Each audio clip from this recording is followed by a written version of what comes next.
Ladies and gentlemen, welcome to Divinity Original Sin 2. So, we are technically still in the big block, the large block of games, where they were streaming for the nice, big, huge, gargantuan streams of awesome. But we've also segued out of the depression block, and we are now finally beginning what I call the positivity block, which is actually going through quite a few games. We have a few coming up here, which I'm going to pull up just because I want to get across there. Because we had Pathologic, we had Nier Automata. Now we're at DOS 2, Pokemon, Mega Man, Mario. And then a couple other games. And then Zelda. So, we are still in the big block, but now we're in the positivity block. And you can tell because this is Divinity Original Sin 2, which is probably, by memory, my favorite CRPG of all time. Now, whether that's going to hold up or not is something I'm actually curious about. After all, I've never reviewed this game. However, by coincidence, I've actually already beaten this game. Twice. So, this should be interesting, considering that facet. I have played the definitive edition of this game once, Colgrim, in answer to your question. Hang on, I've been asked a question about the queue. Where is Control on this list? Control is 20th on the list, Mr. Zach Taft. That'll be after the... That's actually one of the first games after the positivity block ends. So, rather than answering questions, instead I want to say some shoutouts and thank you to... Berenian, Goldtech, Mr. Red 97, Hellspawn 8089, Kira White Noise, Wow Dara, Upon a Time, Darth Tyron, Exem, Mad Wicked, Jesse P, Timonash, Atheru, Andrew Lipset, Starfury 110, Kai Snow, Zopher, That Resolves, Michael Jones, I Begin with the End in Mind, Ben Smack, Munch DK, Console Hot, Vigilant 00, Estes Flakes, Damashi the Chaotic, Floating Triangles, Luca, Tonic the Dog Tour, Chu Ren, and a special thank you to Colgrim, who is the one who put this on the books, and a very special thank you to Sildeer, Frieza 2000, Bragwin, Autumn, and Sneaky Biggs, all of whom are pretty close to tied for being our majority shareholders and pushing this run. Thank you, all of you, very, very much. As a further addendum, this is also the first run we have done, which is... which has been funded under the new system that is also a long game. In short, this is kind of a bit of a proof positive game, so that's always good. Oh, nope, I'm lying. We actually did one more before this. That would be Heroes of Might and Magic 5. Forgot about that, sorry. So the second game we've done under the new system. That's a big game. Proof positive, yada yada.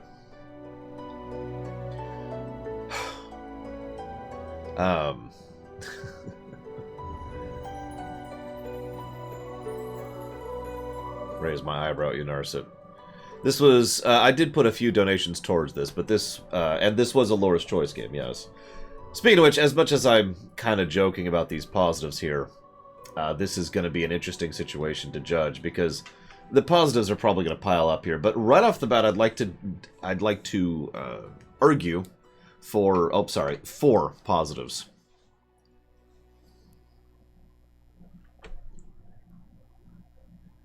Oh, gosh darn it. Hang on. Gotta hit the stream brakes. Yes, I did, Jesse's Mask. Yes, I said thank you. Yes, for the Last Guardian. I'll even bow again. Thank you, Jesse's Mask. And I put that towards the Last Guardian. Well, I wouldn't even know who that is, Zach Taft. Meanwhile, Twister is trying to delay the run even more.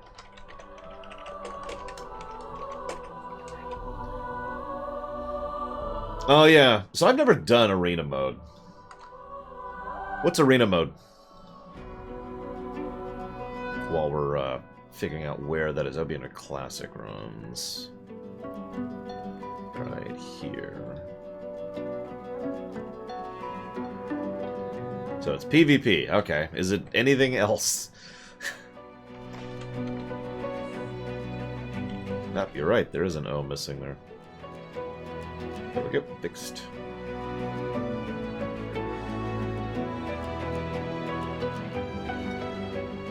Because you all know my interest in PvP. Hell, I don't even like PvP back in Diablo 2.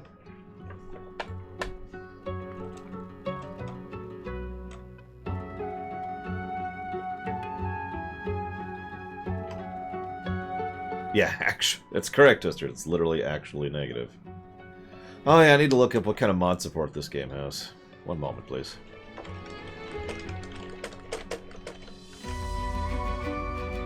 You do not have to play any of the other games in the franchise to enjoy this one, SDR. For better or for worse, the Divinity franchise barely has anything to do with each other. Well, this game actually references 3 separate Divinity games. Knowing that doesn't change anything. I would argue very strongly that it's actually better enjoyed not playing the other ones, but that's just me. Despite the fact that it says DOS 2, there's really only one connecting thread between DOS 1 and DOS 2, and again, you don't need that to be there.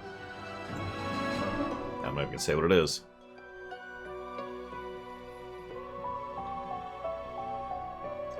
Just about every Divinity game is effectively a continuity reset, with a couple of exceptions.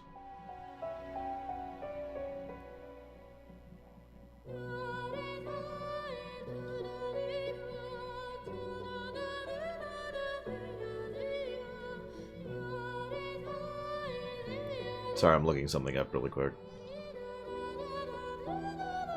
Yeah, they kind of do the Final Fantasy thing. Similar concepts and ideas, but for the most part, it's intended to be a separate story with a separate take.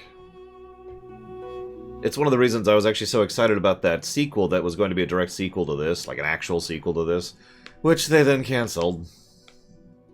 Or put on hold for who knows how long, but, you know, effectively canceled. I'm sure they wanted to focus on Baldur's Gate 3, so that makes sense, but it still sucks.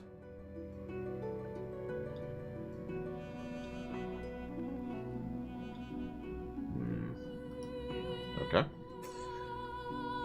I'm trying to keep track how many pods. So we've got those 3, and then we've got that one, and then that one, and then we've got these 2. And then this one. I think that's everything? Yes, this one, Plutonia. You can have sex with a skeleton, and I did it on camera the first time I streamed this game. So, what's all these positives? Let's actually talk these out here. I know you guys never care if I give positives, but because the whole point is to share. Positive number 1, co-op. Positive number 2, proper campaign co-op. Positive number 3, actual game mechanics built around co-op that make the game better for cooperative work, which is harder to do than it sounds, yada yada yada. Positive number 4, setup options, which I'll show in just a second. Positive number 5, arena. Positive number 6, game master mode. Positive number 7, mod support. Positive number 8, proper mod support. And that's all 8 of them. Now, before we debate these, I want to show what I mean by the options menu. Because this is actually funny to me, if I might be so bold. I would disagree with that completely, Colgrim, but that's just me. So obviously we have all the usual stuff, but you notice how there's a depth of field option? And a motion blur option? And a bloom option? I know it's so minor, but I have been playing so many games for the last, like, 7 months at this point that have not had any of these. You remember how we had to use a reshade mod in order to get rid of this crap? Hang on, Plutonia. Hear me out. Because then we've got this page, where the sound effects, the ambient noise, the interface noise, the music, the fight music, the cinematic noise, the voice master, which also affects voice dialogue, voice narrator, and voice overhead, are all options. I think that might be the most channels I've ever seen a game give.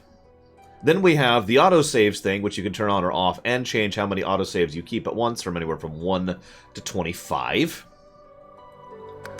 And then the usual stuff otherwise.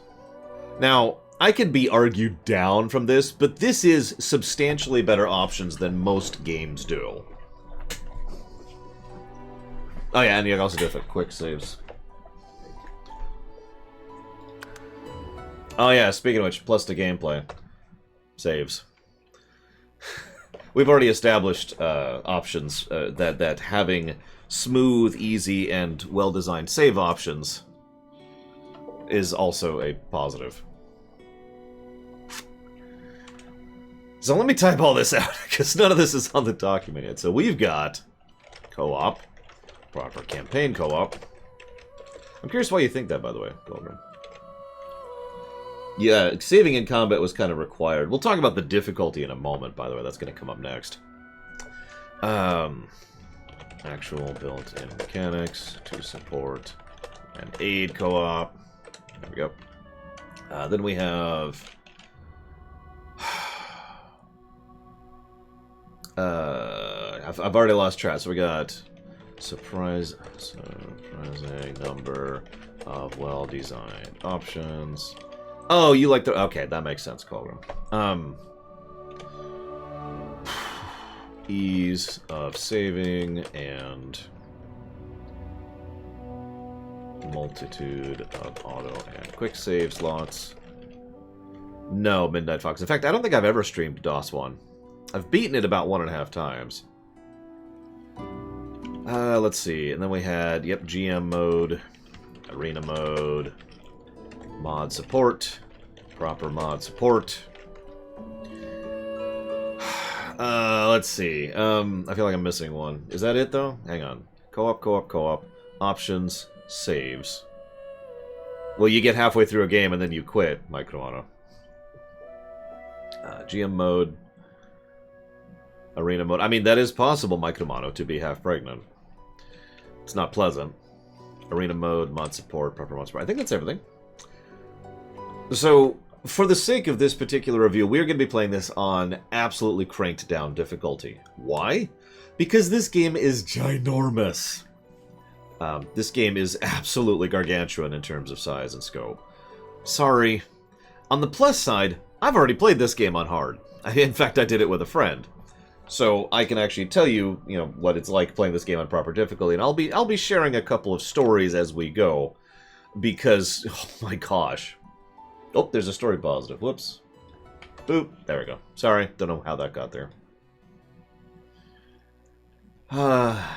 Thank you, Terwalks1, very, very much. I'm sorry you don't want to choose, but I do hope your jamming goes well. Thank you. Yeah, no, Tactation... This game is probably getting a positive for difficulty. I actually wanted to do some on-the-fly research on that right now. I would have done it earlier, but I was working on the theater because I've always got something to work on.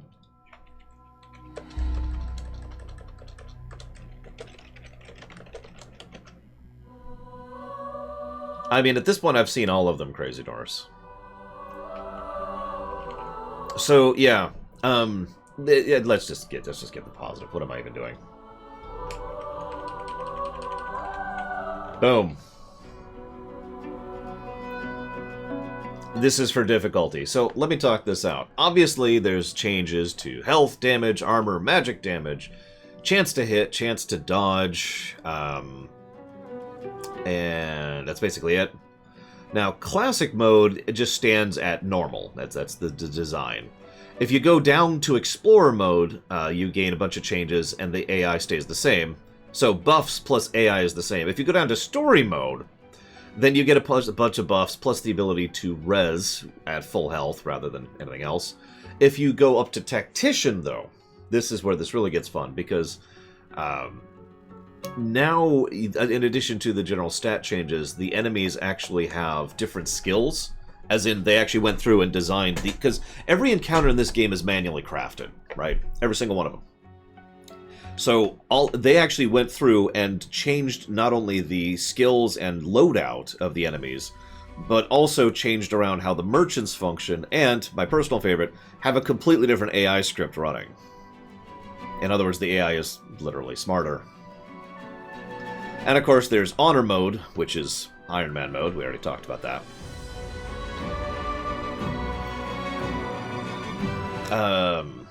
Yeah, that would be the skills thing, Colgrim, which I just mentioned.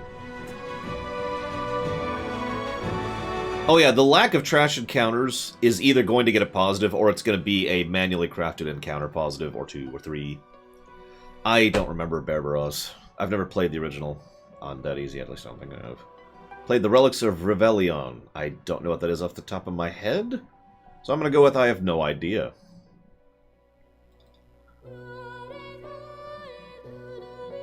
Let's look this up. Relics of Revelion. It's apparently not spelled. There we go. There we go. Blah, blah, blah, blah, blah, blah, blah, blah, blah. Oh. I think we did. No, I'm wrong. Well, no, we had to have, because it's just on. I didn't do them. I know I didn't actually engage in the DLCs, but they were probably on because, duh. Okay.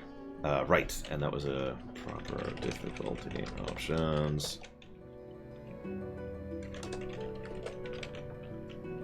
You mean last year, Damashi. It's 2021, as a reminder. It's okay, I do that all the time, too. I keep thinking, man, this year's big. Oh, right, it's 2021. Like, I've done that like 20 times in the last couple weeks here.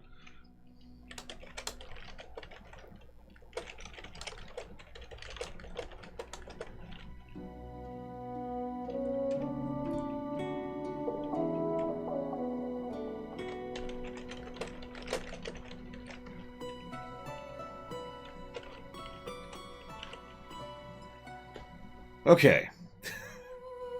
I think we're done front-loading positives. I think that's actually the most front-loaded positive we've ever done, but again, this is a game I'm pretty familiar with, and also, most of those have to do with the construction of the game and the story, and not the story, the format, which I know about, and therefore I can just talk about right now, but let's go ahead and start a campaign. So we're gonna crank it down to, I think story mode is the minimum.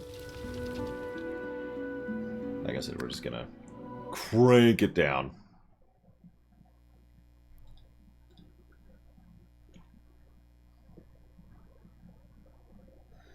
Oh my god.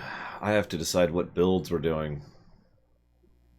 Because there's so many. There's all the builds. So. The way this works is you can... Look, it's not my fault, it's a great game. You can do an origin and see a few custom things. Or you can do a custom and I forget where the option is, but somewhere you can do a custom and just set yourself up as effectively having their stuff. So, you know, you actually still get the story arc of the particular origin, because one way or another, technically speaking, you're playing one character or another. It's just whether you are actually playing them or not. Now, Red Prince has an interesting arc, which I'm not going to spoil right now. Sabille doesn't have that interesting of an arc, in my opinion. This guy's boring. Yes, I did, talked out. He's surprisingly interesting. She's messed up.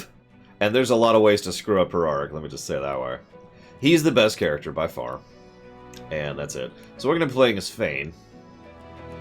Because duh. Oh, but I should point this out. Hang on.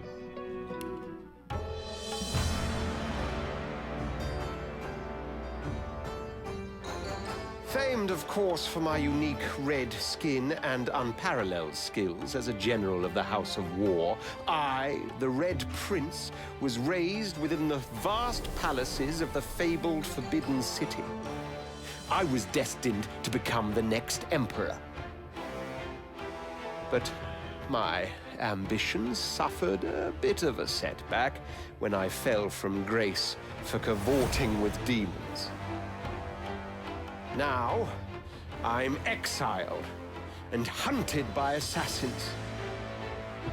But I assure you, I remain undaunted and as determined as ever to claim my rightful throne.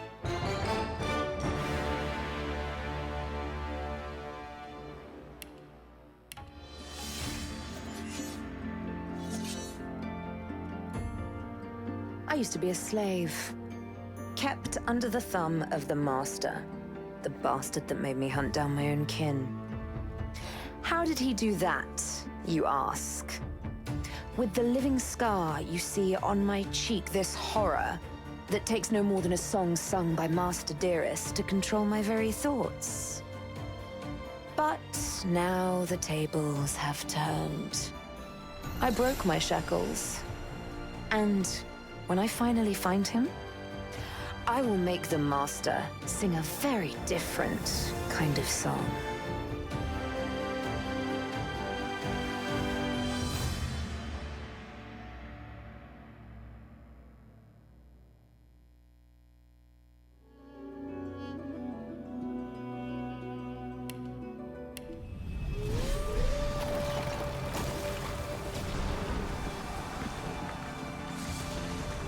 Once I was a crusader for the Divine Order. I pledged my life to Lucian the Divine. The war changed everything. He sent me to save the elves I grew up amongst. I arrived too late.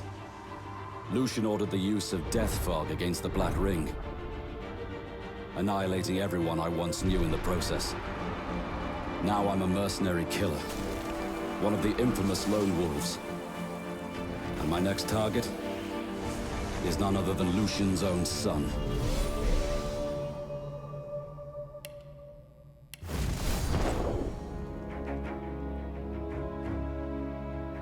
Oh. I was just thinking about someone I used to know. My cousin, the Queen, in fact. A tyrant. I tried to stop her, but things don't always go according to plan. She cast me out to a forgotten island, and made short work of my allies, too. Lucky for me, I was able to commandeer a ship, and began a new life for myself, out on the high seas. Aye, but I hear that the Queen is at it again, and there's something darker behind her madcap schemes this time. If I don't stop her, I don't know who will.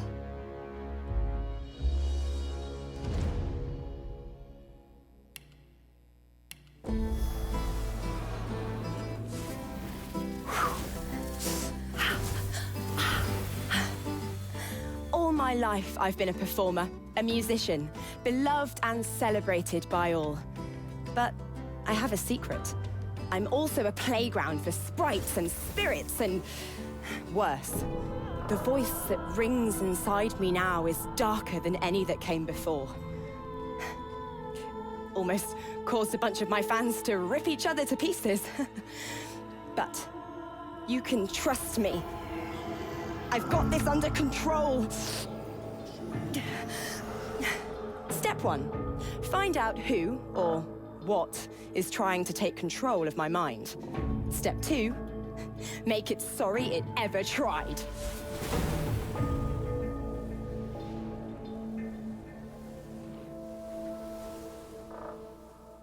Hi, Takoida. Appreciate the boost, I do.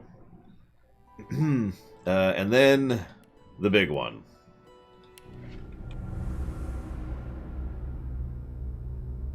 Oh, don't... The graphics bug. How would you look after eons in some ghastly crypt? Your people are rather prone to death. Mine are not. Yet when I emerged from my completely unjustified imprisonment, I found them gone. Our culture forgotten. Any trace of the world I knew all but obliterated. I must even hide my true face beneath an ever-shifting mask for fear you savages will attack me. That is how I wander this strange world. Trying to uncover the truth about a history you primitive people never even knew existed.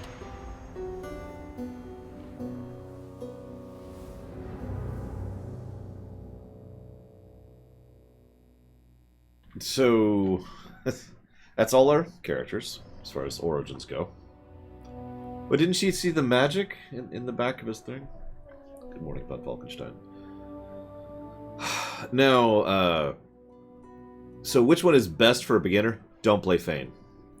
Unless you're cranking the difficulty down. And so let me rephrase this. If you want the best story, play Fane. he has... So all of the Origins have their own quest arcs, and you can still see those quests if you are not playing as a character, but you only see about half of them, if that makes any sense. Let me use a direct example. Let's say you're playing, I think it's Sabille. Hang on, let me double check here. Yeah. Let's say you're playing her. And there's a quest right at the beginning where you walk up and, hi, what's up? And you have a whole dialogue encounter with one of the people. And you can change how that goes based on you, because you're playing Sabille. If you are not playing Sabille, you still get the quest to talk to that dude, but you don't get the encounter. Instead, what happens is you get a little dialogue where she's like, she goes and talks to the person, and then she chooses something. She chooses an outcome for that quest, as if someone else is playing her. And there's a default outcome for each of these quests. Make sense? So the one you play as, you get to choose the outcome for the personal quest. The ones you don't, you still get to see their personal quest, but you don't get to choose their outcomes. Sense make? I'm not sure what I think of that format. You can also just not do the quest, that's true. You can also just never actually do it. I'm not sure what I think of that format, to be completely honest, because I kind of would have preferred just to be able to do everything myself. But it is an interesting approach. It just means the game, which is, I remind you, gargantuanly huge as is the kind of game that encourages you to go through it multiple times. No, von Falkenstein, I gave it 3. Now,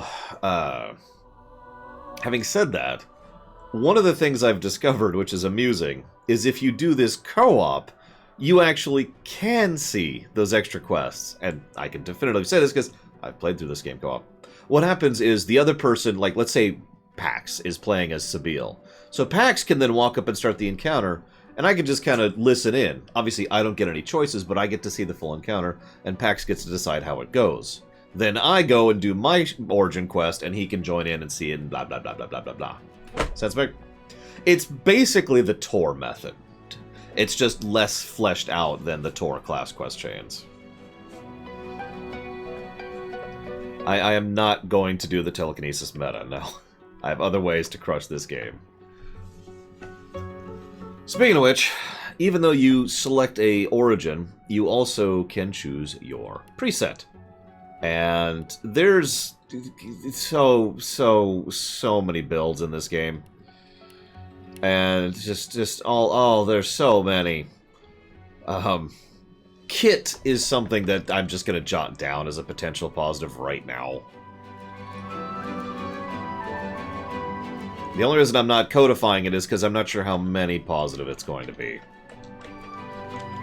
It's got the Final Fantasy V problem. There's a lot of different potential builds, and most of them are good. If you want to rush through and absolutely crush face with telekinesis, if you want to be a two-handed charge character who can immediately get into the fray and kill bosses in 2 hits, which is something I've actually played as.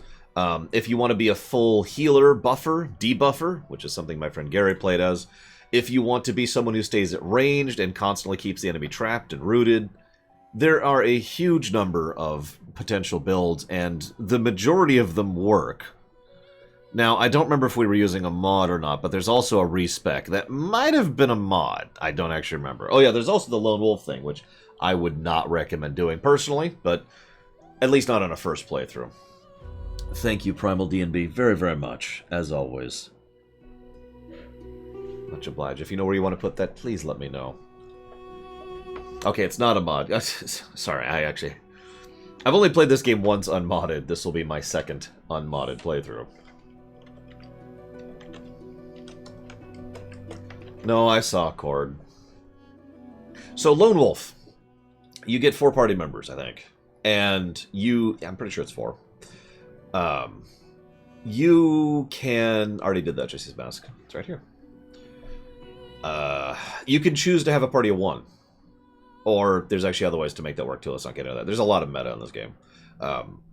Lone Wolf shrinks the party size and makes it so that you get stat buffs to accommodate that. It's basically a challenge run kind of a thing. Oh, gosh, I don't know, Crazy Norse.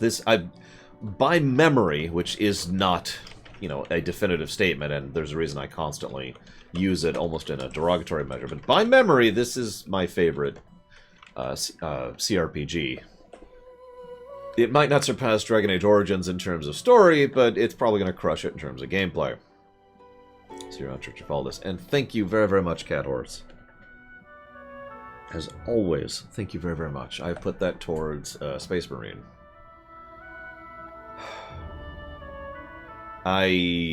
What, Cord?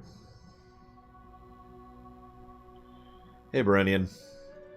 Anyways, so the problem, and I admit this is my issue, I get a little paralyzed when it comes to what I want to play as.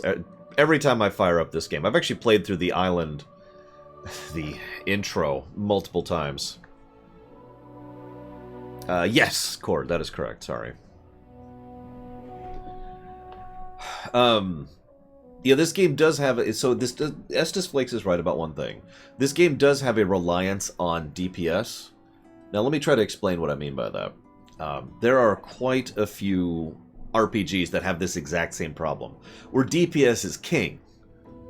And it's hard to really go into why without really delving into the specifics of damage per time or damage per action and... the kind of action economy both a real-time and a turn-based game have. But what it boils down to is some games, just DPS is king. There's no other way to put that. Star Trek Online is a good example of this. In some games, it is just so much better to simply do some absolute ridiculous Doom DPS build, and then kill things before anything else becomes an equation. This is another of those games. I stand by my earlier statement that other builds are feasible. I know this because I've done this, especially on hard. But it is something to keep in mind. So, hang on, we've got a lot to unpack here at the beginning, forgive me. Let's talk about why you shouldn't play Fane for your first playthrough, unless you're going to crank it down to easy, if you're playing it only for the story. If you're playing it only for the story, Fane has, my opinion, the most to add to the story of all the characters. They're all good, for some extent or another, especially the Red King is kind of awesome. But Fane actually adds to the background and world building. He's directly connected to several elements of the main plot, whereas everyone else kind of has their own things. Sense make? You know how in Dragon Age Origins, you could argue that certain origins were more relevant to the story? It's kind of the similar situation here. Now, why shouldn't you play it? And this is from a gameplay perspective. He's undead, which carries with it two detriments to it, which can be benefits depending on how you decide this. Detriment number one, you are hated. I forget if it's actually a reputation debuff or if it's like a flat interaction debuff, but you are hated by everyone except for certain specific people. Now, there's a way around this. You get a device right at the beginning, which is it's like a face ripper. And what you can do is you can rip someone's face off and wear it. And as long as you're wearing your face, you're good. Now, there's actually several caveats and asterisks to this, but the bottom line is you need to be saving constantly and being aware of where your face status is. Because if you screw up and they go hostile, that can suck.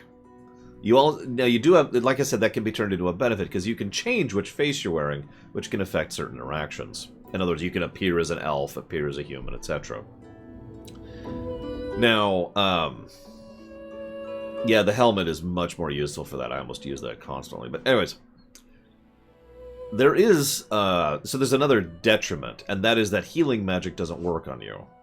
Now, that kind of sucks, because healing magic is exceptionally useful in this game, at least in my experience, again. To repeat the co-op experience I just mentioned, one of my friends who was playing through this was playing full tilt as a healer, like heal, heal, heal, heal, heal, heal. And it was very useful in allowing us to play way above our pay grade. You know what I mean? We swung away above our weight. God, I can't talk. We swung above our weight because we had so much healing support. Heals don't work for him. However, it is worth noting that poison heals him. And there are several ways and several methods by which you can poison yourself, or just spill poison on the ground and walk around it and get healing from that. So it's kind of a trade-off no matter what, but make no mistake, playing as an undead is in fact more challenging than playing as a living character. just across the board. It is that way by design. So, who should have beginner play? Well, again, story-wise, Fane. Gameplay-wise, I agree with Estes Flake. If you're going to go with the easiest one to play as gameplay-wise, you should play as the elf. Elves have this thing called Corpse Eater, which lets you eat body parts to access the memories of the dead. Now, this is one of the reasons why she's my go-to second pick, both story-wise and gameplay-wise, because there's several things that she can get which... It gives you hints for quests, it gives you additional characterization and background, that kind of stuff. She also has Flesh Sacrifice, which is incredibly useful. The way that... So, okay. This game is an AP-based, turn-based, tactical, grid-based RPG, okay? Actually, it's not grid-based, sorry. Ignore that one. So hang on, it's a tactical, turn-based, AP-based RPG. There we go. That's the full list. So the more AP, every action you take takes AP, both moving and actually taking an action. How much AP it costs depend on the action. That's the balancing point. Elves have the ability to gain more AP based on Flesh Sacrifice, which also coincides with Adrenaline, which enables the elf to get quite a bit of an additional AP. So whatever particular build you're going there, which again you can do all the builds, they're all there. I would highly recommend just playing a full-on fighter warfare build, by the way, if it's your first time. But if you're playing this for the very first time and you're not going to crank it down to easy, Sabille is probably your best choice there. Thank you very, very much, Diesel Edge. As always, appreciate and support. And no, Primal DMB. I'll put that towards Ori and the Will-o-Wisps.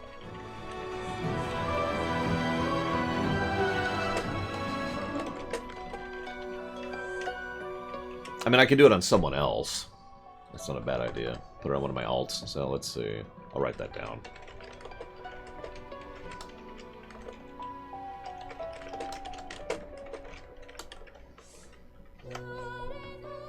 I think that's what I'll do. I think I'll do that if that's okay with you, Primal B&B. Is the game beginner friendly? Yeah, actually. Now let's make this clear though. This is a thick game, and I don't just mean that it's a long game. This game is dense. You remember how I casually mentioned earlier that I'd played the initial island several times? You might be thinking, oh, like you played the first, couple out. No, the tutorial island is the size of several other games. I don't mean like several other games combined. I mean like there are other games which are not as big as the first island. Multiple.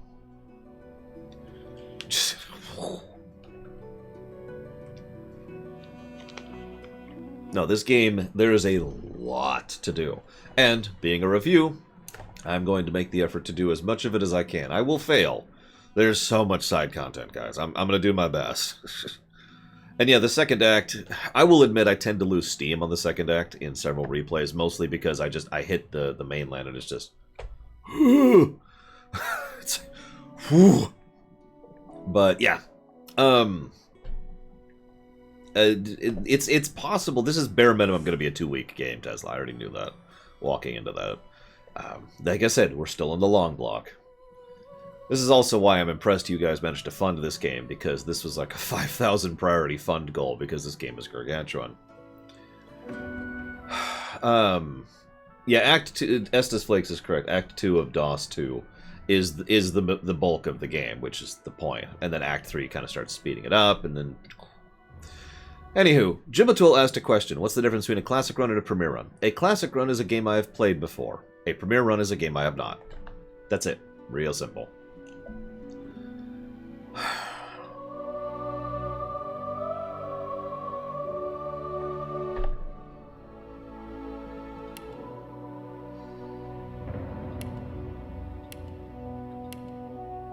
Now, I've played as all of these except for him, personally, and no, that's wrong. I've never played as him or Los.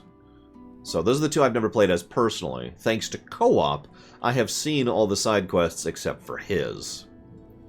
But the problem is, everything I've heard is that he's not really all that interesting, and honestly, I'm cool with just kind of skipping him for the moment. So, what I'm trying to say is that there's no bad choice here. Party-wise, I'm really torn here, because my defaults, my preferences tend to be, obviously, Fane. Duh. Los is... I'm not actually that into Los, but I like Fane, I like Sabille, and I like the Red Prince. I actually have Lola Moss. In fact, I've even did a video about it. It was a surprisingly good game. I was impressed by it. That's actually kind of what I was thinking. I might pick one that I feel is just going to be best for the thing, which is probably going to be either Sabille or Fane. This is the definitive edition. Von Falkenstein, you were correct. The only reason I'm hesitant to play Fane is because it is a bit of a pain. It's going to completely change my entire party dynamic to play as Fane. I know this, because I've done this before. The tone of DOS 2? Well, it's certainly a lot less comical than DOS 1, but I think that's a good thing. I don't usually... that would be this option, Von Falkenstein. I don't usually... suggest that people play DOS 1. And that's because, in addition to the fact that it's just DOS 2 but worse, there's also the fact that DOS 1 is improperly paced comedically. Let me explain what I mean by that. You ever seen a comedy bit that's just joke, joke, joke, joke, joke, joke, joke, joke, joke, joke, joke, joke, joke, joke, joke, joke, joke? Right? Like, it's relentless. And that's DOS 1. DOS 1 is just this non-stop cavalcade of jokes and references and jokes and references and just... That's DOS 1. It's actually probably its biggest flaw, in my opinion. If you can get past that, it's still a perfectly serviceable, fun game to play with a friend, so absolutely. DOS 2 has actual seriousness to it, and tone that is not a joke. And thus you have comedy, and then you have actual character moments. And then you have a woman who I'm going to butcher when we get there, but we'll get through when we get there.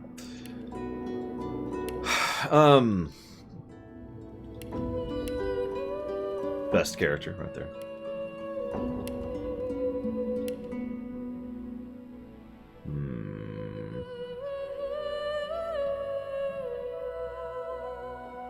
Yeah, we'll see what they do with Baldur's Gate 3 once it actually comes out.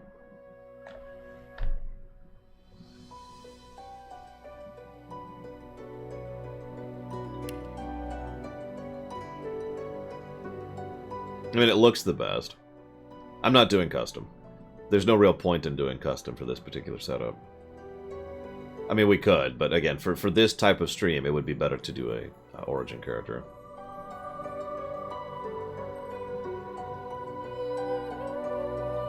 Yeah, I saw they're doing a stream first. Oh, let's just play as Fane. Let's just play as Fane. Let's see. What's that one?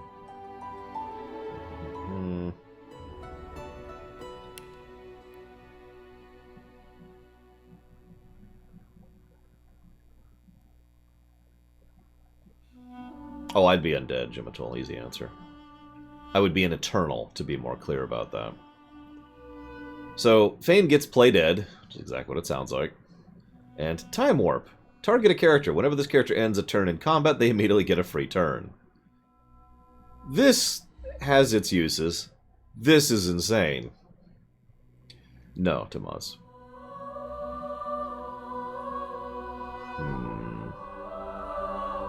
Yeah, Time Warp is a nuts source ability. And I have used that extensively.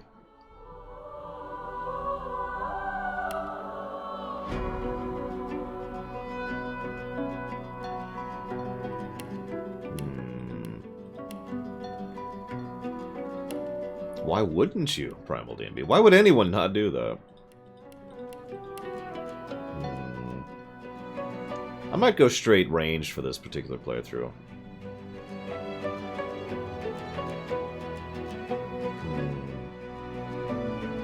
Yeah, let's do that. You can actually change the appearance a little bit, by the way, if you're wondering. So you don't have to look the same. So we can even be a demi-lich.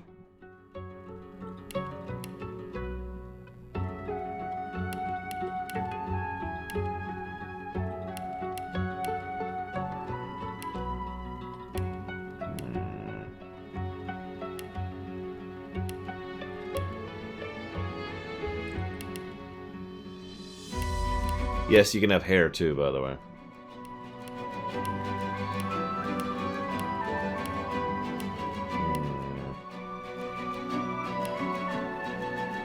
Oh yeah, we gotta get a beard going on. There we go. There we go. Oh yeah.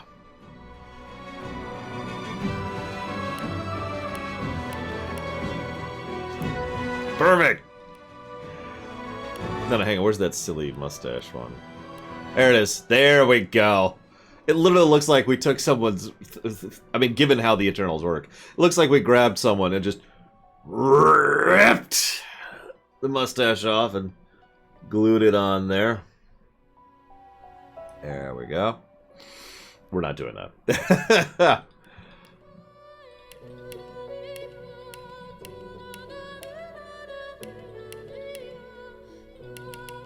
We'll do that, though.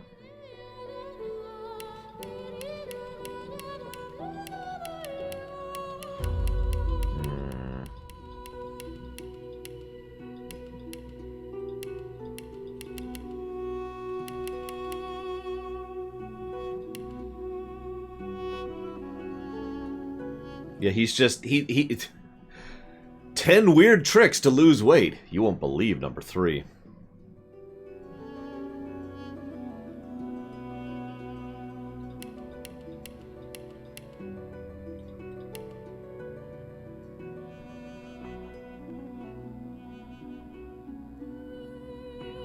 I got like that.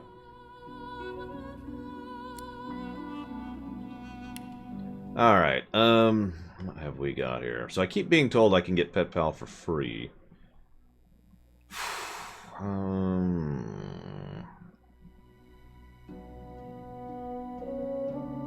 So let's just run through a couple of these, shall we? Reduce cost of using grenades and scrolls when your offhand is free. Arrow recovery gives you a chance to recover special arrows after shooting it. Once per combat, if an enemy lands a fatal blow, it'll help you bounce back with 20% life. If you die in a resurrected, comeback kit will be available again. Really useful for hard mode, by the way, because you can do what I call the Shaman Special, which I pull from Burning Crusade of World of Warcraft. The way the Shaman Special works is the Shaman goes... and absolutely alpha strikes the hell out of something, immediately grabs aggro, and then dies in one hit. Then they get right back up because they have reincarnate, and that's basically what that is. Demon! 15% extra water, fire resistance, penalty to water resistance. And maximum fire resistance is raised. Duck Duck Goose lets you evade attacks of opportunity. I don't know why they called it that. Elemental Affinity lowers AP of spells while standing in the surface of the same element. This can be fun, right here. Especially if you're a full-on water mage, which, again, I've actually had experience with. Elemental Ranger. Shooting arrows will inflict bonus damage depending on the surface your target is standing in. Far Out Man. Increase the range of skills and scrolls by 2 meters, which sounds like a small amount, but that extra 2 meters can be very useful. Double the effect of food and potions. I actually already was going to start with this one, but this is one of my personal favorites. Start every combat round with maximum AP, but physical and magic armor do not protect from statuses, which is something we'll talk about later. Gorilla! While sneaking, increase attack damage by 40% and reduce the cost of entering sneak mode by 1 AP. Scroll down a little bit here. Hothead. While you're at max vitality, extra crit chance, and more accuracy. Leech. Heals you when standing in blood. This was overpowered in DOS 1. They nerfed it down quite a bit in DOS 2. Living Armor. Add a percent of all healing you receive by skills or consumables to your magic armor, which would be useful if we weren't undead. I know it still works with poison, but that's a godsend when you're actually trying to play a tank, which I have done. One of the builds we did was I was Lizard Boy with a full-on, right-in-their-face, two-handed sword thing. And I had living armor, and Gary was a healer, and this worked out brilliantly. Lone Wolf. So this is the one we talked about earlier. Lone Wolf provides +2 max AP, +2 recovery AP, that's how many AP you get per round, 30% vitality boost, 60% physical armor boost, 60% magic armor boost, doubles invested points and attributes up to a max of 40, and combat abilities, except for polymorph, up to a max of 10, while you are adventuring solo or at most with one companion. Bonus is temporarily removed while there's more than 2 members in the party. Oh yeah, by the way, this game should be on sale right now, just as a heads up. Mnemonic, 3 extra points in memory, pretty basic. When resurrected, you resurrect to full, because you're a morning person. Ability to perform attacks of opportunity, gives you 10% dodging while dual wielding. Pet Pal, the best ability in the game. Savage Sortilege, all magical skills get a critical chance equal to your critical chance score, also very useful. Slingshot, extra range on grenade throws. Stench, decrease everyone's added towards you by 25, but melee opponents find you less attractive in combat. It's a de-aggro kind of a thing. Torturer. With Torturer, certain statuses caused by you are no longer blocked by magic or physical armor, and their duration is extended by a turn. These include burning, poison, bleeding, necrofire, acid, suffocating, entanglement, death wish, ruptured tendons. Unstable. You explode in a bloody cloud when you die, dealing 50% of your vitality as physical damage in a 3-meter radius. Walk it off! Reduce all stat durations by 1 turn, including positive statuses. Does not affect statuses with a duration of 1 turn. What a rush! Increases your recovery in AP by 1 when your health is below 50%. And there's several others, including the Pawn, which permits you 1 free AP of movement per turn. Picture Health, which gives you extra vitality for every point in warfare. Ice King, which gives you extra water resistance. Executioner, which gives you extra AP after killing. By the way, I had this, and this is beautiful right here. Because if you set yourself up properly with the right buffs and the right two-handed sword, which, as I've mentioned several times, I did, flunk, move, flunk, move, flunk. Bigger and Better immediately grants you 2 extra attribute points to spend, and all skilled up. Immediately gives you 1 extra combat ability point and 1 extra civil ability point. Now, I'm going to go ahead and just not do that, but we've got tags we can do. Now, I don't think we can actually change these because we're set. But these tags, so let's talk about tags briefly. Tags, most RPGs use tags. They just don't actually tell you that. There's no visible presentation of it. But tags are what change dialogue options, and certain and conversations go a different way based on your tags. Sounds like? So we are Fane, Human, Male, Undead, Mystic, Scholar. And all of these things are going to come up in dialogues because of the fact that we have those tags. And when you're making a custom character, you can make whatever you want. And, again, change these around. Now, obviously,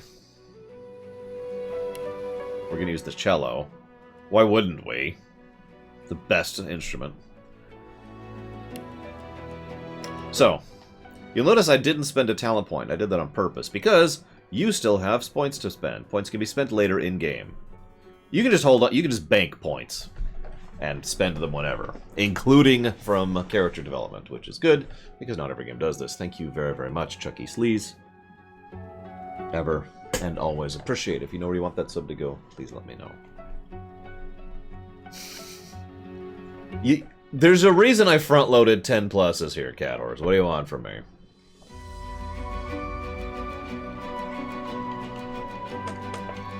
I used to, Crazy Norse. I could barely play the piano, and I could also play the trumpet pretty well. I was a second chair even for a while.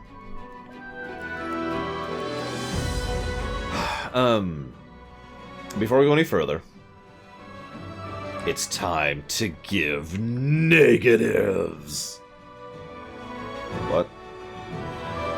In all sincerity, this is something that we could debate as a negative, and I want your opinion on it. I'm not sure if this will be gameplay or story, but it could be argued that the fact that you are locked out of certain content, especially if you're playing alone and don't actually have you know, a mod to fix it or whatever. Kind of sucks. Like, you have to pick between custom and origin. You can't just see all the origin quests, blah, blah, blah, blah, blah. Thoughts? If you could... One of the things that I think would just improve this immediately, and this is such an easy fix, is it can have a thing, like in the tags window, for example. Hang on. Like in the tags window, there could be a thing where you, if you're making a custom character, there's also a little thing, you can't see my mouse, there's a little thing down here which says, pick an origin. And so you're playing a custom character, but you could also have, you're effectively Fane, right? And at that point, punk, you're now playing as Fane. In terms of which stuff you can do. So, at the bare minimum, I'm thinking an aggregate negative. But I do kind of think this is a full negative to gameplay. So... In a game that has so many options, it's weird that that is a limitation.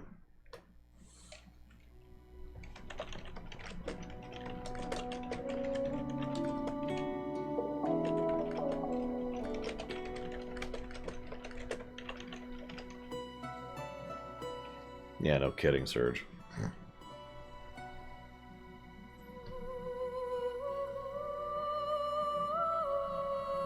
Well, we're here, plus to gameplay for the character creation. I don't even have to... I love this. I don't have to debate the plus. You all just accept the plus, but everyone's arguing against me for the negative. I know, it's just human nature, but it gets funnier the more it happens. So,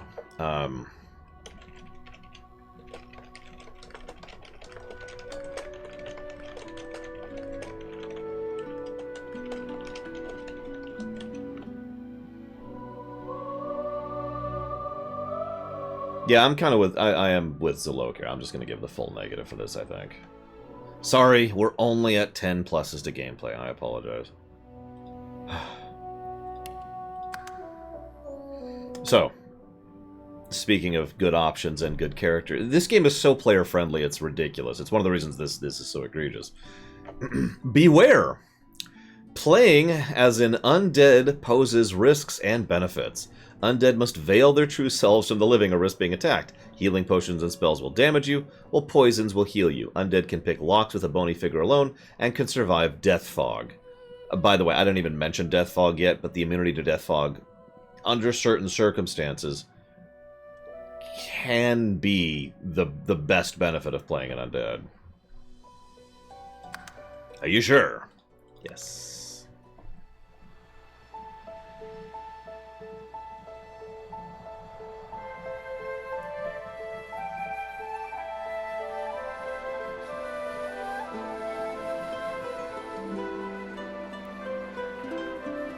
It all happened like I knew it would.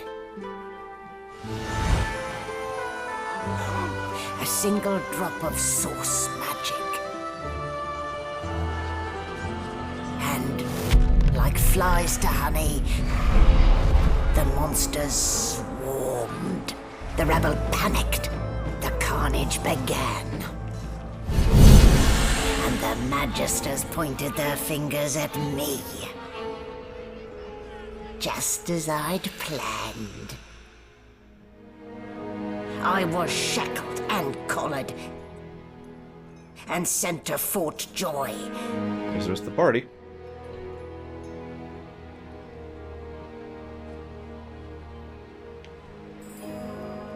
I'd come here to kill Godwoken. But instead, I became part of their story.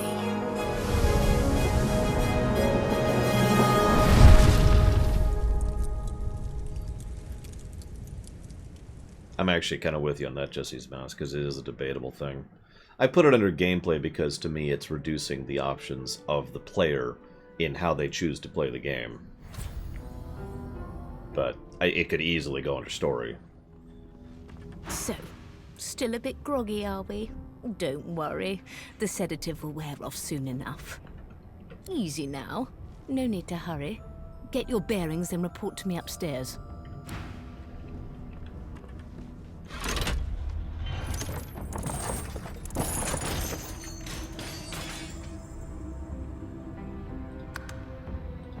one sec. Need to verify something. Real quick. Should have done this earlier. It's my bad.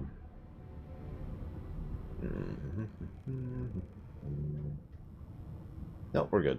Actually, that should be 9. There we go.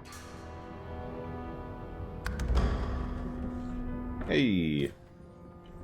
So, as you can see, this is in fact a 3D game. Well now, aren't you a curious sight? If I'd had a mask to hide my bones as well as yours, maybe I'd still be walking around today. But it is, in every way that matters, a CRPG. In fact, I would argue this is a CRPG, and I tend to argue that Dragon Age Origins is not. Where'd you get it? There can't be many curios like that in the world.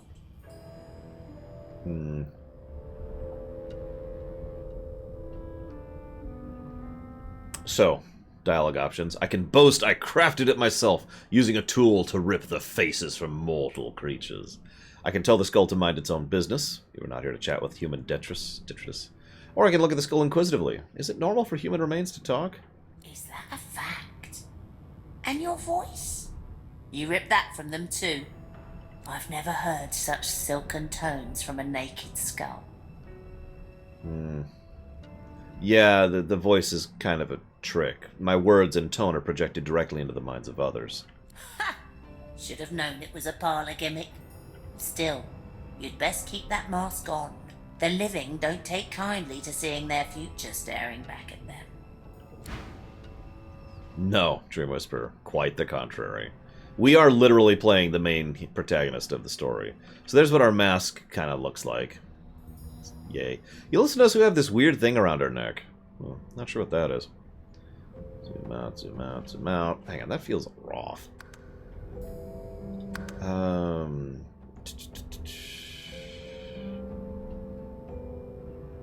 where's that option? Or does that option not exist?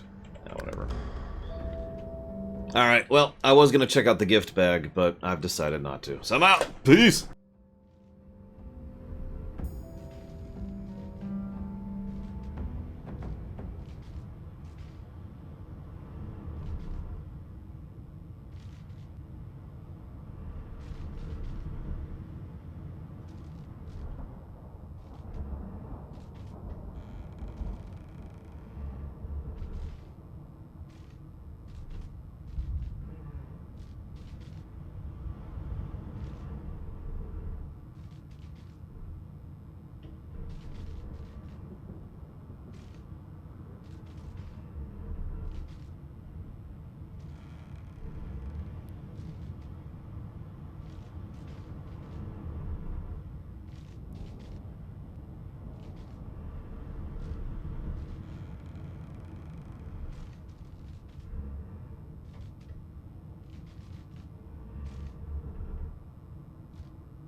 Huh.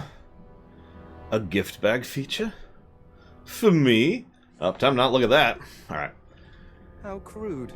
I've seen more intricate design in a butcher's slab.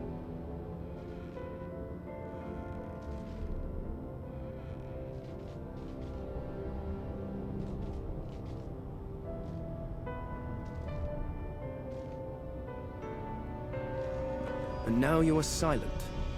If only all humans were so thoughtful.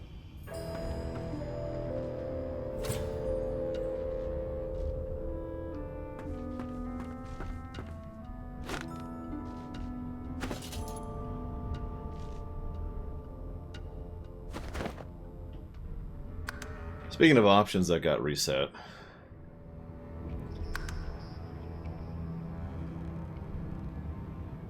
Oh, where is it? I know. There it is. Do not add anything. There we go. Oh, jeez. Okay, so...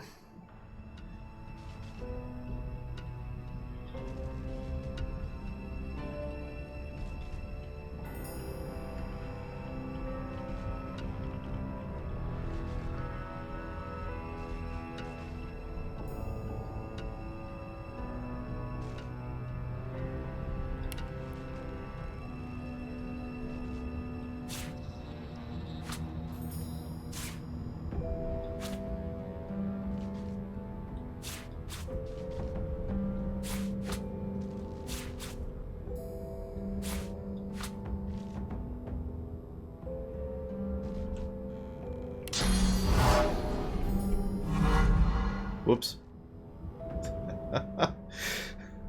Wrong button.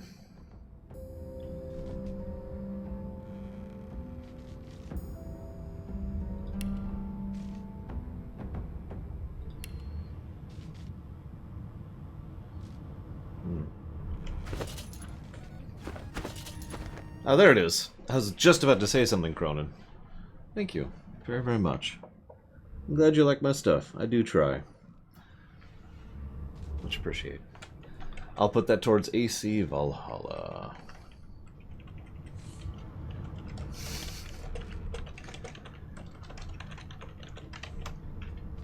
A game that will also be a nice long game, but hopefully we'll get to play someday. So right now, what are we? Hume, right?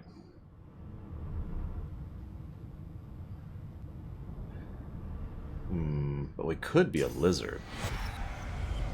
There we go. Something has changed. You are you, but more. You are another, but not. You look to your hands, your belly, your feet. Flesh you don't know, molded into unfamiliar shapes. You cradle your aching head, where another's memories and wisdoms mix with your own. Your fingers trace a line from your head to your face, feeling not the creases of the mask, but the porous surface of new skin. You lower your arm, blink twice, and step forward in this new guise. And we are now a lizard. See? Lizard person. Totally a lizard person. Wink. I swear there's an option. That might have been a mod.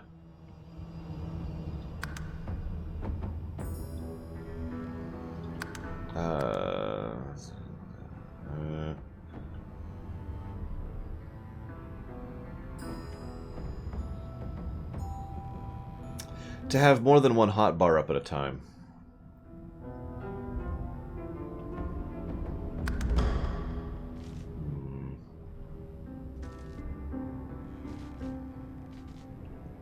Is that a mod? Okay, that's a pity.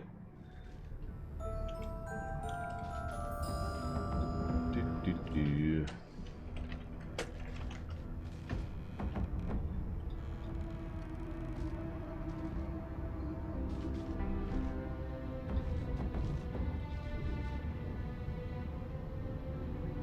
What have we got here? Sure, Tamaz. I mean, you'd be a fool to not... Define a resource war for me, Gum Gum.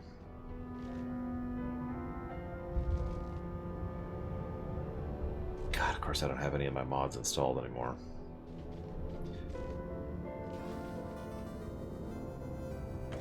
Thank you very, very much, Nemesis. As always. I will put that towards Zelda LTTP.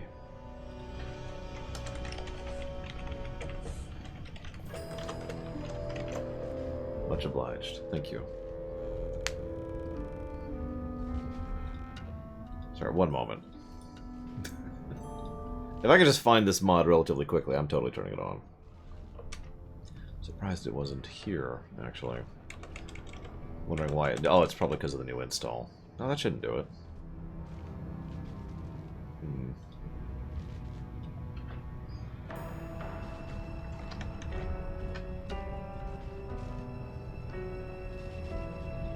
Damn it, of course Steam is clogging right now.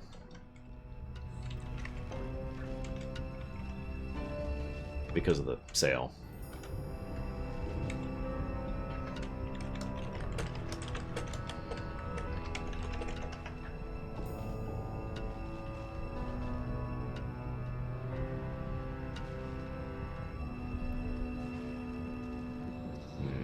Ah, well, this is taking too long, so, as per my previous discussion, we'll just live with one bar. You realize that, obviously, I'm failing to describe this surge, so allow me to explain what I mean. World of Warcraft. I mean, World of Warcraft has something like 10 hotbars, see? There's all these hotbars. But World of Warcraft allows you to have multiple hotbars up at once. So, for example, imagine 2 lines.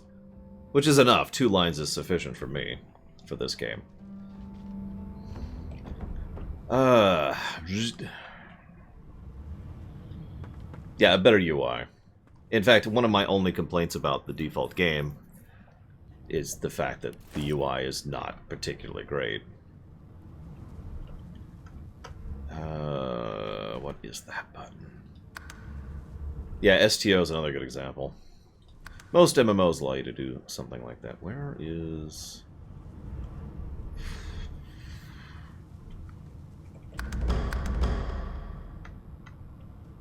Nope, that's not it. It is functional, but terrible. 50 negatives to gameplay. I need to catch up to these positives here.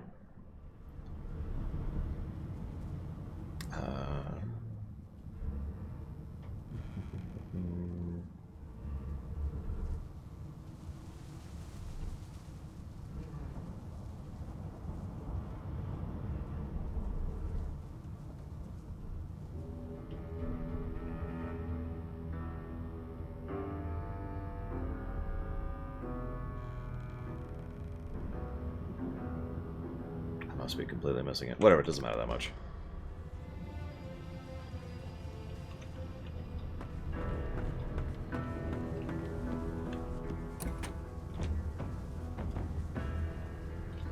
Oh, I don't have Right, of course I don't have telekinesis. Someone in my party needs to have telekinesis. That's pretty much mandatory. So, this is probably the most... for lack of a better word, innovative thing in the Divinity Original Sin 2 series. And that's the fact that there are objects that you can move around. Now you're probably thinking, well, whoop-de-doo. But no, there's a lot of stuff that goes into this.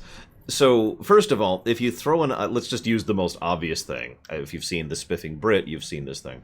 Because you can throw an item at someone, and it will do damage based on the weight of the item. So... there's that. It's also how a lot of the puzzles are designed. You can also stack things. How far you throw is dependent on your strength skill or your telekinesis skill. There's certain, like, secrets that you only find if you decide to move stuff out of the way. There's little quests where you can do, like, neat little things if you grab a thing and, like, move it over there. And they're like, hey, where did this come from? And they aggro the other person. You just watch them kill each other. You know, there's some stuff. It is an actual mechanic. A core mechanic, for lack of a better way to put it. And, yeah, that's another example. You can block routes for enemies. You know, for example, let's say there's an enemy over here, and I can now be over here and force them to go around this way. Yada, yada, yada. This actually probably isn't a super efficient block. I probably need a third one for that, but you get the idea. This is cool, and honestly probably deserves its own positive. Not just for the gimmick itself, but for the fact that they use the gimmick. How they use the gimmick. So, the... what do I call this? Movable terrain? I'm not even getting into the stuff that's filled with stuff, like fire barrels, death fog barrels, and water barrels, all of which are also relevant.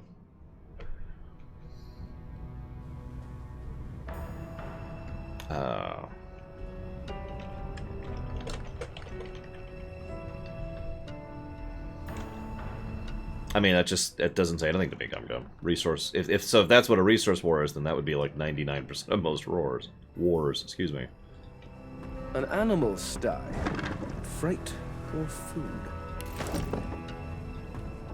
Shaking her fluffy coat, the sheep eyes you balefully, her rectangular eyes like letterboxes to the void. With one sharp hoof, she kicks you right in the shin.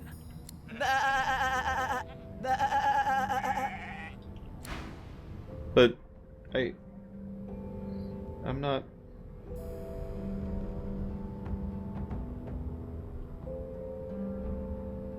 I mean, it's true, cars don't run on freedom. That isn't a factual statement.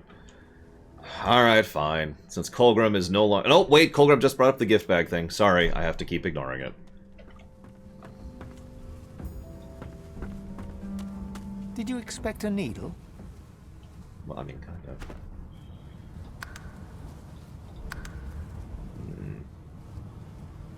Turn voices up a bit there. And turn that one down.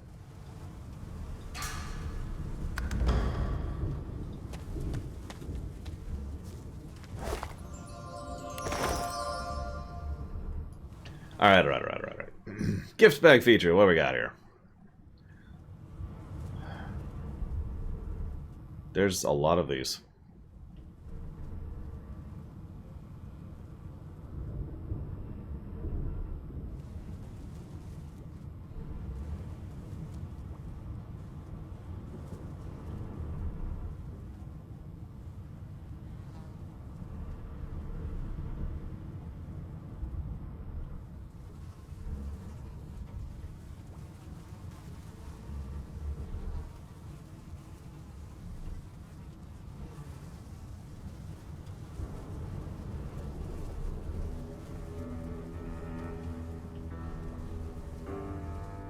Yeah, most of these are a form of difficulty selection is what most of these are. Let's actually talk these out here. Increase base AP to 8 for all your party, looks like. Transforms the black cat, which we'll get later, into a follower. Once rescued, a whistle will appear in your inventory. You can use this if your cat gets lost or if you want to change who it follows. Cannot be turned off. Plant your own herb garden. Take any herb, combine it with a bucket, and create a seedling. Then plant it to watch it grow. Cannot be turned off.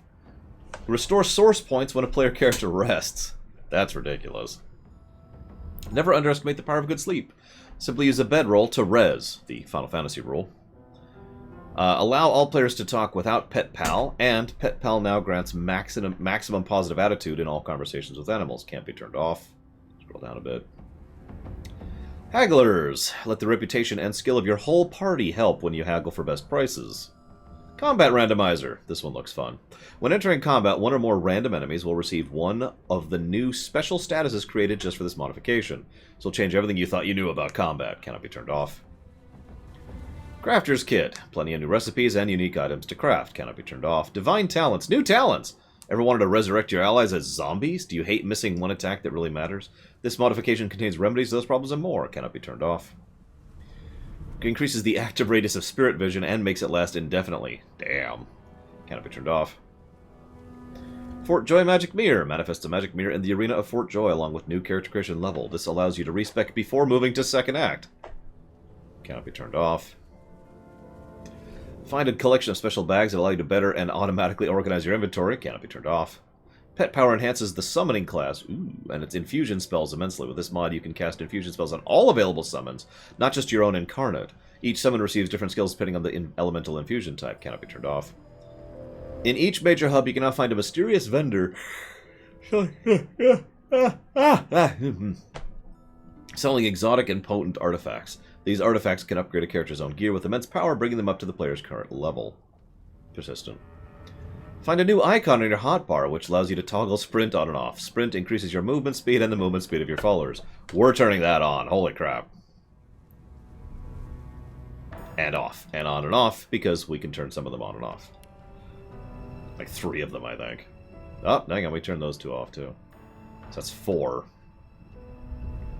Yep, that is literally 4 of these you can turn off.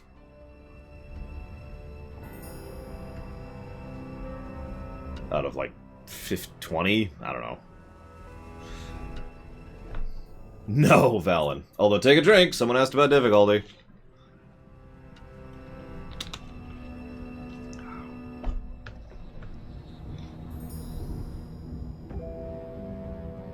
I'm debating which ones I actually want to do for this run. I'm going to do the Pet Pal one. Just do that.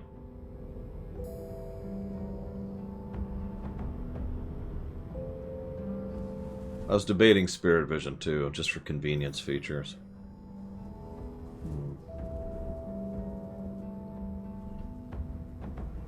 If I ever get to the point where I'm regularly drinking vodka instead of water, then I have officially decided to commit suicide and I'm going the slow route.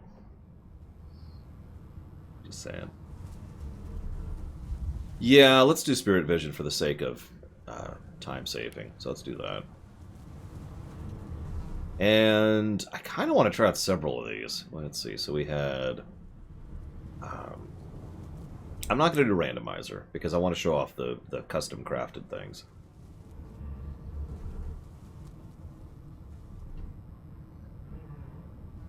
I want to see the new talents. I want to at least see those. And I'll probably go ahead and grab the respec. And the bag thing.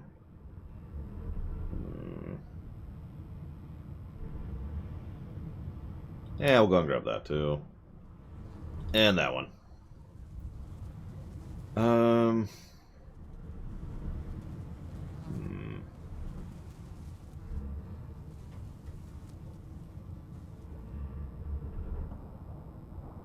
Because some of these are just straight up easy mode, whereas other ones are at least mutators that might make it easy. Like being able to res from sleeping is just an easy difficulty thing. Same with the source, same with the AP. Those are just easy. Easy mode. I know we're already on easy mode, but I do want to judge the game at least a little bit. Yeah, we should probably at least try out herbing.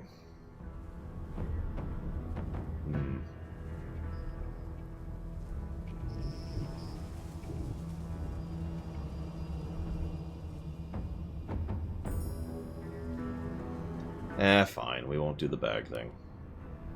Apply. Yes. Achievements are disabled. Don't care. Attacking the guards in the city is one of the fastest ways to end your journey.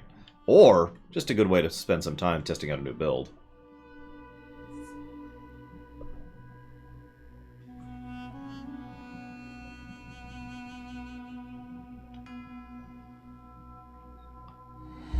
I mean, I don't give a damn about achievements. So, shrug.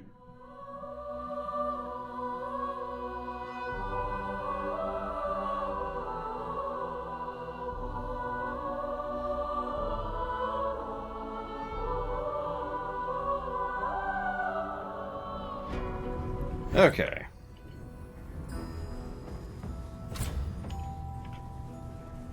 Right. I haven't decided yet, but I'm leaning towards no, Crazy Horse. Because Scream! And yes, that's my reasoning. Okay, I gotta be staring right at it. There it is. There we go. And that'll be sneak. And... set that over there. To something that doesn't matter. That should do it. There we go. Okay.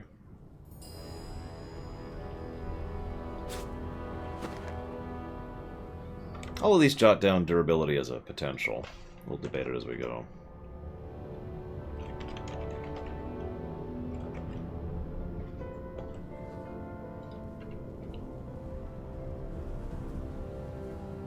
Hang on.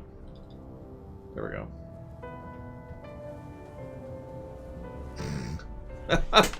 Well, thank you very, very, very much, Solemn Rain.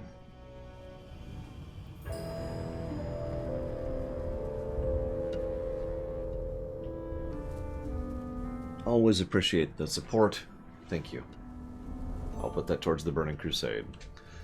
I hope you liked the rumination. I feel like I had at least a few things to talk about, so, you know. I forget when it goes live, but it's on the website somewhere. I mean, the schedule is on the website somewhere. BC, Burning Crusade, there we go.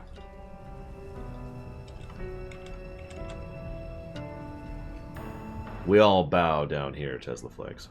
Or Tesla Effect, excuse me. Get your dirty little paws out of my hair. What she said.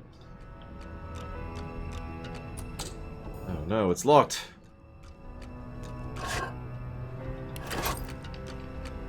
So this is the tutorial. The ship is the tutorial. And then the island is the act. So, you know. Why lizard? You don't like lizards? Pillars of Snow? What the heck, ladies and gentlemen, Pillars of Snow does not like lizards. I think we need to destroy him as quickly as possible.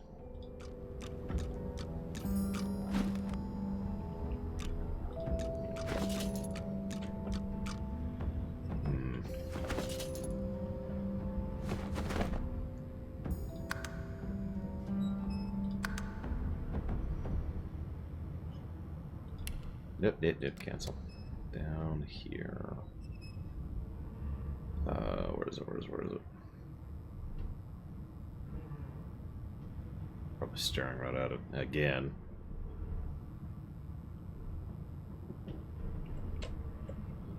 Wow.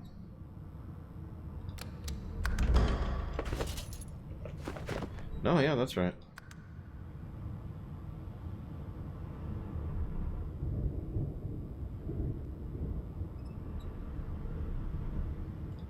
No, this is... I'm legitimately curious how high this is going to be, Jesse's Mask. I really am.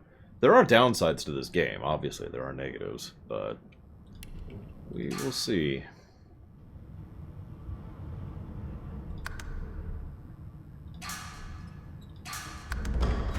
There we go. Okay. We are sophisticated.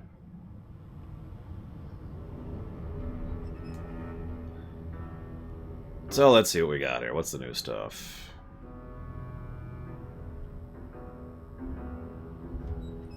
Every time you were hit with a melee attack while wielding a shield, you perform a counterattack once per turn.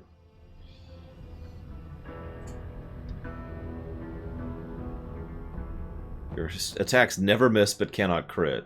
Ooh. I wouldn't take that, but... You gain immunity to stun, frozen, knock down, polymorph, petrify, and cripple for 1 turn after being affected by any of those statuses. It can happen once every 3 turns.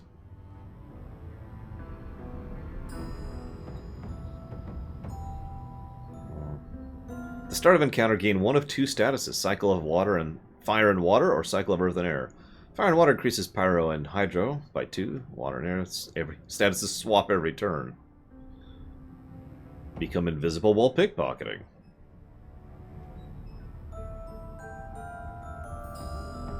Pet Pal, obviously. Sadist. Melee attacks deal fire damage to burning targets, poison damage to poison targets, and physical damage to bleeding targets. Additional. Slingshot adds. When an allied character dies, a zombie crawler is raised at their corpse under their control. Zombie crawler lasts 3 turns or until resurrected. Does not affect summoned creatures. Aww.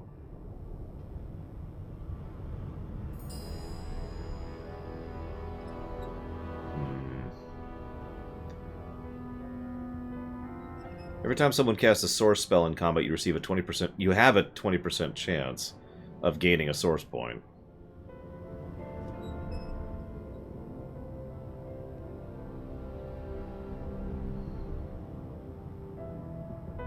Yeah, I remember spending an inordinate amount of time comparing equipment in this game, especially in a group with friends. Even though we're on, Discord or Vent or whatever talking about it.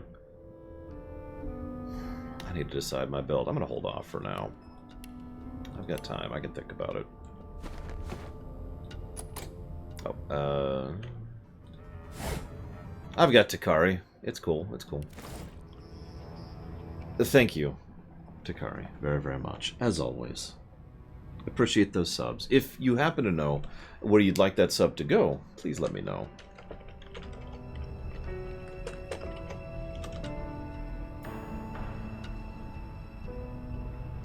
Yeah, as a side note, I have purchased this game technically 3 times at this point in my life.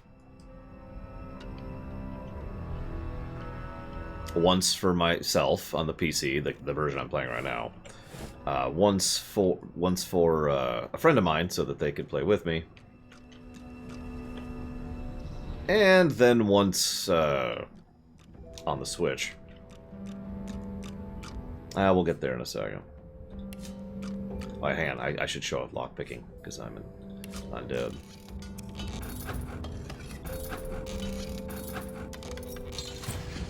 Aw.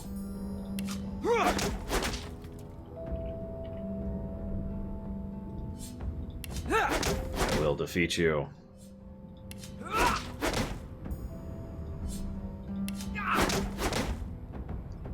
It's okay, I got this.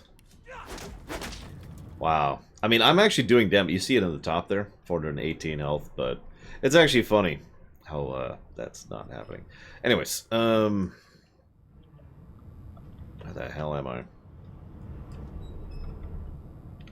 I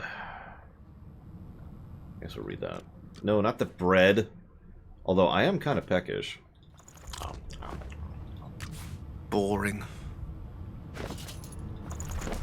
Important, it's come to my attention, again, that several of you are bypassing the cargo hold security measures by sliding boxes onto pressure plates. This will not do.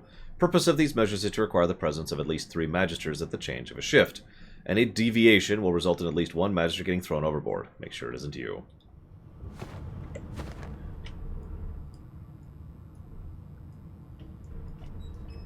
So, hang on. Yeah, this is tutorializing puzzles, for like we've already had a tutorial on interacting with the environment. We've had a tutorial with, I don't actually know, Nithrius. We've had a tutorial with interacting with NPCs. Now we're having a tutorial with puzzles. We'll have a tutorial with interacting with player NPCs in a moment. There's going to be a stealth puzzle in a second. You get it.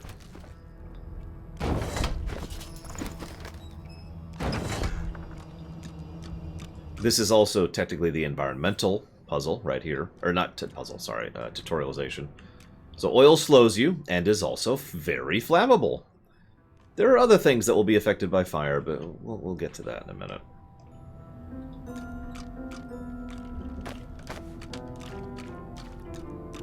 You'll notice there's also water down there too. And it actually says if you mouse over electrify or frozen, applies a slow and ignores magic armor. And, well, we'll get to more of that in a minute.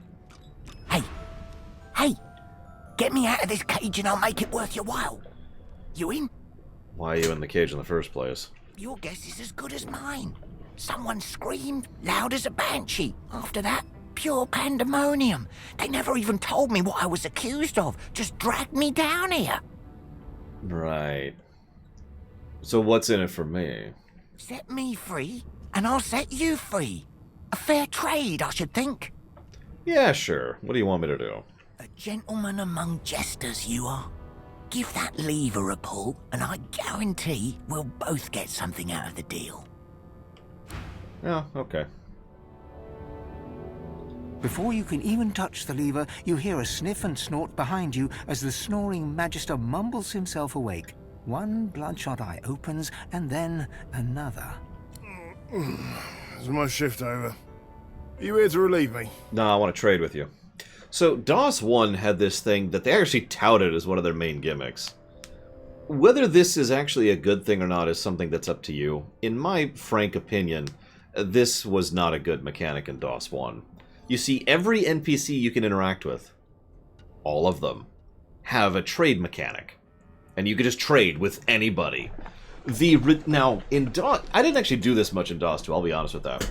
But in DOS 1, the ridiculous majority, like the 99% of NPCs you could trade with, didn't have anything worth a damn. There was no reason to do it.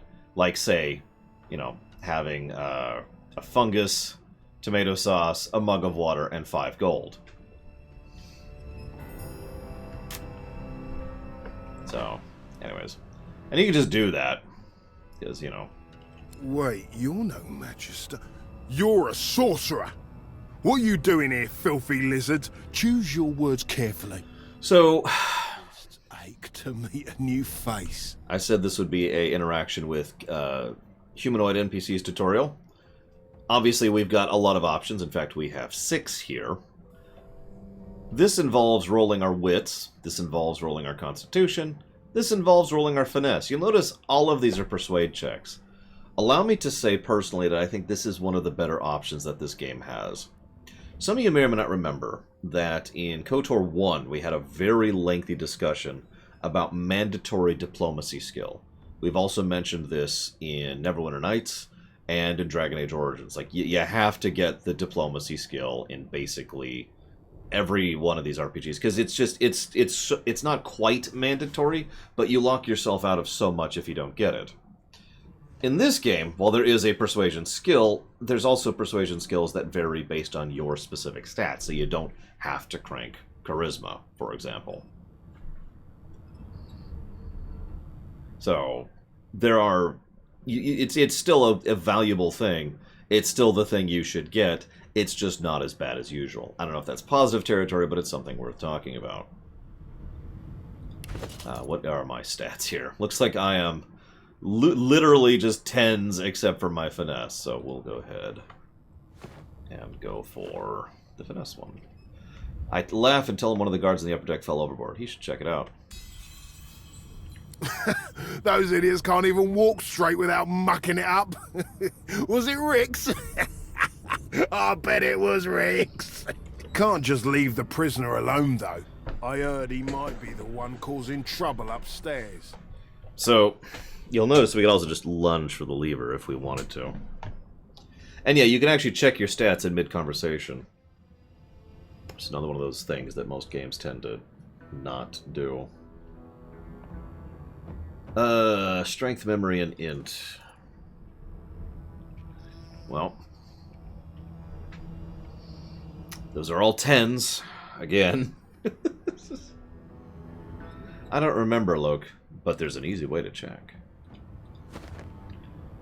So we'll, these bars are sturdy. He's not going anywhere. If it's all the same, I think it's best he comes with me. Some offence intended. You hear that, Emoire? We're taking a walk.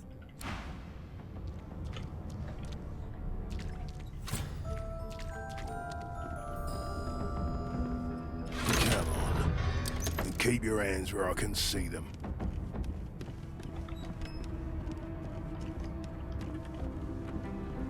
Hurry it up, sorcerer. We haven't got all day. So he shows off what oil does, as you can see here. So this is technically our first combat thing. Now all we have right now is... So, okay. Movement. Movement takes X AP. And you'll notice that it actually shows you the specific path you'll take. Like if you mouse up here, it'll actually show you... It's kind of hard to see with the fire there, but you can see the route. And it'll actually show you what the pathfinding is going to pick for that. Now, it's worth noting, and whether this is a good or bad thing is up to you, but if I was to move 0.5 meters forward, which I believe, hang on, 0.3 is...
We'll see if it crashes again. If it does, we have a bit of a problem. Let me actually check something real quick.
Come on. And keep your hands where I can see them.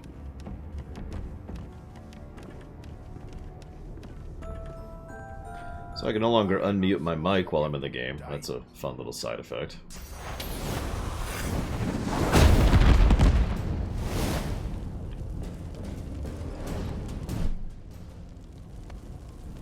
So, I suppose you're wondering what the hell. The error message I got said you were running some kind of overlay. The types of overlays could include, and it listed several, and it specifically mentioned OBS. So, I did a little research, and it turns out that quite a few people have issues with the game regularly crashing while streaming it. That's a problem. Now, it's a problem that has a solution if we can't fix it, but there were several suggested fixes by the people who had issues trying to get it streamable on PC, and so we have implemented all of them. Now, if those don't work and we get the same error, well, we do have a backup option, which is why I went and grabbed this. And it is currently downloading, because obviously I don't keep it downloaded, but it is downloading right now, and that's going to take absolutely forever, because that's a huge game. So hopefully that's not the issue, because we might have to, like, that's going to take so long, we might have to not stream until the second half of today, if we get that far. So, let's go ahead and just do this, kind of scooch over here to this thing, which is way over here, because I don't have room on my desk.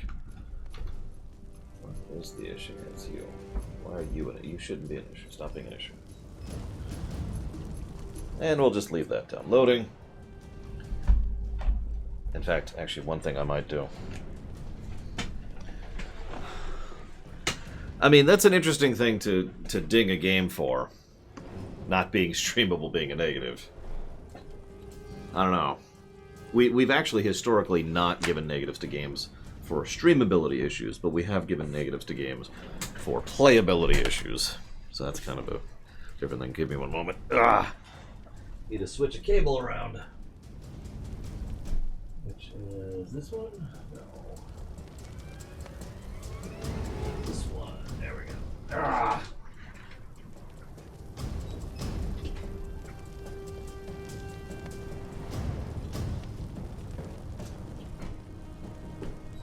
Thankfully, like any reasonable computer person, I keep all my cables labeled, so I know what's what. There we go. And now I can just kind of monitor the install. It's at what I can only imagine is like 1%.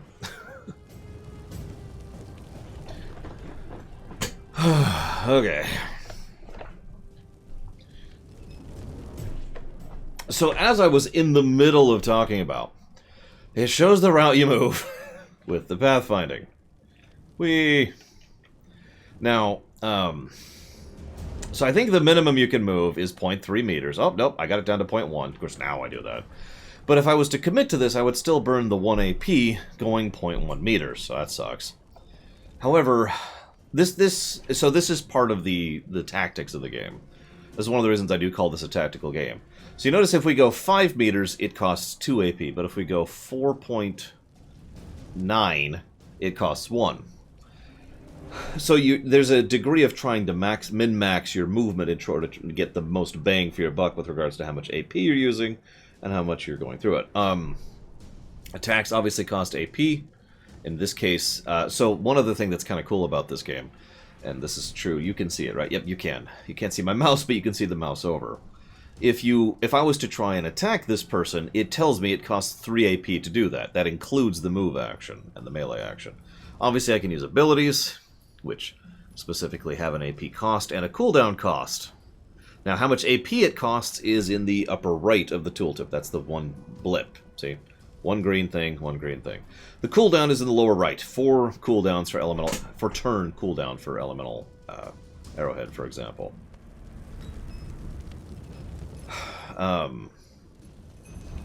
Primal D&B is correct. Once you have committed to a movement, you have the rest of that AP of movement. In fact, I should probably show that off so I can do like this, and then this, And then this. You notice all this is costing me 0 AP. See? So, that is pretty cool. And super awesome. And we're going to punch this guy in the face. Punchy, punchy. And we're going to go ahead and tween. Get kicked in the face. Not as cool. Get a second kick in the face. Magister's going to die. Somebody will have to take the blame for this. And it won't be me.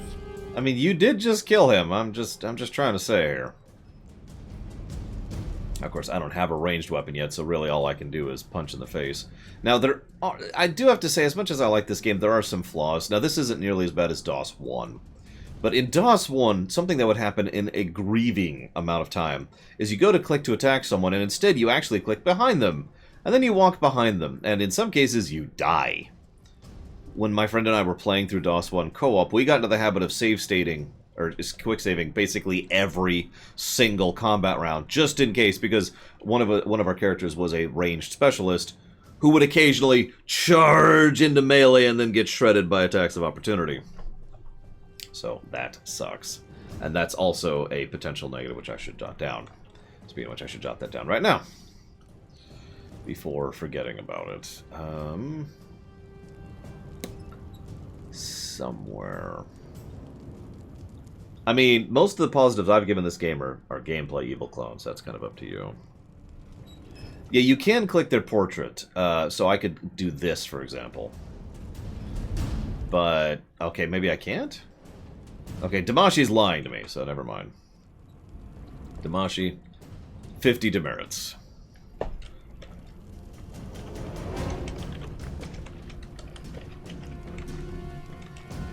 Let's see. So it's the accidental clicking thing, and then there's the alternate Outer Worlds plus. I'll look up phrasing on that later. Hello, Dark Leviathan.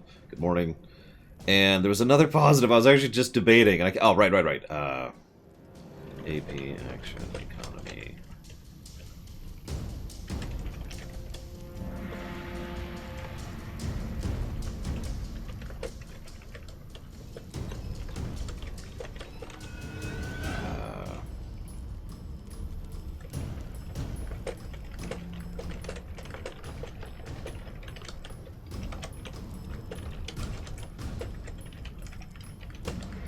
No, it's still moving. It'd be obvious if it crashed, because it would stop. Just like it did last time.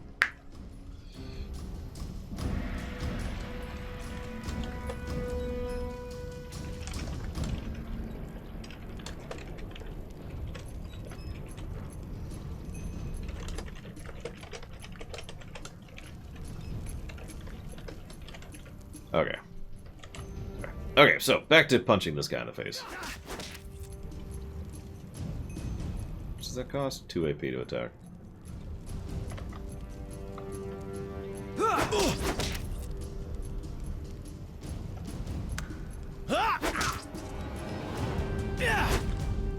We are Fane, awful human.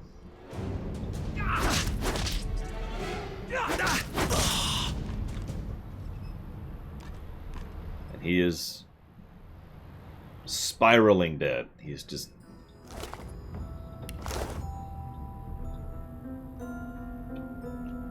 well, let's go see what that Magister had on him. Hey. You notice it's the same stuff he could sell, by the way.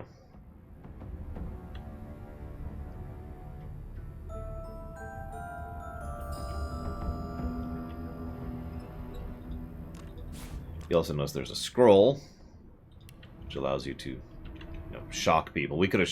So... I've already jotted down a manually crafted encounters positive. There's like 5 that aren't my Kamano. And generally speaking, you don't have the access to kill those 5 unless you really, really bug the game out. And in at least one of those cases, the game acknowledges that, which is hysterical. So, this encounter, how could we finish this encounter? Well, we could have successfully persuaded the guard. We could have snuck up on the guard and backstabbed him. We could have electrified the water there. Notice they gave us a scroll to do that. We could have set the barrel on fire. We could have assisted him in killing the Magister. We could have assisted the Magister in killing him. We could have stolen the key and left. I'm probably missing a few. Now, granted, this is early on, and most of the early encounters have more options than the later encounters. The fact of the matter is, most of the encounters in this game are, as I've said several times, manually crafted, which means they have specifically designed multiple ways to get through them.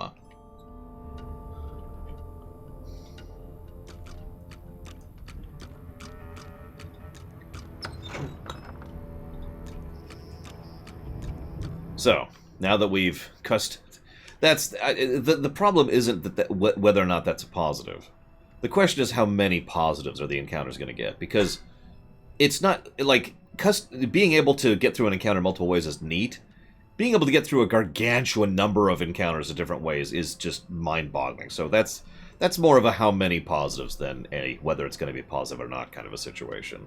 We will have to debate that because that could be whatever. Having had that encounter and tutorial, we now have a medical cabinet, which has nothing in it, of course. Why would it? That's just ridiculous. But now we get so we've already shown a little bit of the environmental stuff. We've shown the water, blood, oil, fire. Now we have poison, or ooze. No, it is poison, I'm right. So ooze barrels puts out poison. Naturally, we're undead. So that actually heals us, and we can just walk around and that, and just heal up here really quick. Yum, yum, yum, yum, yum, yum.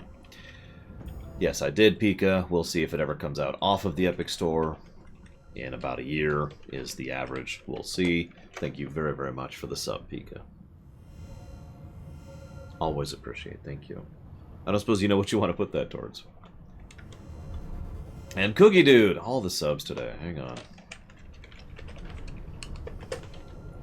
Thank you very, very much, Cookie Dude. Very much appreciated. Thank you. I'll put that towards Xenogears. So, where's the candle?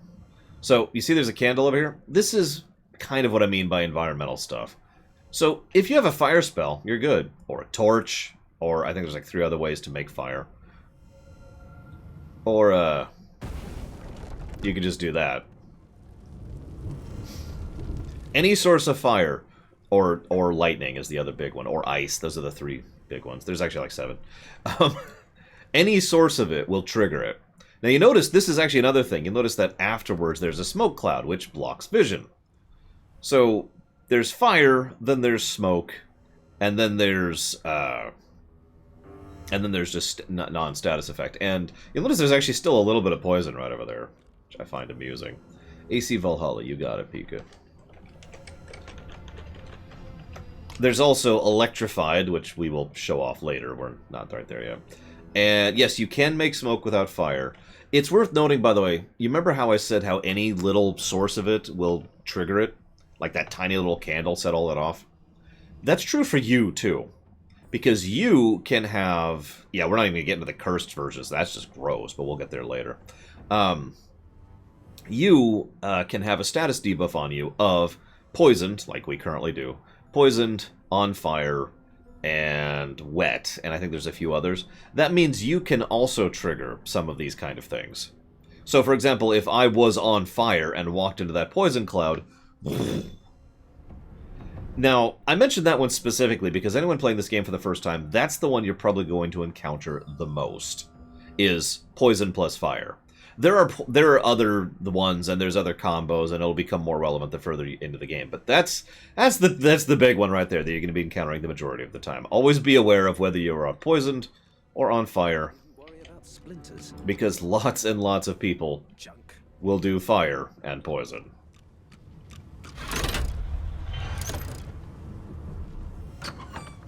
And with that, the tutorial is actually done. Now, Back where I started. Nowhere to go but up. Now, I point this out because we do need to review this, and frankly, I think this deserves a positive, at the very least, a positive to gameplay. Because this...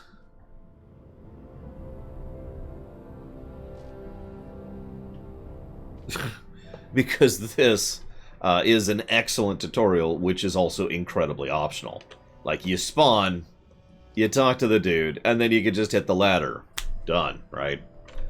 But you could also go through here, figure out how locks work, figure out how the terrain stuff works, figure out how animals and that interaction work. There's a bunch of food there to figure out how the food buffs work.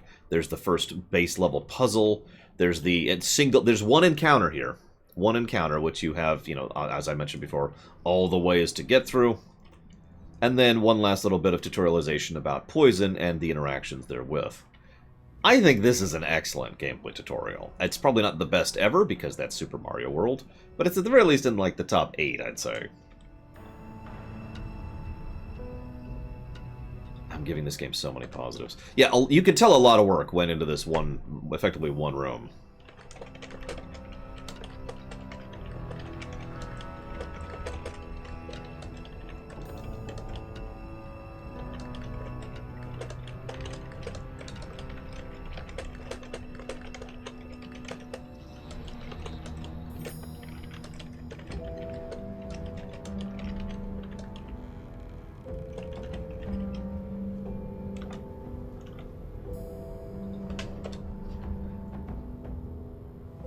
Yeah, you also get some little things, so it's not a big deal. Where's the pluses? Here we go.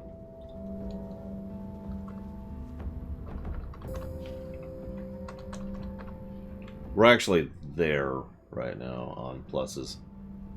Oh, you can't see it because the Lich King's in the way, but that's where we're at right now on pluses. Look, I know that some people think all I care about is story, and I certainly do care about its story, but this right here is why I list this as my favorite CRPG. I just want to be clear about that. Thank you very much, Dark Leviathan. Always appreciate that support. Much obliged. Thank you. Do you happen to know where you'd like to put that?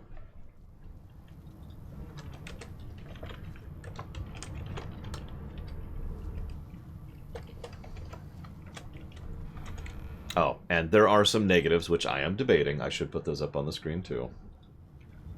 Like, that's pretty much codified, but 1, 2, 3. Those are ones we're debating. Hatton time! You got it.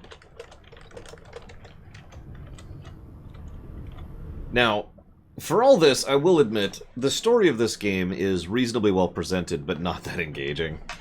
So, if there's going to be an aspect which this game lags behind on, it will probably be story. But we'll see, we'll see. Let's go ahead and exit the tutorial deck and get on with the game.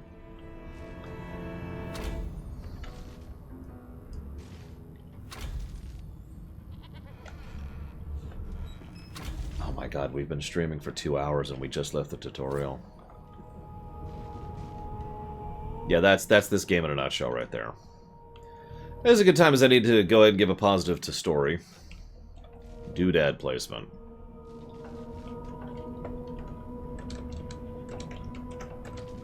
Whoops.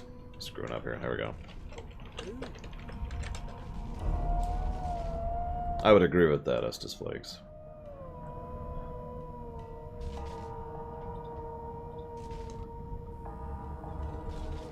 Doodad placement is always an aspect of... well, is 99.9999999% of the time an aspect of story. So, yes. So, a little thing. You can kind of see that red outline there. That's, it's stealing. Robbing. So, I can grab that with no fear, but if I grab that, I'm screwed. So, hey, what's up? Why, you're looking... There you are. Not too tight, I hope. The collar, I mean. Oh, not to worry. Every dog has to get used to its leash. Hang on, do you have anything to trade? Ooh, she has raw rabbit meat. She has an apple! No wonder she's an asshole! In the meantime, your next stop will be Magister William. All passengers have to be registered in the ship's manifest, and he's the chap in charge of the logs. You'll find him on the other side of this deck, in the officers' quarters. So, you remember how I mentioned the tags earlier? It actually says the tags right there. I can do a scholar tag or a mystic tag. I muse at the room shape, and I see we're on a Lucian-class frigate, but why? Why? Because we're at sea, of course, and have been for several days. Index fingers pressed to her lips, she pauses a moment to give you a scrutinizing gander. My word, you do seem a bit befuddled, don't you? Perhaps I was a bit too generous with that sedative. Thanks. Oh, well, I'm sure you'll soon gather your wits. Most likely. Eventually. In the meantime, all you need to know is that we're en route to Fort Joy. By the way, we're going to a place called Fort Joy. You can guess everything you need to know about that place from that name. A new life awaits, and if you're a particularly good boy, perhaps a cure as well. An end to Source. For good. By the way, you can save in mid-conversation. So... Prisoner's dead. Is he? Oh well. Some problems simply sort themselves, don't they? And the Magister's dead. She frowns and peers at you closely, concern clearly etched upon her face. Delusions such as these are rare, but not unheard of. I recommend a cup of mulled wine and another night's sleep. Just take it easy. Very true, Colgrim, as we've already discovered. Me and my friends. So, why have you collared me? Why, for my peace of mind, of course. Why don't you try casting one of those Source spells of yours? See what happens. So because we're Fane, we can recall the feeling of waking up and draining a body of Source. Recalling that rushing power that filled you. We unleash it! Currents of magic surge inside you, boiling, bursting, then breaking, only to fade back into your soul like rain into the earth. You better stop before you hurt yourself. All will, but no result. There you have it. See? The collar's function. It neuters you of sorts. Makes you unable to cast Source. For your own peace of mind, of course. Yours and the whole world's. Thanks. It's worth noting that Source and magic are actually kind of separate, Mike Romano, but we'll discuss more about that later as we kind of go through things. So, let's show off sneaking really quick, even though we're not really doing a sneaking build. Hang on. There we go. So this is sneaking. Naturally, we're in a barrel. What else would we be in? The game actually paints the ground with the areas that the people are currently watching, so you can see where to avoid. It seems as though there's a pattern in the floor. And, as you can see, as they move, the vision moves too. Dallas is such a dear lending it to me. And yeah, you can also do this. I actually forgot about that.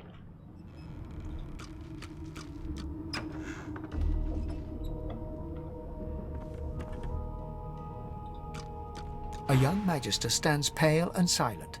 Her knuckles whiten around her weapon as you pass. In fact, he seems Behind the magister, a bloodied mass lies in a heap. Gore and limbs lie at odd angles. You can't make out a face amid the mess. The hell is this nonsense? Easy now. Why don't you move along? Get some fresh air. Waters is investigating. She'll figure out who did it. Always does. I mean, I could help. Aren't you enterprising? I'll let Waters tell you no herself. Go ahead. She with the body. My God, someone murdered this poor person. ugly sight, isn't it? Burns me up this happened under our protection. We're extremely lucky no Voidwalker followed the source that did this. I mean...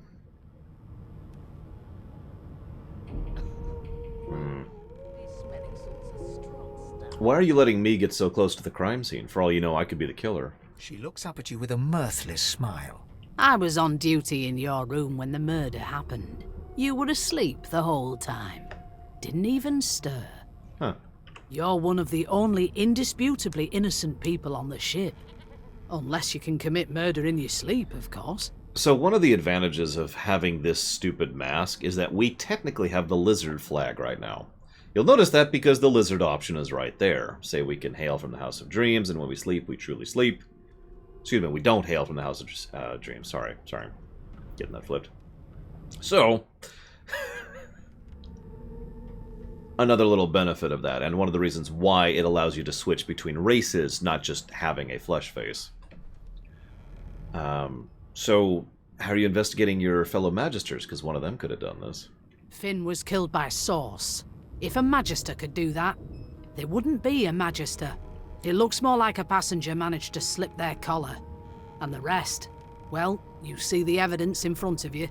Listen, I could use someone to keep their ears open among the passengers. Sometimes they clam up in front of a uniform. I can't imagine why. Speaking of which, this outfit is so ugly, so let's just get rid of that. There we go. Bring me a good lead, and I'll throw in a shiny gold coin for you. How about that? Ooh, a gold coin. Would I okay. Could someone do me a favor and look up Dragon Age Origins? Because I'm pretty sure we gave Dragon Age Origins a gameplay positive for this. Because that's what I would do right now if I was reviewing Dragon Age Origins right now. For dialogue options and variety of dialogue options. Which, as I argued back then, is an aspect of gameplay. Options. I'll let you know. I'm no snitch. You really think I'd help a Magister? Someone who's keeping me under lock and key? My price is considerably higher than that. Now, in fairness, I don't think this game has quite the depth of Dragon Age Origins variety in nuance when it comes to the tone of the character you play. But we do get to decide the flavor of character we play, and I am totally into that. So... yeah, I was gonna say, I'm pretty sure Origins got multiple positives for this, which works, because in this case, this game would probably get 1 positive for the same general concept. But if anybody could check for that, please, and thank you. Acting like a real lawmaker at this point. Hang on, let's check the previous laws to see our previous precedent on this one. Thanks. I just want to catch whoever did this before they hurt anyone else. We are at least going to be polite and kind, as is our usual wont. No, Petey. No highs! Only Coopos! Sorry. So let's jot that down. Variety of dialogue options to allow flavor of characterization in player choice. See, I can't do puns on the fly, otherwise I'd totally do slurps. I believe it's just gold in this one. Yeah, no, it's just gold. No, the real problem is going to be the weight. We'll deal with that later.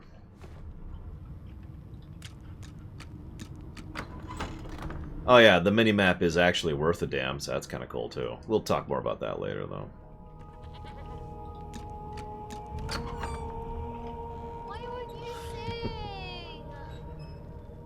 A no doesn't become a yes over time, you know. So yes, those are children. And that's Lowe's. It was one of them. I know it. You put a knuckle in it. I'm trying to touch it. You know, I don't think I ever noticed that, Estus Flakes. We're like cattle to them. Huh. The actual map is actually just the mini-map. Just, you know, in this thing. They're picking us off one by one. You know, the thing that Nier Automata probably should have done. Can we just skip to the part? You shut up. You think me mad? Mad? No. Insufferable? Surely. What are you trying to hear anyway? I'll tell you if you can keep it quiet long enough for me to listen. Thank you, Jesse's Mask. Come on. Please, Losa. Losa, excuse me. So let's go talk to Losa. Ah, there you are. Husband. I'm a lizard. Would you please tell this very charming gaggle of not at all brat-like babes that I am by no accounts this Losa woman, nor do I sing, in fact. I'm deathly allergical. So we can play along. Be like, who's Losa? You must have me confused with someone else. And I look at the... and you can... option 4 is look at the passel of dirty kids and say they seem well enough like brats to you. You can be kind of a dick in this game, by the way. I don't actually know how evil you can be in this one. Like in Dragon Age Origins, we talked about this. You can be really evil in Dragon Age Origins. They let you just be absolutely insane. I don't know how evil you can be in this game, for obvious reasons. How very correct you are, spouse of mine. Madame Josephine Gribbles de Peeb refuses to be confused with anyone else. What? What's so funny? Her pinched face cracks into a great grin, and she shoos the children away from her with a laugh. Yeah, okay, you found me out. Go on and git, and maybe I'll sing you something when I'm good and ready. She turns to you, dark-eyed and dirty-haired, and smiles flatly. Gotta keep ourselves entertained, haven't we? Lose, I presume. You presume right. That's pretty nuts, Colgrim. Still not as evil as I'm thinking, but pretty nuts. I mean, that's you know, generically evil, but not really evil. Destroying the world is so passé at this point. Tell me something, Lose. Do you know anything about the moida that just happened? Nope. Trying not to find anything out either. Ignorance is bliss. The utterer, the better. Right. Suddenly, her eyes cloud to an unnatural black. Greyish veins run down her face, and her mouth tightens into a cruel sneer.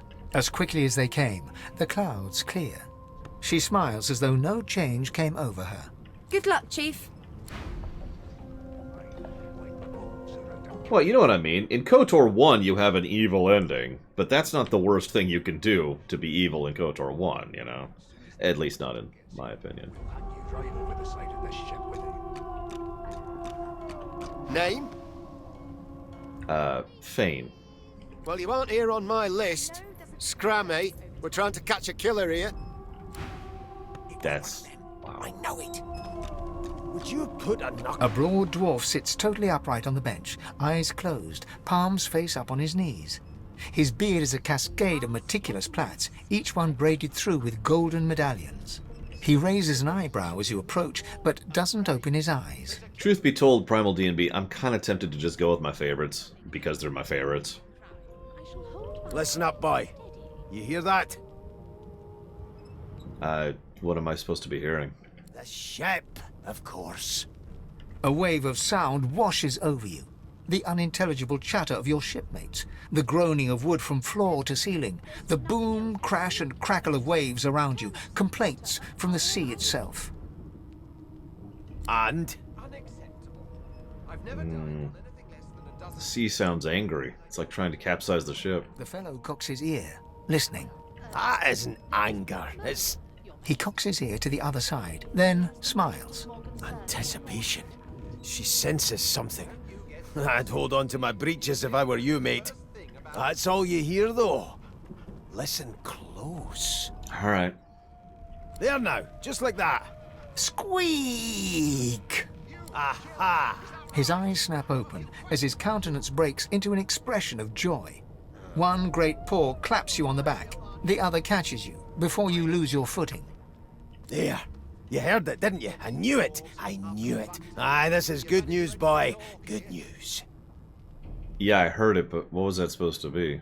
It's the wheel. The wheel. Don't you see, you beautiful idiot? Squeaks whenever the helmsman jerks it clockwise, which means we're heading east. Burn my beard. That means if we've been traveling for, yes, only 10.34 nautical miles to Fort Joy. But no, PD Bar, that is, Colgrim has the right of it. DOS 1, or not Colgrim, sorry, Michael has the right of it. DOS 1 hasn't been funded. In fact, it's not even on the list. And that's why we're playing DOS 2, a game that has been funded. I don't know if you know this, PD Bar, but you all determine what we stream. I have a little bit of say over it because I have tactical choice with regards to dealer's choice, but the fact of the matter is that you decide what games are on the list, and you decide which games are funded. Let me finish this cutscene. There has been a murder. Also, you shouldn't try to burn your beard. That's a very magnificent beard. Ah, so you've eyes as well as ears, eh? You'll go far, mate. Even here. What, so why are you so excited about reaching Fort Joy? No, indeed, boy. But that ain't my final destination. The dwarf leans back from the table and strokes his beard, gold medallions jingling merrily. His eyes roll over to you. That'll be all. Thank you kindly, boy. Right. And now we'll scooch the camera up here. This wolf on a leash now. As soon as the Inquisitor gets here, we'll hang you right over the side of this ship with him. Thank you very, very, very, very much, Dark Leviathan.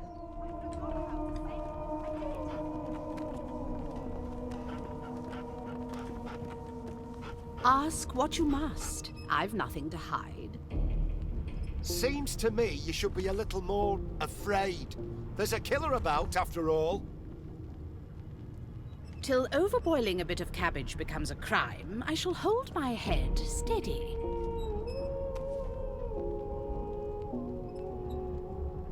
Keep those bolts trained on her, and if she tries to run... Very, very, very much appreciate. Thank you. I will put that also towards a hat in time. Turnips and water are all I was given. Unacceptable. I've never dined on anything less than a dozen-course dinner, and I don't intend to do away with the custom. A dozen-course dinner? Ahem. Hello, Caleb. Have I played DOS 2 before? Yes. You can tell because it says somewhere on the Twitch screen. I know Twitch changed their layout again lately and it sucks.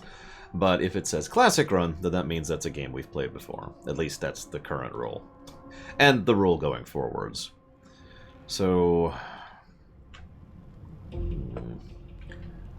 Jesse's Mask suggested something earlier. I wanted to jot that down, and then I got distracted. Oh, yeah. We'll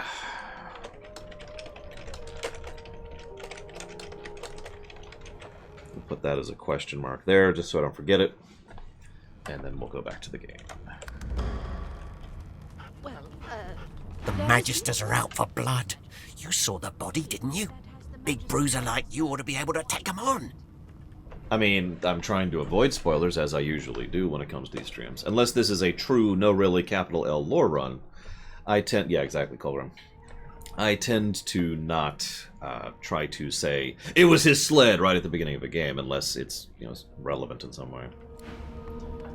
Oh, wait, hang on. They're everywhere now, the Magisters. In my hometown, you can't throw a shoe without hitting one. He's got orange juice. From 'em. Not anywhere. Well, you've got this wolf on a leash now. Right, I was supposed to have that up. Hello, Poke-Ree? Is that Poke Resident Evil? Because that's terrifying, if that's true. Go talk to Demiya. Forgive me, kin. Were that I had more than gruel to serve.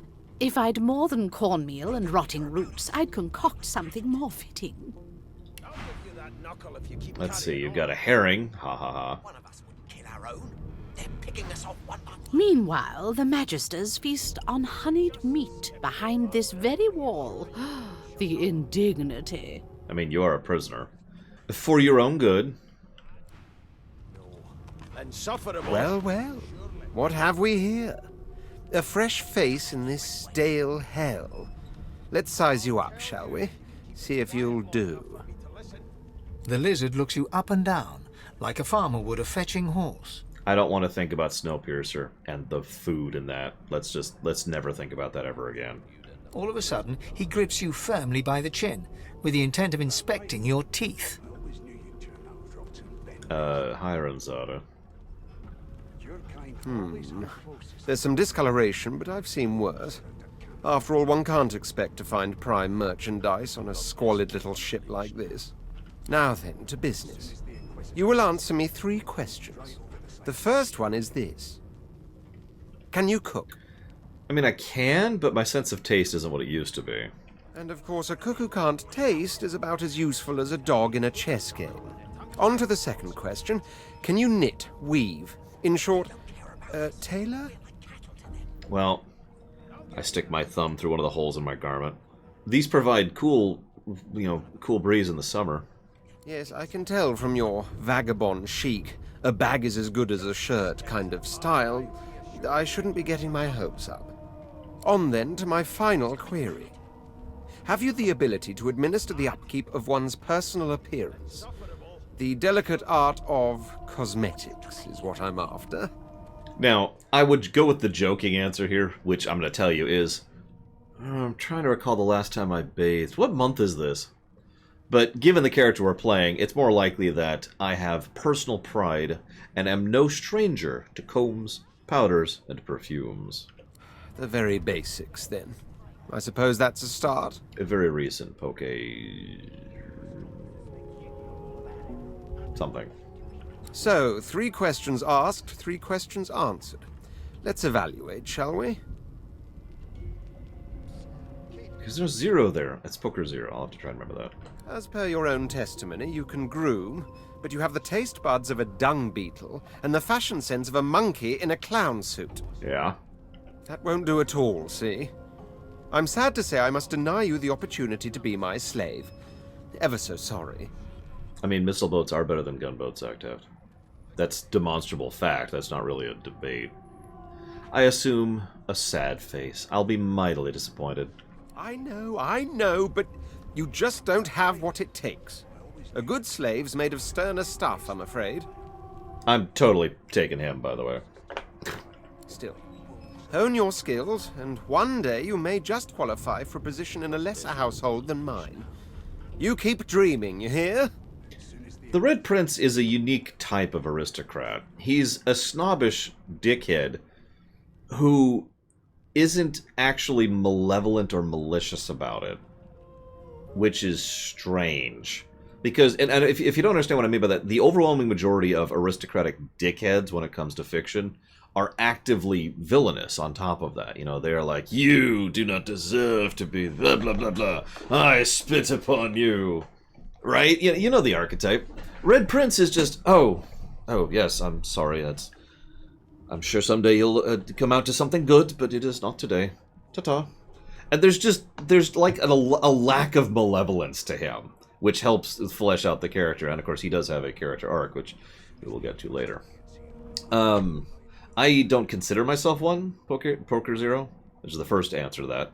And second of all, I suppose that would have been about 4-ish years ago when I was going through the series for my niece. I'm trying to concentrate. Let's see. We're like cattle to them. I'll give you that knuckle. I'm busy watching for clues, sorcerer. Go take your sub-story somewhere else. But you have an apple. No apple.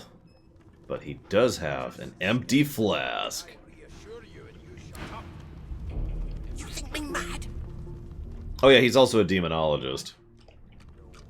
Insufferable, surely. A scruffy man lounges against the wall with scarred arms folded. A sly smile playing on his face, he stares across at the Magister guarding him.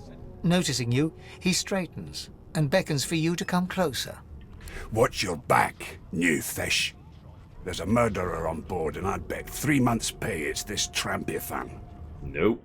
Rolling his eyes at the Magister's warning, the man named Ifan beckons again.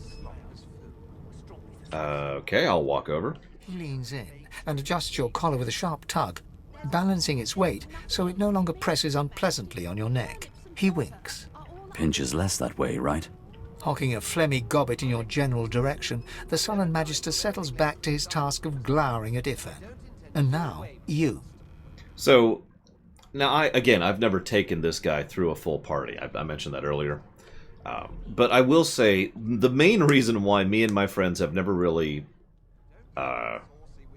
gotten into Ifan here is because he feels like what I would call the default character. You know what I mean? Like, if you were just to close your eyes and picture D&D adventurer, then this is probably who you're picturing. At least who I'm picturing in my head. And I am aware of his art because I read up on it for the rumination. And I'm aware of his connection to... But, yeah.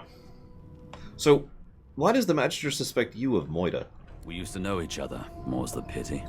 I was his commander many, many, many moons ago. Isn't that right, Vic? Standing far back from Ifan, the tight-faced Magister draws one finger across his throat in an elaborate fashion, but says nothing. And yes, I do, Petey Bar. Ifan grins, flashing pointed white teeth. Same as he was at 14 years old. Only difference is somebody gave him a bigger sword, and now he's Johnny Big Pants. What'd you do to find yourself at the mercy of a subordinate? Long story. Maybe I'll tell you about it in the Joy. Away from interested parties. Right. Did you do the murder? No. The dead man, Finn, is it? I'd no business with him. And I wouldn't put a man down without good reason. He glances over at Magister Victor, who's staring back at him with pointed intensity. Damn shame sheer annoyance isn't reason enough. Yeah. Have you heard anything about, what's it called? Fort Joy? The Joy? I've heard a lot. Nothing good. No surprise there, since Bishop Alexander runs the show. Who? Wonder if we'll get to meet the ringmaster himself.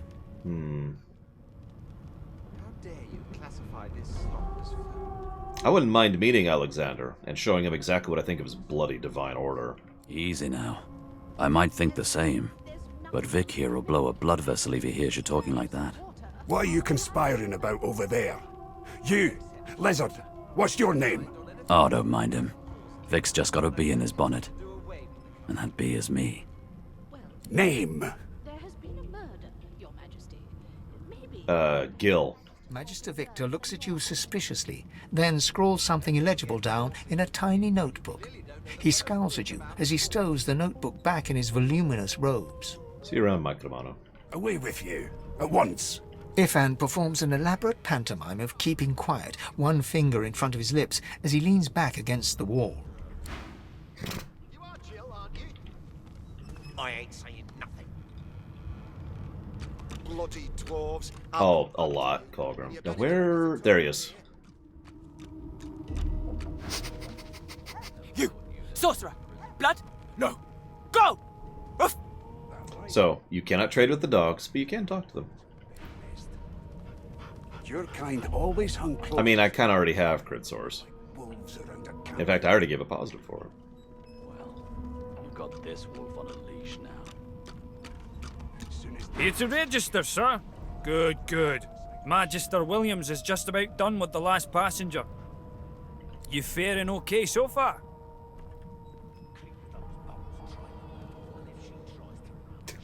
I'd be fine. I ask him, would you be fine if you were coddled like a dog, stuck in a ship's hold with a corpse and a murderer on the loose? He tugs the collar of his uniform and chuckles. Sorry you're upset, sir, but we all wear what we wear for a reason. You head on in now. Williams will get you sorted fast. Oh yeah, and I missed Sabine. Where is Sabine? Oh, there she is. Like wolves around a campfire. I think I'm... Sits tucked away in a dark spot, lazily rolling dice onto the surface of a barrel. They sound like the dry cackling of an old witch. I think I'm going to let you all decide our final party member. So we're going to have Fane, obviously, Sabine, and the Red Prince. And you can pick number 4. Sound good? I suppose we should set that vote up now. We can let it run for a while, and we will. So give me a moment to pull that up. Pull, pull, pull, pull. There we go.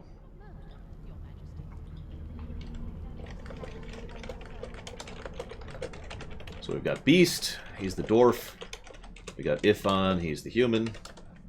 We've got, I don't remember how to pronounce, how do you spell her name? There we go, Lose, which is the spirit medium. We can build them as whatever, Catabo. Remember, we can respec, so it doesn't really matter who we pick gameplay-wise. The only real relevance is for story purposes, although it...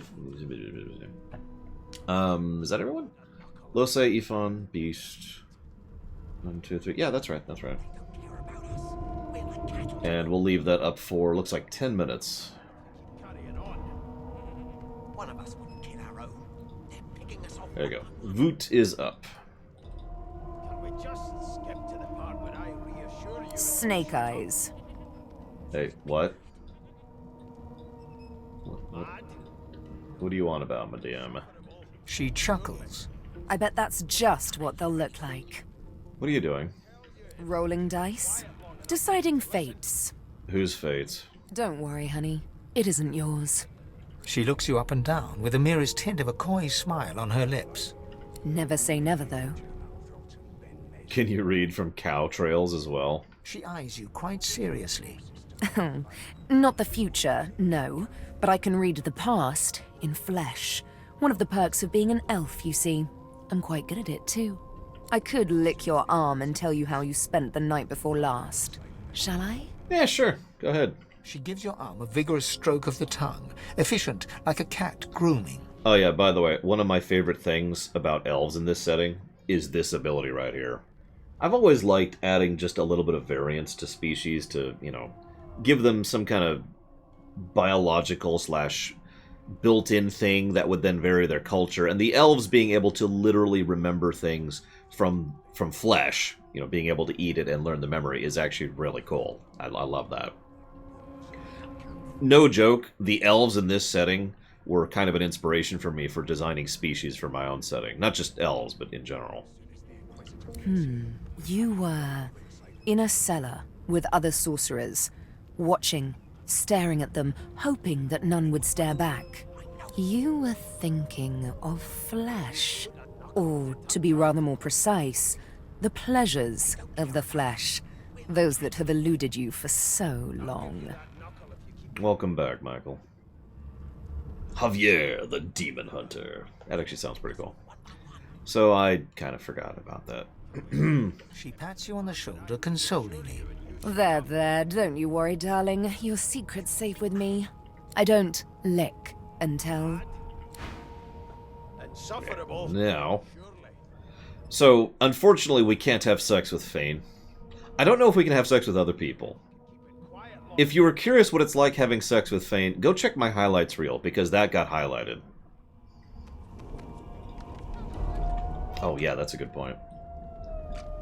I agree that elves are fascinating enough by themselves to deserve a story positive. I never thought you'd end up a prison guard.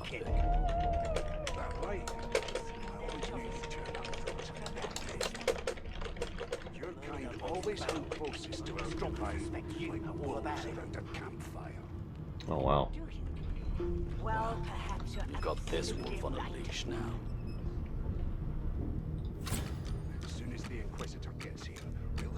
Standing at the center of the room, you spot a sorcerer haughtily eyeing a pair of nervous-looking magisters. They keep their crossbow trained upon her as she's being interrogated by an officer. So you admit it then? You murdered that poor fella? Yes, I did. But of course, that was only the beginning. Hi, Wendigo. She turns her head and looks you straight in the eye. There are others whose lives must end. Good God, the woman's mad. You there, sorcerer, go and fetch Magister Siwan. We need to do more than collar this maniac. We need to shackle her, hands and feet. So, options. Yes, sir. Turn to leave. Murderer must be brought to justice. Option 2. This is a perfect time for a mutiny. I'm with you, woman. Or, I could ask her, what do you mean others' lives must end? It means your journey draws to a close. Do stick around for its finale, though, because... She reaches for her collar and simply removes it. Which is not supposed to be possible. I'm just about to create a scene. Subdue her, men, quickly! If she casts Source, the Voidwoken will come. They'll end us all. She smiles with wicked satisfaction. Precisely. And they're not hostile because we didn't join her. But obviously it doesn't really matter because cutscene.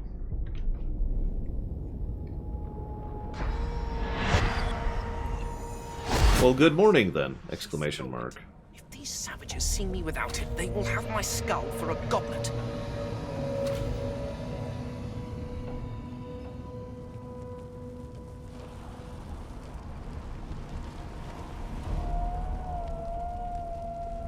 Right, I'm gonna have to remember I can't actually mute myself in the game.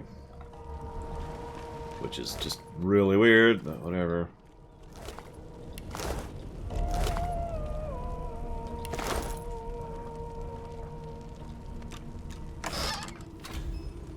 Go ahead and take all this gear. And as per usual for just about every CRPG ever, we immediately run into something much higher level than us to kickstart the plot, and it kills everything but us, so we can then loot them and move forwards. See Neverwinter Nights, Baldur's Gate, KOTOR. I think Fallout kind of does that too, if you want to stress the definition a little bit. So, very, very, very minor point. You notice how it actually says empty? In other words, you have already looted that, there's no need to re-loot it. Very minor point, but considering how loot-heavy this game is, it's nice to have that little convenience feature to check what you haven't looted already.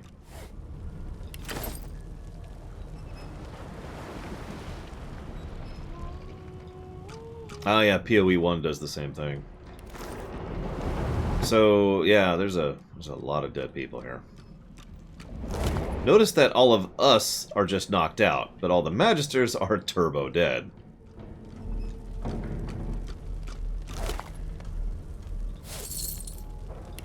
Oh yeah, and we're currently a skeleton, which is a problem. Because she took our helmet, because screw us.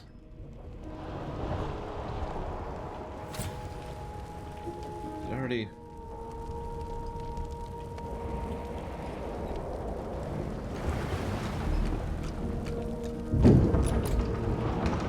Ifan lies motionless, curled on the ground like an animal.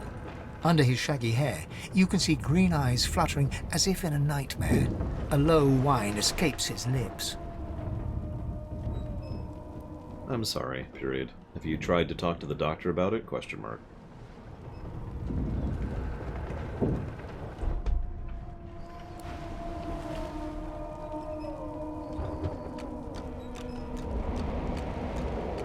Oh! What happened? Must have been the turnips. Sploosh. Water? Wine, for goodness sake! Oh! The lizard's eyes close as he slips into unconsciousness. The dwarf lies in a heap on the floor, his great beard twisted and tangled around him. He is stock still. You can't see if he's living or dead. Let's listen for a heartbeat. You hear a faint thud, thud, thud. He's alive, but only just.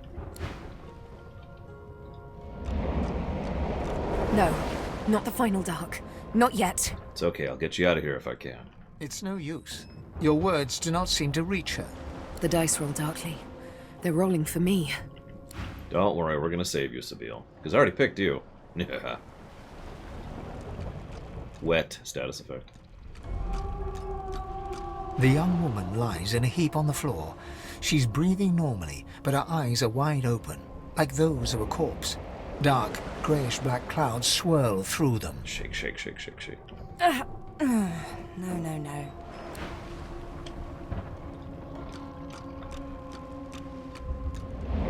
Oh yeah. So while we're here, did I not? I swear I picked one up. Oh well. Let's go ahead and put on the bucket. There we go.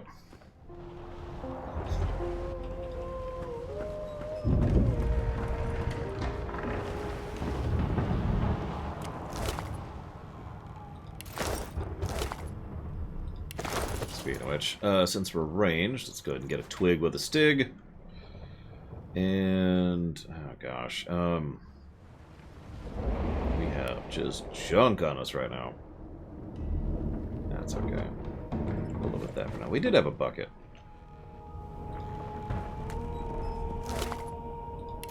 Yeah, sure. It's easy enough. There you go. Notice that when we have our armor off, it gets rid of the buff that shows we're veiled. Because for some reason, people could tell we're undead when we look like this. Hey, a chunk of flesh. If I was an elf, I could do something with that, but obviously I can't. Put all this stuff back on.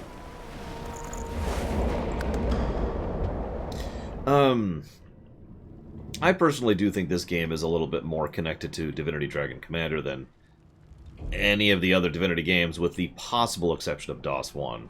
And really, the DOS 1 connection is so vague.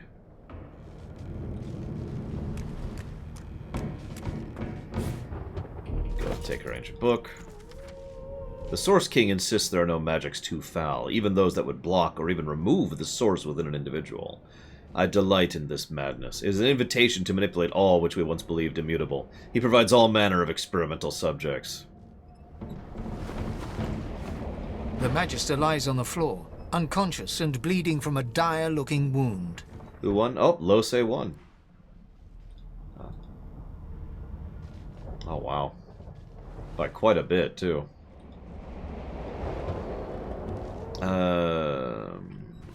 Yep, only 36 people are watching right now. That tracks.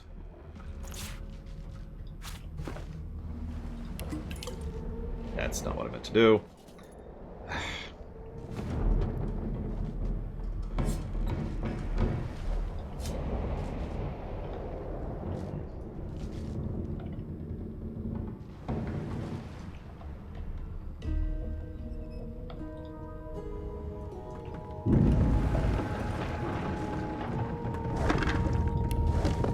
Empty.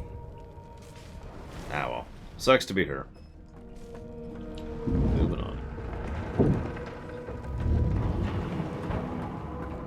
The hatch is blocked. I'll need to find another way. Well, okay.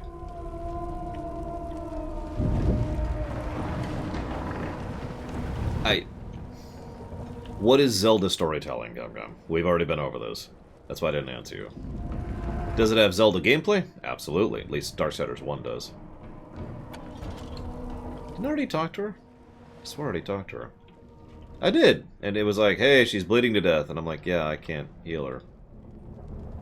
I'll do it again. Oh yeah, let's hit this button since we have this button. I could kill her.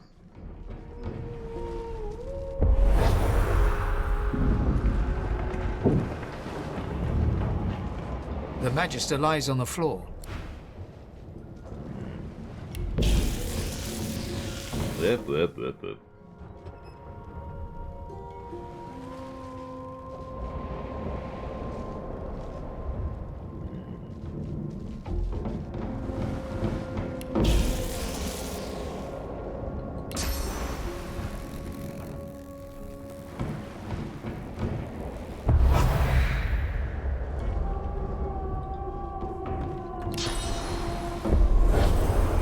One of the only things I don't like is that you have to confirm spells. Which you get used to, and I will get used to, but I guarantee you're going to see me cast spells and then not cast them quite a bit as I, you know, forget that I have to confirm. The hound paws desperately at its snout. It winces as it draws blood from its wet black nose and continues scratching. You need to get out of here. The ship's going to sink. The dog notices you for the first time and snarls, the hairs on its back prickling as it lowers itself into a lunge. Sorcerer! It sneezes suddenly and paws at its nose once more. Can't smell. Can't breathe. Too much sauce. Too much. Too much. Please, make it stop. So, we can say, I'm sorry. I'd stop it if I could. I need you to find the one who did this, or kill him. Naturally, we're going to kill the poor, innocent, defenseless, helpless doggy, who just begged us for help. No, I'm kidding. Could you find the one who did this? Too much. Too much. Can't smell. Can't breathe. The dog whines and continues pawing at its nose. Well, I should have killed it. Well, it's better than drowning. Arguably. I need to pick up telekinesis as soon as I can. I need to get off this wreck, and quick.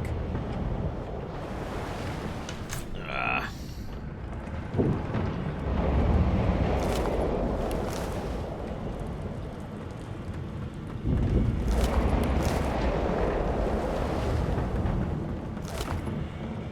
Not long before this thing snaps into splinters. It's fine. Something's pounding on the hull. The marking on the door was painted recently, judging from its pungent scent. You recognize the symbol immediately for what it is, a warning of death fog within.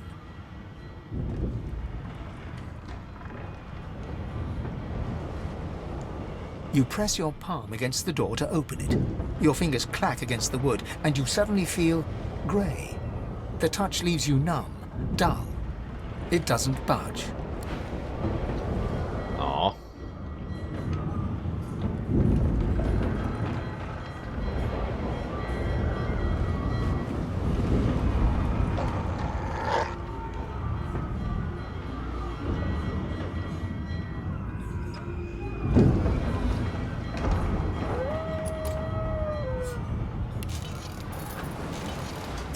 Damn. That doesn't bode well. Onwards and upwards. Thank the gods! By divine grace, who was that howling? He eyes the collar circling your neck and reaches a hand towards his blade. Another sorcerer! What's going on? What have you seen? Like you don't know? Mutiny! Did that witch fix your collar too? That's right. There's a frickin' mutiny. Wait, no, hang on. There's no mutiny. I almost died at that woman's hands. Aw. Your lies end here.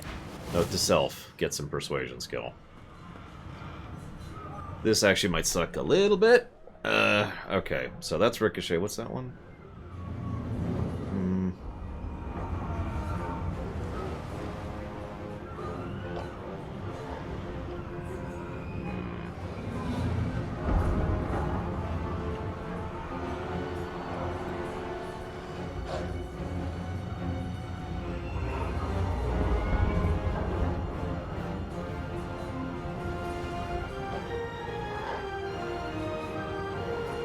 Well, since we're about to lose a bunch of things anyways. Oh yeah, so this is how targeting works, obviously. You can see the range of how far you can shoot, that's this thing up here, and you can see the range that it'll hit when it actually targets, which is the circle. And how much AP it'll cost, and the range, and all this other stuff. And I actually still have enough for another shot.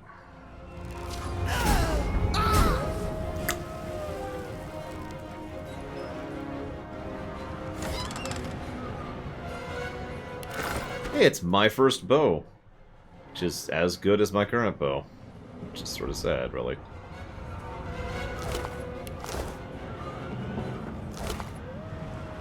I will admit, I'm probably gonna... The human's chief, Alexander. A curious name, but no more bizarre than anything else that species does. So I'm gonna admit that I'm not used to looting in this game. So I'm going to do my best. Because normally when I play this game, it's actually the other party member's job to loot. And distribute loot, and I just don't even bother with it.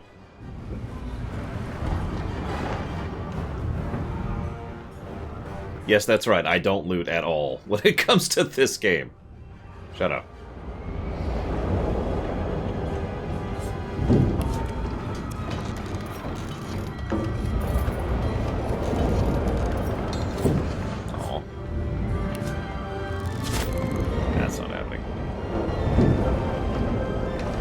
Oh, I did get him. Why didn't he show up on the... Ah, because he wasn't in range.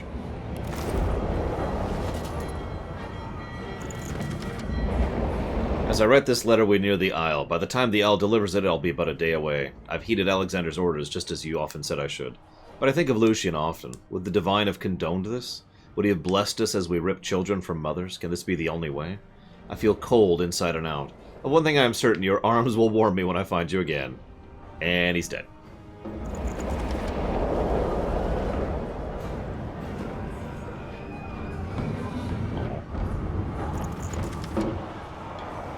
Murtaugh, death fog barrels have been locked down in storage. Stay out. You and Rix both. If anyone starts fooling around down here, it'll be lights out.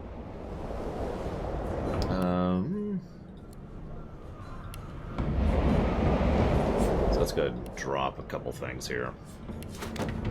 No.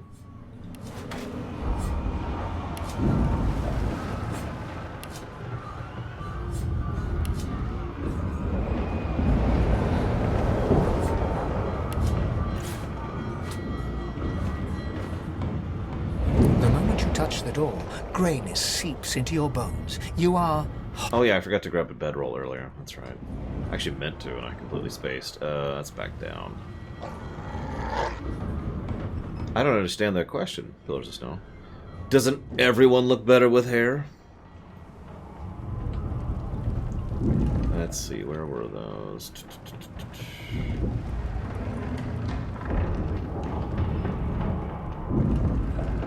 God, I actually was looking at them and I meant to loot when I completely spaced. Ah, there's one.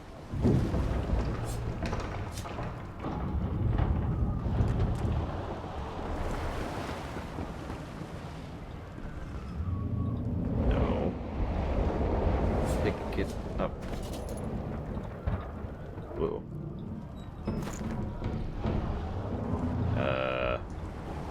Oh, there they are. I has bedroll now.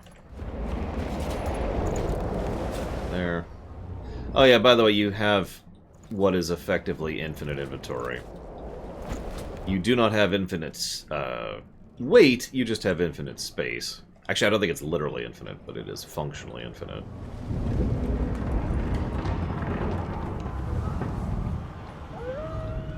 Okay, back to the Death Fog.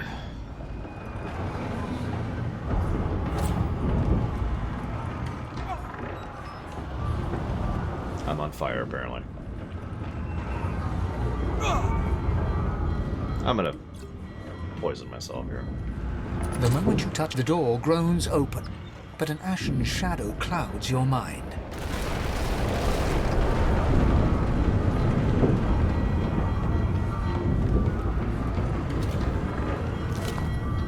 So this is actually kind of a tutorialization for what Death Fog is.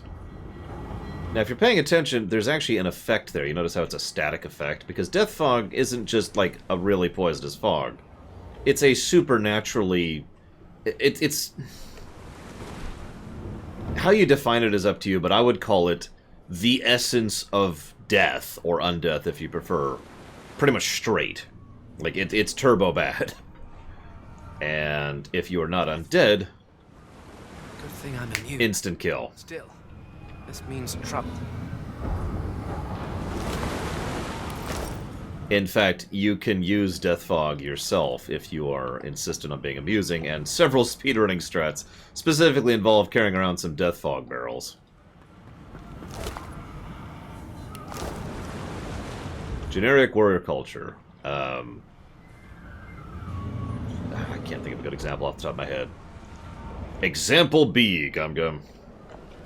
I wouldn't call the Klingons a typical generic warrior culture, to be completely blunt.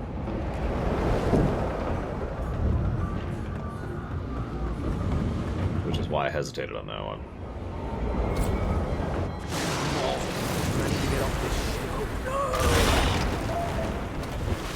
So these are voidlings. We'll be seeing a lot of them.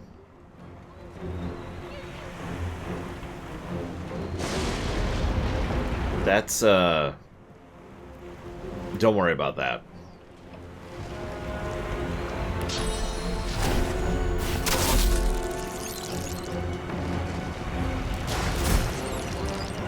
No, their blood is cursed. It's even better.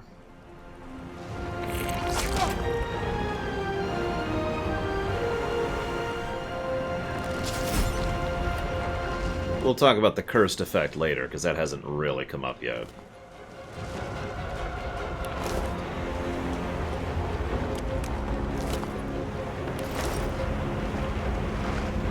Yeah, Alt doesn't highlight everything, which actually kind of irritates me, but whatever.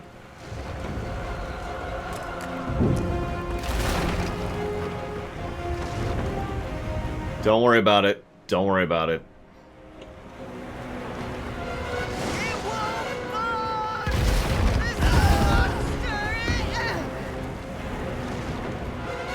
So they're a little dead.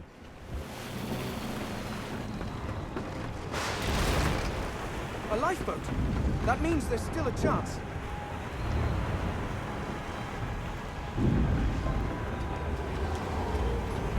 Oh, that's yeah, the Kazon, that's actually a much better example. The Kazon are a generic warrior culture. Thank you. Great. Shut your trap, kid. Children and dwarfs first, just like the old stories say. The dwarf yanks at one of the nearby ropes to no avail. You said there were other people down there. We need to help them. You see those tentacles, kid? It's time for getting the hell out of here.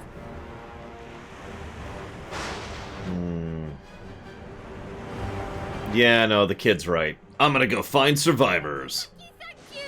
There's a ladder right over there. You can go straight down. You're gonna be the death of us, you hear? Well, not me. I can just walk. To the shortcut. Alright, where are we at?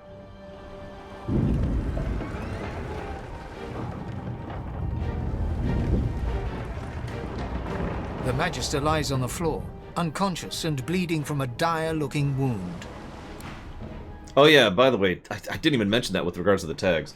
Certain decisions you make and like the ways you can complete quests will give you tags as you go through the game, which in turn will give you more options, just like the existing tags do. If you can walk, get yourself up the ladder. There's a... Wait! Voidwoken! Damn Voidwoken.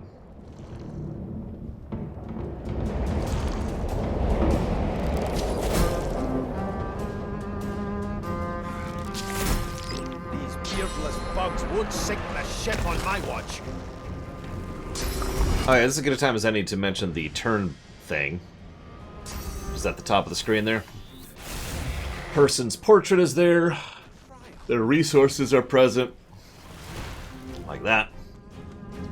Their health. Whether or not they're an enemy is indicated by the red outline. I thought Voidwoken was supposed to be scary.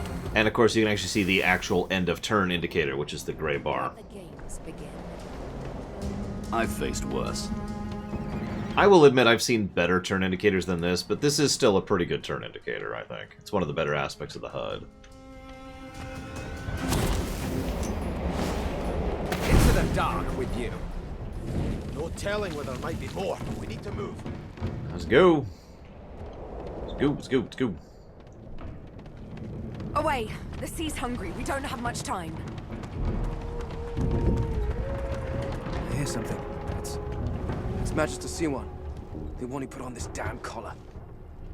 Sounds like she needs help. She tries to speak, but can only gape as she clutches her neck, trying to stem the bleeding of a gushing wound. With jagged movements, she raises her clenched fist and holds out a length of cloth, soaked with some kind of strong-smelling tincture. I take the cloth and hold it to her wound, trying to stem the bleeding. Blood quickly soaks through the cloth. Magister Siwan's mouth opens and closes, her eyes wide in terror. So you can abandon her, slit her throat, as a mercy, hold the cloth tighter, or do a tourniquet. Blood pours out from around the bandage. Magister Siwan reaches out to you, her hand flailing. Okay. Tighter. It's working. The pressure is stemming the flow of blood. Siwan clutches your arm, her eyes locked with yours. Something within the ship snaps. The floorboards shudder. I continue to hold the cloth to the wound, take her hand, and help her stand. Siwan struggles to her feet, clinging to you tightly. The ship lets out a deep groan, then cracks.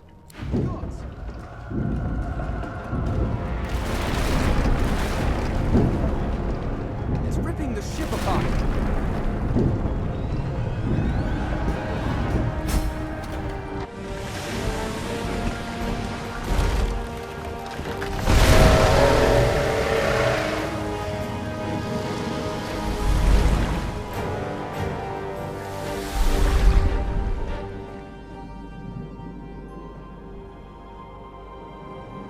I have plans for you, child. Rise.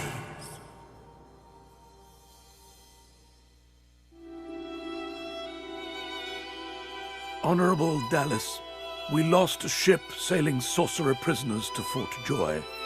We assume some escaped and broke their collars. Their vile magic lured the Voidwoken. All who were aboard are presumed dead. Yours faithfully into eternity, High Judge Oriven.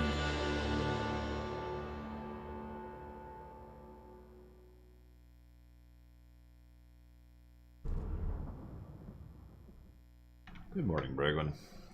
That's debatable, Colgrim. I mean, they certainly used to, but whether they still adhere to such things is a little bit more debatable. I mean, they've been around for a while. I have not played Baldur's Gate 3. I am waiting for a full release, as is my wont. Well, that was decidedly unpleasant. Oh, tell me about it. Lone survivor. No. Depending on one's definition of survivor, of course. Welcome to the island. Da-da-da-da. We're gonna be here a couple days. No, really. Okay.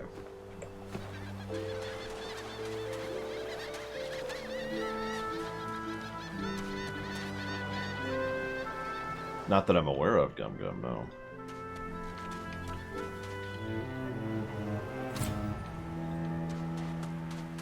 Voidwoken. Those are the same beasts that sank our ship. Damn. They made it to shore. That's okay, we can fix that.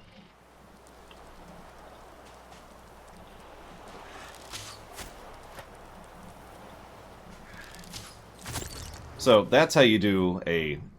So one of the ways you can initiate combat is by literally initiating combat, which in order to do that with a hostile enemy, you have to get it before it actually aggroes you, or sneak up to it. Well, I mean, you can do it at range, or sneak up to it, or cast a spell, or whatever. There's actually several ways to do that. One of my personal favorites is to toss a barrel over, and then set the barrel on fire. And yeah, it's possible to kill enemies completely out of combat if you kill them hard enough, for lack of a better way to put that. God dang. I'm doing so much damage. I will admit that I enjoy. Collars were supposed to keep those things at bay.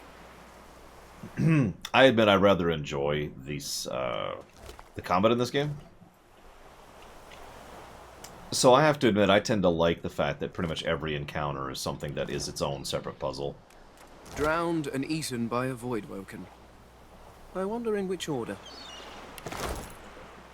Then again, it's also worth noting that a astonishing number of encounters in this game are skippable, or you can just, as mentioned earlier, devastate before you even actually get into combat, so that's kind of neat.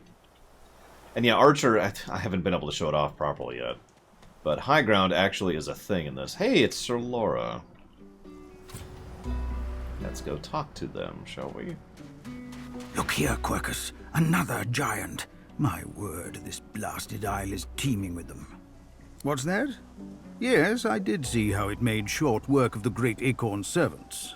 Quite right, very impressive. But that is no reason to trust it. Giants like that destroyed our forests. They are the very reason the great Acorn is returning in all its wrath. What? Dear me, have you taken leave of all 6 of your senses? You would have me use this giant for a shield? Why would I... Oh, I see. You cunning devil, Quercus. Of course, if it defeated the great Acorn's vile servants, it can do so again. We need only follow in its big, wide shadow and be safe. And yes, that's an undead cat he's riding there, if you can't really tell. Why are you accusing me of destroying your forest? Egads, it speaks our tongue, Quercus. Hush before...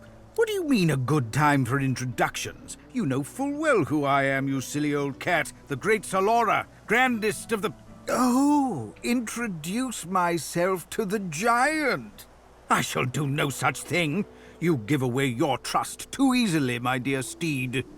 No, we will have the giant march. In time, we'll see whether it deserves our confidence. Now, onwards! Shield! Venture forth, post-haste. The great Acorn waits for no one.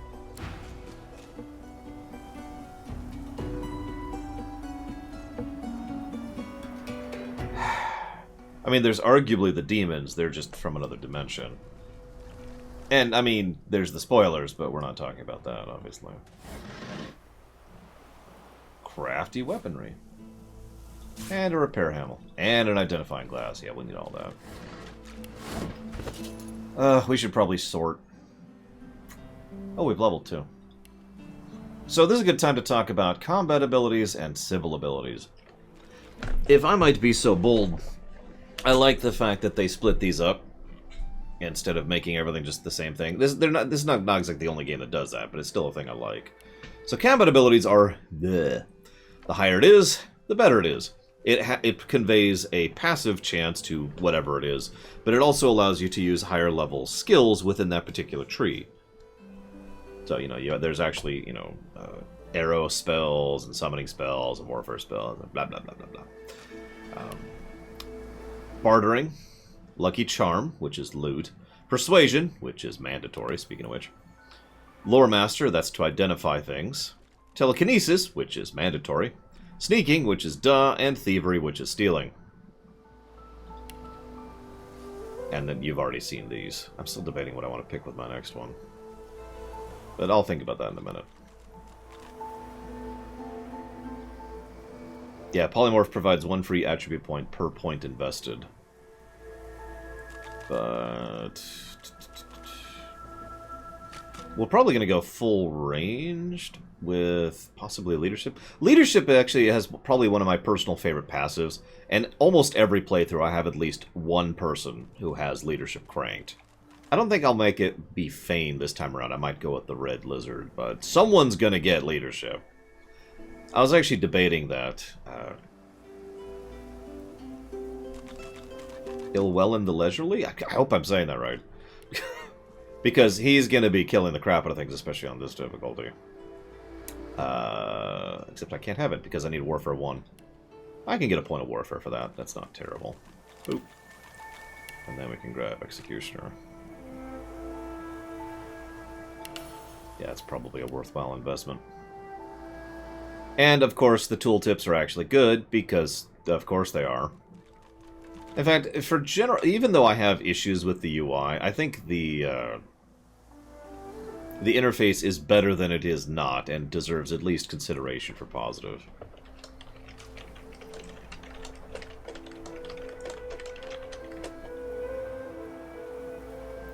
No, not interface, HUD.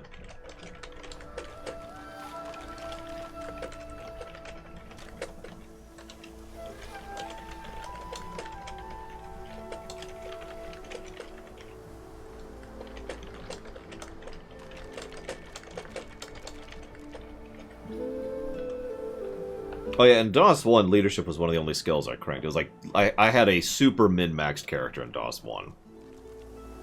Absolutely cranked leadership, absolutely cranked two-handed, and that was kind of it. And I just to my way through that. It was actually quite fun.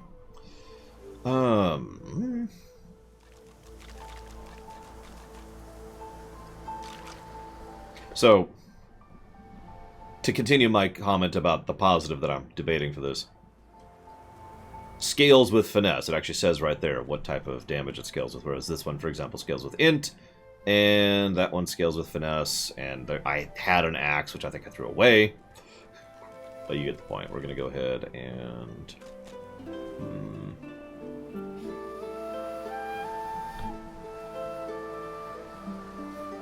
Debating how I want to do this. Yeah, exactly, Colgrim. And this is pretty much all our main stats here, too. Damage, crit, accuracy, dodge. Physical armor, which affects several things. Magic armor, which affects several things. Movement, initiative, experience, next level. And our various resistances to various stats. I think we'll hold off on that for right now. Alright. I mean, we will be able to respec later, so it's not super important. But we do need to get party member number 1. You spot a strange lizard, gazing over the water with a steady, malcontent stare. His skin is of a bright, blood-red color. Could he be... Yes, you recognize him from the ship. It would seem you're not the only one who survived the tentacles of the deep. You're the one who took me by the jaw and sized me up like a damn horse. I got a bone to pick with you. The lizard turns about with the graceful ease of a dancer, or a duelist.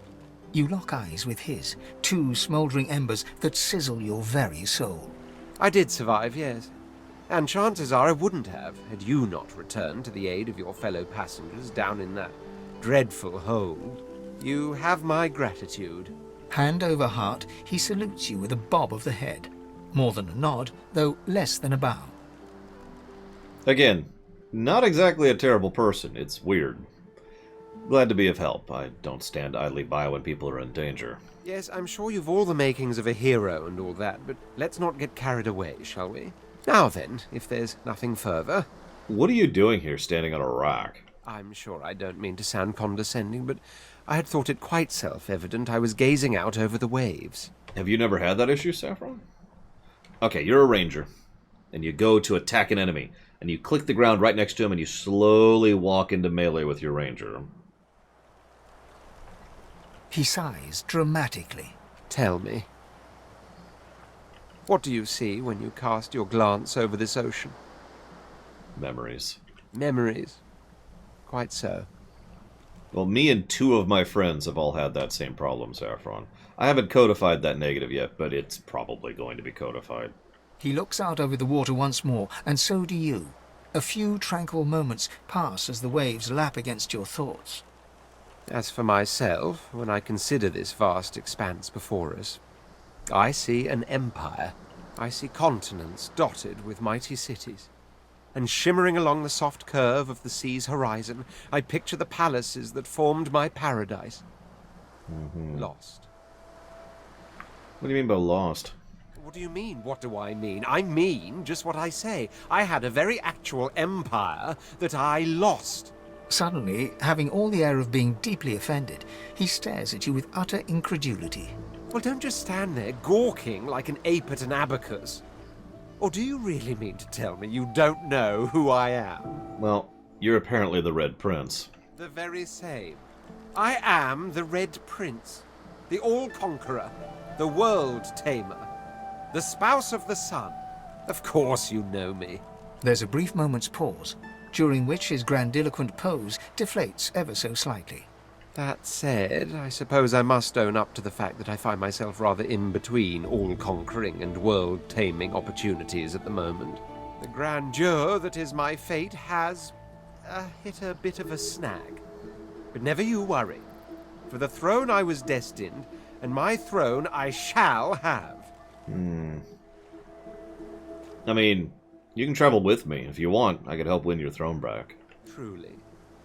A kind offer indeed. And you've already proven to be trustworthy enough. You came back for the others on that ship, after all. Fine, I accept.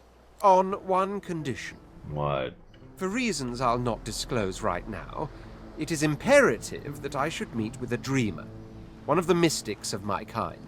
And before Sabine meets with them. I've reason to believe one of them may be present on this island.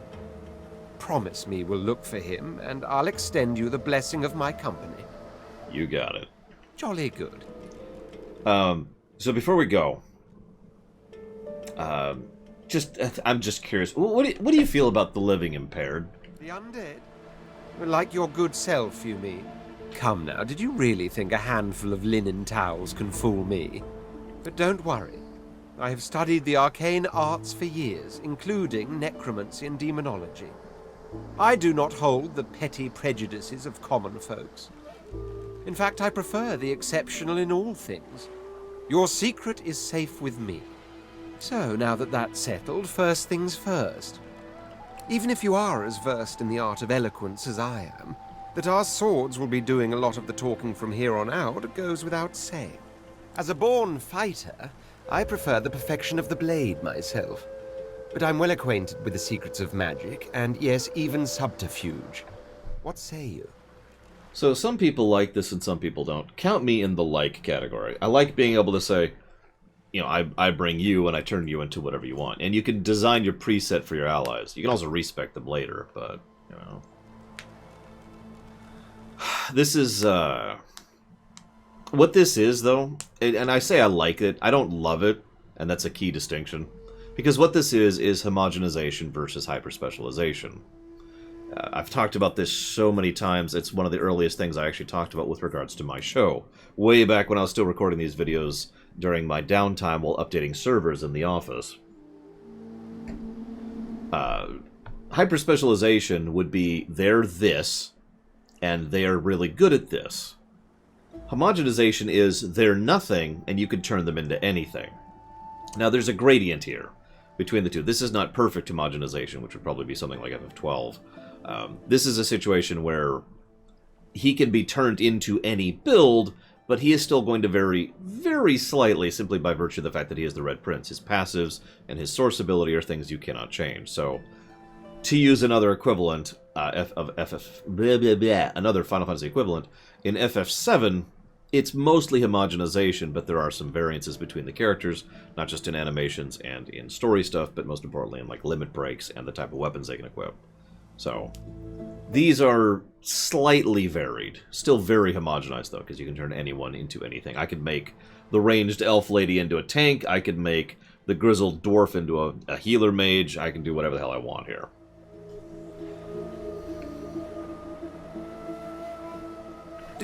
Do not take my elegance as a mask for frailty. My blows shatter shields, and my thrusts pierce armor. If a warrior you need, the warrior you'll have. How about an executioner? Someone who can get right up and close and personal. Very well. Onwards, then, to victory or death. The Red Prince nods and gives you a smile that wavers ever so delicately between courtesy and contempt. Now, as you're aware, you'll be traveling with a prince. Proper forms of address include Your Majesty, Your Royal Highness, or if you're feeling particularly frivolous, Milord. As your luck would have it, I seem to be fresh out of luggage, so you won't be required to carry my belongings. Of course, there are other forms of protocol to bear in mind, but I'll see to it you'll pick up the rest as we go. So, without further ado, let us be off. Party kit. So, another interesting thing about this game, we can take control of a specific character to run around and do stuff, which is interesting in their own right.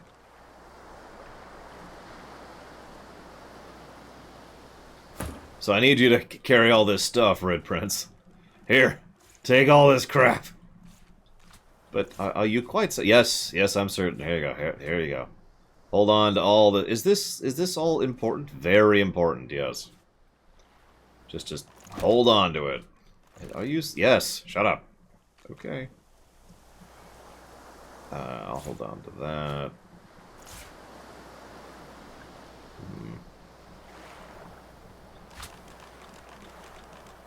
Put that over there. Put that over there. Put that over there. Hello, Console Hut.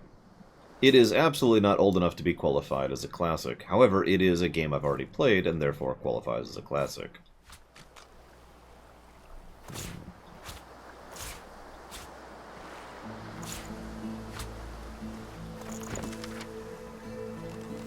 Yay, recipes learned.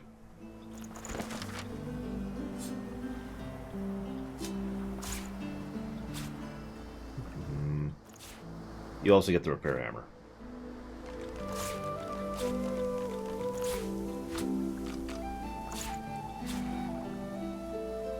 And here, have a bucket for your head.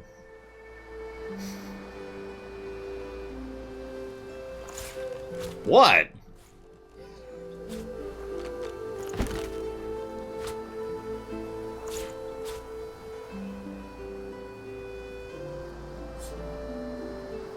Oh, you can also right-click items to send to people, which seems like an unnecessary step, but when you're playing co-op, the send to person option is invaluable. Like, that's just a really quick and easy way to do that. You can also do that, which I believe is the mark for selling option. I'm not actually 100% sure. It's been a little bit. Open that up. Put these in here.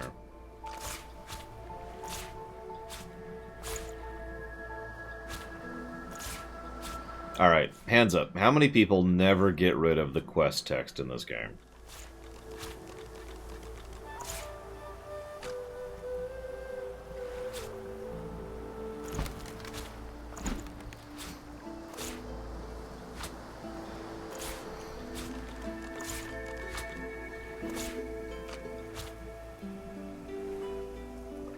Yep, keys. I'm probably gonna actually let's go ahead and do this. I'll buy a different bag later for keys.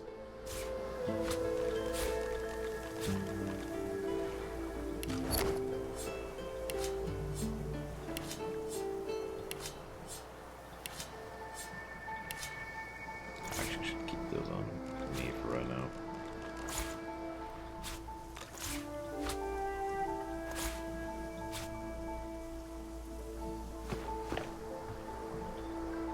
You wouldn't throw me away, would you? You wouldn't download a lore, would you?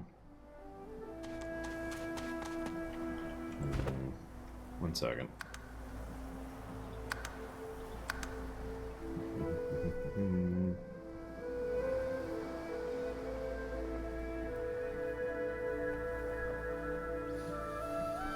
There we go. That's what I was going for. Hey, alright. Actually, I might swap that. A black cat. A herald of wisdom in my homeland. How fortuitous.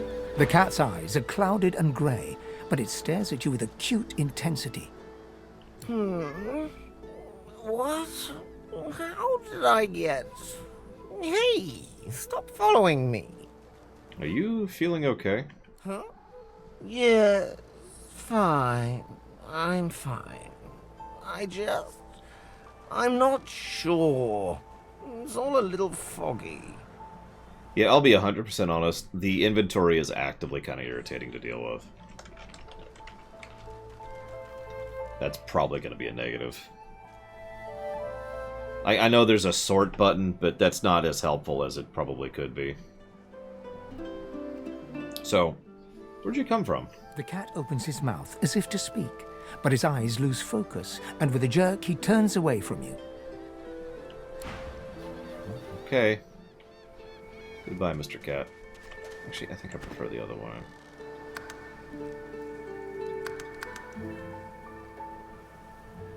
Yeah, the inventory commits both sins of inventory.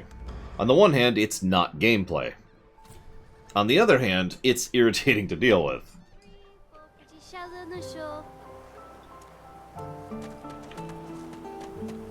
Like, it's not just a list or something like some games do. And it's not, you know, an actual mechanic, like, say, Resident Evil 4 or whatever. Hate to always default to that one, but you know what I mean. Where should I put this one? Hey, mister. It's a lot nicer here than that stinking boat, huh? I'm sure glad you went back to save the others. Saw one of them wringing out their tunic at the shore a few hours ago. Say hi for me. Well, I just mentioned both ways they could do it, Damashi. They could turn it into an actual mechanic, which actually I don't think would suit this game, or they could make it so it is simply a list. Remember, there's already an inventory limitation. That's the weight system right there, which you can't see the mouse, but there's a weight system. So you're already limited on how much you can carry. Having to deal with the weight and dragging and dropping all this random crap is doubly irritating. Yeah, like a mass transfer button, more sorting systems, maybe just a straight-up option to have certain things tracked under different categories. Like, you know, have all the food stuff over here, or have all the crafting stuff over here as like a separate panel. And yes, again, I know there's the filters, but this doesn't really make it better. It's just, it makes it slightly less irritating. So, anyways.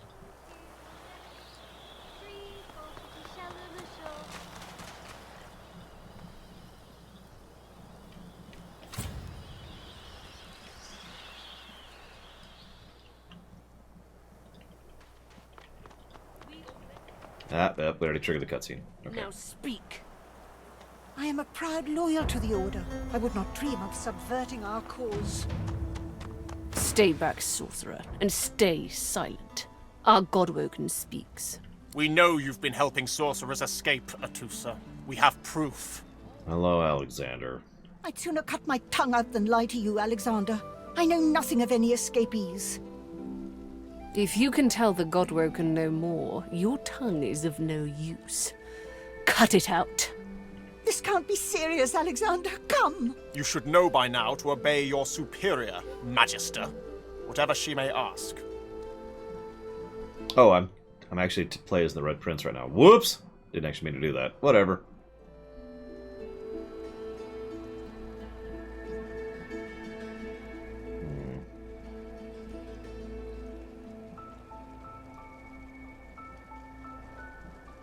You know, truth or lies, you're not going to find out what's going on by mutilating the poor woman. Stay silent, lizard! Atusa pinches the tip of her tongue with 2 fingers and brings her dagger to its root. Her eyes squeeze shut. Drops of blood form against the dagger's edge and quickly fall to the ground. She groans. Stop! My father, may his soul rest in peace, would be disappointed in you, Atusa. To think you would lie to his only son, your bishop, and your friend these many years. The fate of our realm hangs in the balance. If you will not help us save it, then you will help the Void destroy it. Dallas? Yes, Your Holiness? Spit, spit, spit, spit, spit. I believe we're done here.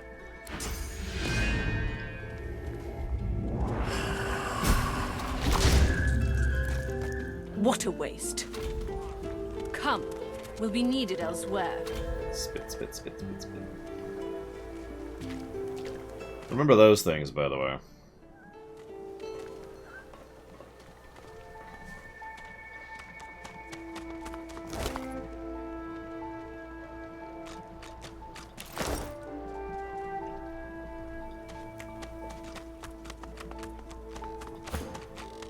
Oh yeah. So you see how a little exclamation mark has shown up? The Lizard Magister, or what's left of her, lies in a puddle of gore. So if you've ever played a Tales of game, you kind of know what these are. These are the... Oh, I forget what the Tales of game calls them. They're little side things, right? Interactions where your party just kind of talks to each other, commenting on whatever just happened. They're completely optional. Kind of cool. But I'm not sure they qualify as a positive. Because of Shadow Machine! If it wasn't for him, they would be a positive, but... Unfortunately, Shadow Machine has doomed it to be a negative. But no, I feel like there's two problems with the exclamation mark system, and this is speaking from experience. Problem number one, they go away over time. Problem number two, they're kind of hard to see, especially in certain areas. I only noticed that one because, you know, I knew there was one coming. But problem number three, it's possible to have a situation where, let's say that you're walking forward, okay? So you're walking forward, here, we'll be the brush here. You're walking forward. Alright. And then you hit a cutscene, and then the cutscene happens, and then you're talking, and then either deliberately or accidentally, you keep going, and so you accidentally trigger another cutscene just ahead of that, which then removes the exclamation mark, and now you can no longer see it. Now, I don't want them to be mandatory, because that would be equally irritating, but I think they're a little bit too optional. As we've discussed before, there are such a things as things that are too optional. Yeah, this is basically skippable content. And yeah, skits, I believe you're correct, is what they were called. So, honestly, this might actually drift into negative territory for being too optional. Being too skippable.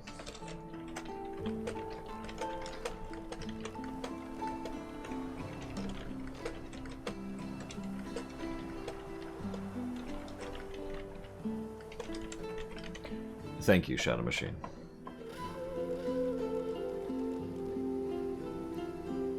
Very, very much, as always, sir. Thank you.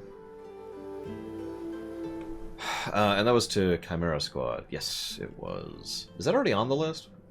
I mean, I don't need to check. It's something I've already looked into. It's on my list, for God's sakes. But either way, thank you again.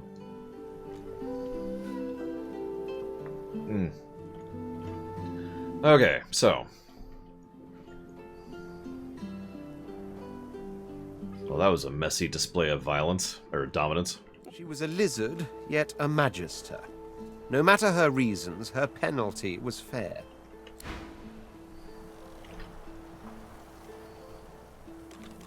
I mean... Anywho. We don't have that yet, do we?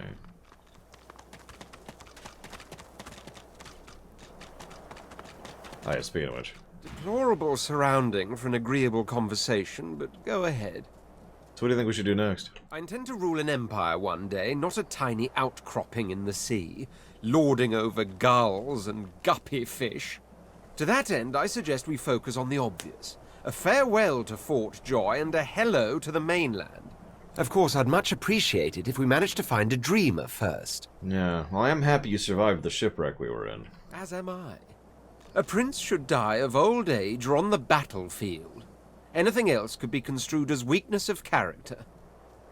That said, I've the distinct feeling I wasn't meant to die today, for despite your heroics, I was still cast into the water. I sank. I drowned. But there was something in the water. A voice made of air that soothed my flooding lungs. There was sudden light. Warmth. Life. Wow, I heard a voice too. Truly. How intriguing. To hear a voice whilst drowning is a rather specific delusion to share, is it not? Still, I wonder if... He hesitates. Are you a religious person? No. In universe, because... Well, we'll get there. I'm rather relieved to hear it. Religious persons tend to be all too self-important in their supposed humility. As for myself, I perform the ancient rites of prayer and ceremony with a kind of languid indulgence. After all, when one is revered by many as a living god oneself, public deprecation would be needlessly self-important as well, wouldn't you say? Right. Yeah, no, it sounds like a race of, lemmings is how I'd probably call that gum-gum. So, how did you end up in Fort Joy? There was a small incident which prompted my many rivals to move against me. Technically, they had the letter of the law on their side. Technically. Such a nuisance, the law. Quite necessary to keep the common in line, of course, but one such as myself it should exempt as a matter of course. Of course, too many laws keep people under the thumb of authority. What I meant was that, being authority, I shouldn't be under any thumb. I had thought that was perfectly obvious. Sadly, that enlightened point of view quite clearly turned out to be academic. If not, we wouldn't be having this very conversation. So what was the incident? I hardly know you as yet. Let's leave some mystery in the relationship, shall we? We can exchange criminal records later. Alright. So you want to find a dreamer? There isn't much to say, but for the fact that I simply must. It's the portent of it all. I can feel it. The revelation will be world-changing. I just know it. Okay, you got me curious now. And justified it is too. You'll be a witness to wonders, I assure you. As certain as the sun, such is my conviction. I will be, then grow beyond being. Alright. I'll never answer you, Saffron. I'd rather die. But you've already seen one of them. What's this? I found something. I don't have the right tool for digging. Oh god, I don't have a shovel yet, do I? And I'm not a lizard. One must put in due effort if one is to reap the proper reward. Yet. Back to me. Actual armor and an actual bow.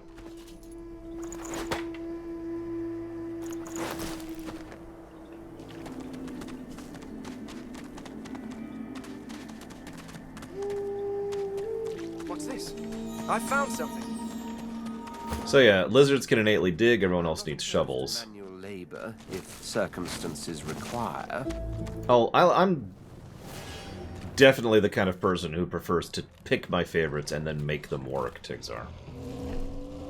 And no, we are not playing with a controller. What kind of madness would that be? How big is the island? We will not finish this tomorrow, Saviko. Or do you mean physically, in which case that's a little harder of a question.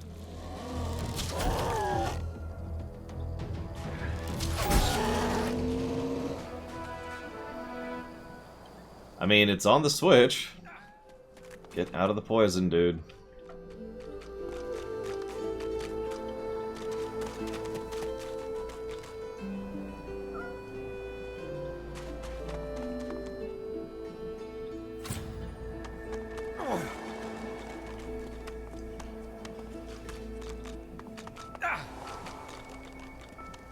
Where is it? I know it's there somewhere.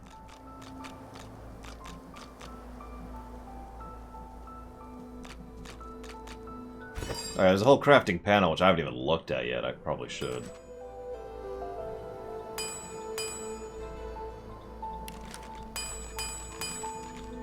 All sorts of stuff you can make. Not that I can make, because I don't have Jack on me, but, you know. You can also just randomly combine stuff, see what happens.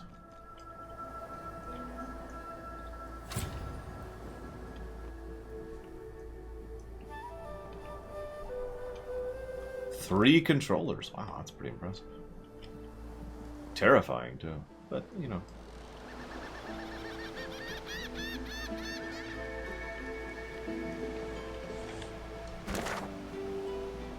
Oh yeah, you can pull up the map and keep doing, and there is fast travel in this game. The child has a small mirror in his hands. He holds it up at angles, inspecting his eyes, his chin, the crown of his head. He spots you, and his arms snap to his sides. I'm not supposed to talk to strangers.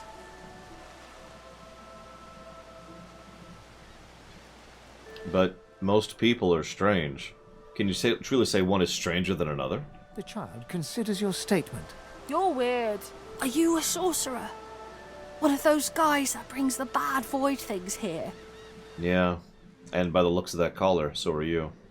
The child looks at you straight on, unafraid, searching the shadows cloaking your face. He lifts his mirror to his nose, closes one eye, and looks at himself again. I don't see any source on you or me. I guess they're wrong. Or crazy. No, they could be wrong and crazy. Maybe you're right. At least they don't mind where anyone goes. They know we can't leave the island, and it's a lot nicer out here than outside. Yeah. You know, it's not safe out here. Our ship was just attacked by Voidwoken not far off the shore. But you didn't die. Well, yeah, but why aren't you scared? Guess I am, but it's just normal to be scared. Nowhere isn't scary. Well, that's more adult than I was prepared for today. So, maybe you should find someplace a little safer to go to? There isn't anywhere safer. That's what I mean. No, I can't. You'll see. Okay. That's good to know. But, it's blessed.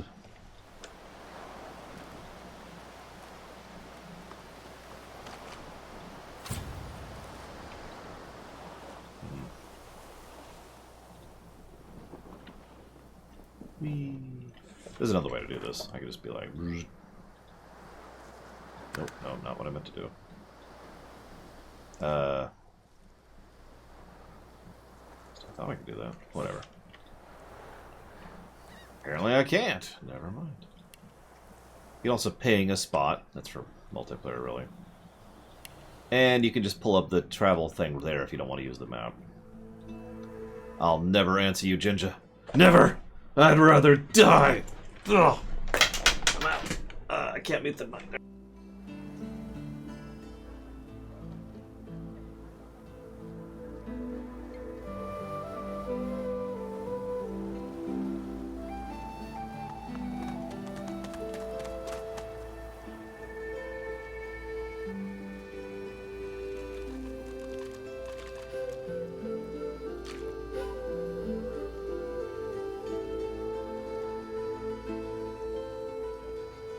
He hasn't changed a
Come on then, Lexi.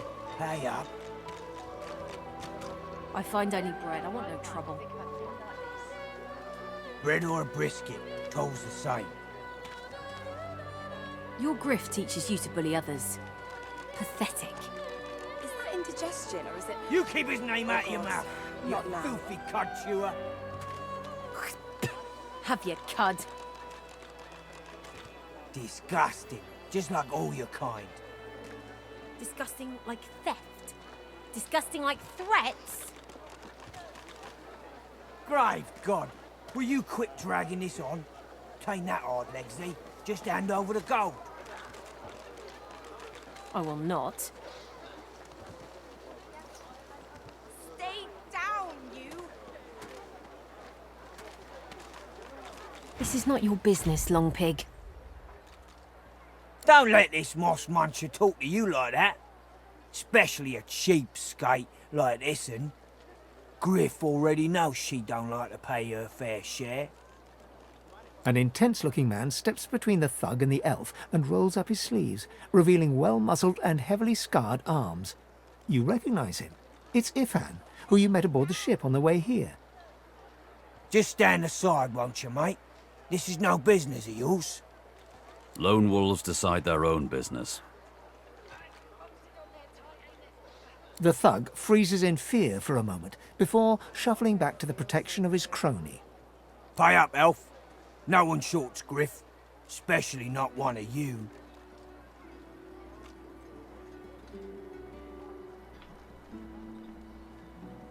Hang on, who's Griff? Runs the kitchen. Means he runs me, you, and everyone else in camp. Got it, I'll kill him immediately. Why does the elf owe him money? Everyone in camp's got to contribute. For food, for protection, no exceptions. Especially not for elves. Griff's orders. Food? Protection? I have neither. This is just a shakedown, isn't it? You two ought to be thanking your lucky gods it's us, and not the magisters enforcing round here. A fool never knows what they've got till it's well and gone. Now come on, elf. If you make me say it again, there's gonna be trouble.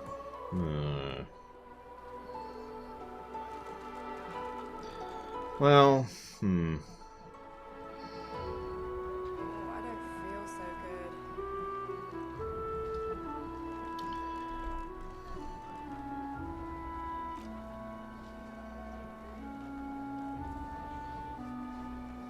Yeah, no, I'm gonna help her out.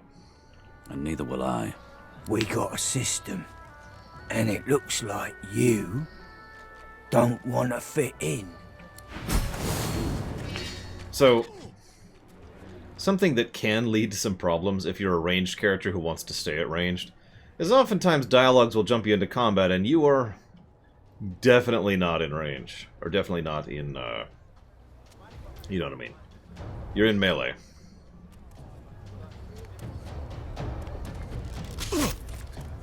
So, you notice how physical armor absorbed the initial part of the hit there? That's that left bar, the kind of tannish one. The right bar, which you can see under my thing here, is the magic armor. Hello? You gonna pray all day, buddy?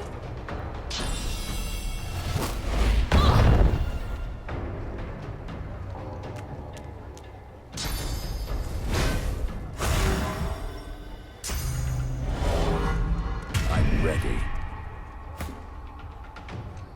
What do we have on you right now? Ah, perfect. One of my favorite abilities right there.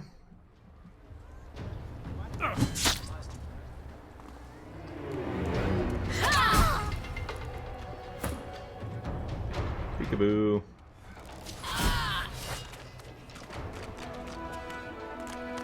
Follow me, before more of them trouble us. I've an errand to run around here first. I'll catch up with you there later. Remember, past the kitchens, down to the beach, inside the caves there.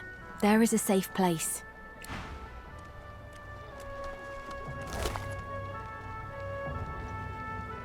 Ooh, lemonade.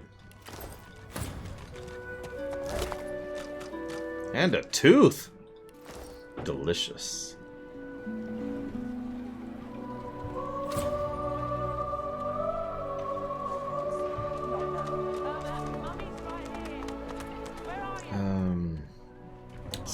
let me think here. Let's do this. We find You there. You've just arrived, isn't that right? Are you quite alone? Why? It's just, I've a proposition. Something very worth knowing. But it's hardly a group affair. I only need one. Go on. In that case, listen up. You must think me mad to approach a stranger, but this camp is full of cowards and I'm running out of time. Fast. Too fast. Way too fast. So, why are you so nervous about it? You would be too if you'd been here as long as I have. In fact, you should be nervous if you're here at all. I know what they have planned for us, and it ain't pretty. Right. So what are you planning? I've been here a long time. Longer than anyone else. People get taken sometimes. Some folks say they get cured. I don't know if I believe it, and I don't want to wait and find out. I have a way out of here. It won't be easy, and I need a partner. Just one. Are you interested? Are you working for the Magisters? Believe whatever you want. This may be your only chance at leaving this place. Take it or don't. Look, I promised this dude I'd help him out with the Dreamer, and also he's cool, so... Oh, noble. But after the Magisters take you, all your nobility will have been for nothing. Good luck with your friends, though. Enjoy your last days in good company, won't you? Well, I suppose I will then. Thanks. Oh yeah, by the way, warm is a status effect too. Right there. Decreases fire resistance, increases water resistance. That can be critical in very specific fights.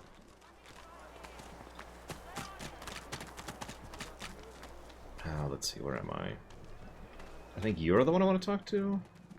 The lizard's brow knits together, then apart, and back again.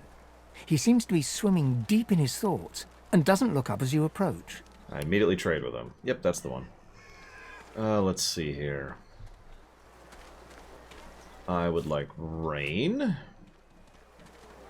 I should probably get restoration. What do I have to sell here?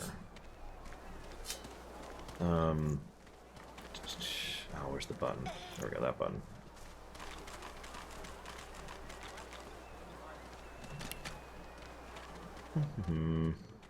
Yeah, rain. Another little one of those tidbits from me. Get the rain spell. That's the tidbit right there. There are so many situations where you want to have rain, either to clear out poison, or to remove fire, or to create smoke. It's extremely useful. Like almost weirdly useful, if I might be so bold.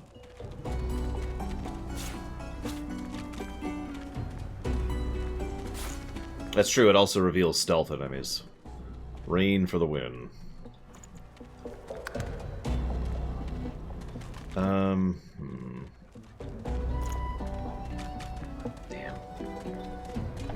Blood Rain is slightly different.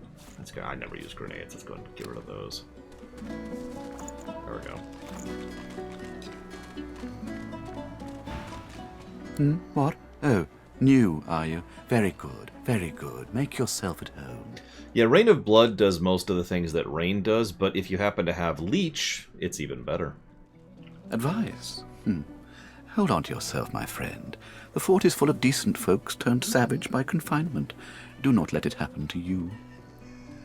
Well, okay, I suppose I will try. No promises, obviously. Do you have anything... Oh, I already did that. What's on your mind? My mind? What else, my friend? I'm wondering why. All of this. Source, the Voidwoken, the Divine. Why? What do you mean? We've used Source for thousands of years. We have used it to heal, to grow. How can it be that it suddenly summons these horrors from the void? And when will Alexander ascend to divinity?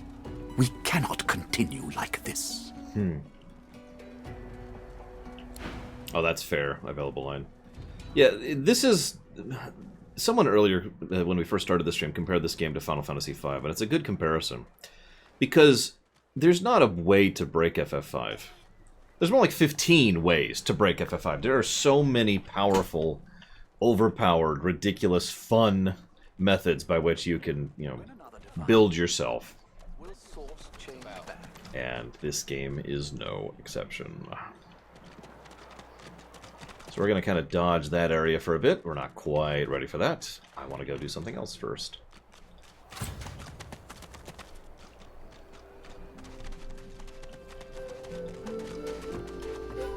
We want to talk to this puppy. The old dog looks up at you but doesn't lift his grey. That's not a puppy. He heaves a heavy sigh. My favorite way to break FF5? I'm a fan of the classics. I like quad sword casting on something's face and hitting them for 30,000 damage. No, that does make sense, Gum Gum, especially given how relatively mundane they are. I'm Buddy. What's the matter? It's no use anyway. I mean, you tell me anyways, it's alright. You're nice. Emmy would have loved you. Is this Emmy the reason you're so sad? She was my mate for the last 7, carry the 2, plus 50. 5 years! The Magisters, they took her. I scratched behind his ear. You're not alone for right now, at least. I love you. Yes, I know, you're a dog. Say, let me show you something. What do you got? Oh yeah, they also like to do the Diablo thing where the loot just kind of pops out. It's kind of funny to look at, really. Oh, hey! Hey! I thought you might be Emmy. It's nice to see you. Belly rubs! I think I love you. So, you see this key? Do you know where it can go? Key? What key? Oh, the key! The Magister who took Emmy dropped it when he was walking away. Uh-huh. Where was he? Emmy? No. You... If you find out where it leads, if you see Emmy, tell her I miss her. Where did you last see Emmy? Not too far from here, but she was taken by a guy in a white robe who smelled horrible. Like lots and lots and lots and lots and... lots and lots of dogs, and also a little like dead people. He dragged her into the big castle just there. I'm so worried about her. Well, don't worry about it. We'll find her, I'm sure. Is this... Nah, it's the cave. Where? I'm a little turned around. Oh no, he's right there. So this is one of my favorite quests in the game. That person's injured and you can do a side quest to heal them. Or you can just heal them. If you have a heal. I don't, because I don't have a Hydrovist yet, but you know. Frightfully busy at the moment, love. Haven't got any liquor on hand, have you? This fella could use a little comfort. Sorry, I'm out. All the worse for old Dane. He crossed one of Griff's card sharks and got a club to the skull. Doomed to be sure, but I would have liked to ease his way out. I'm just gonna leave. I need to find where. Let me think about this.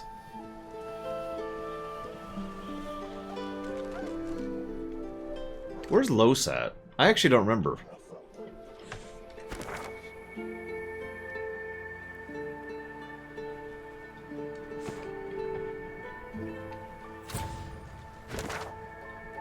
Why do I not have the waypoint? Oh, that's right. That's right. Because I've been avoiding that area on purpose. I think I just saved in case I accidentally trigger anything. Talk to the mouse. Very important. If I can do it. Come here.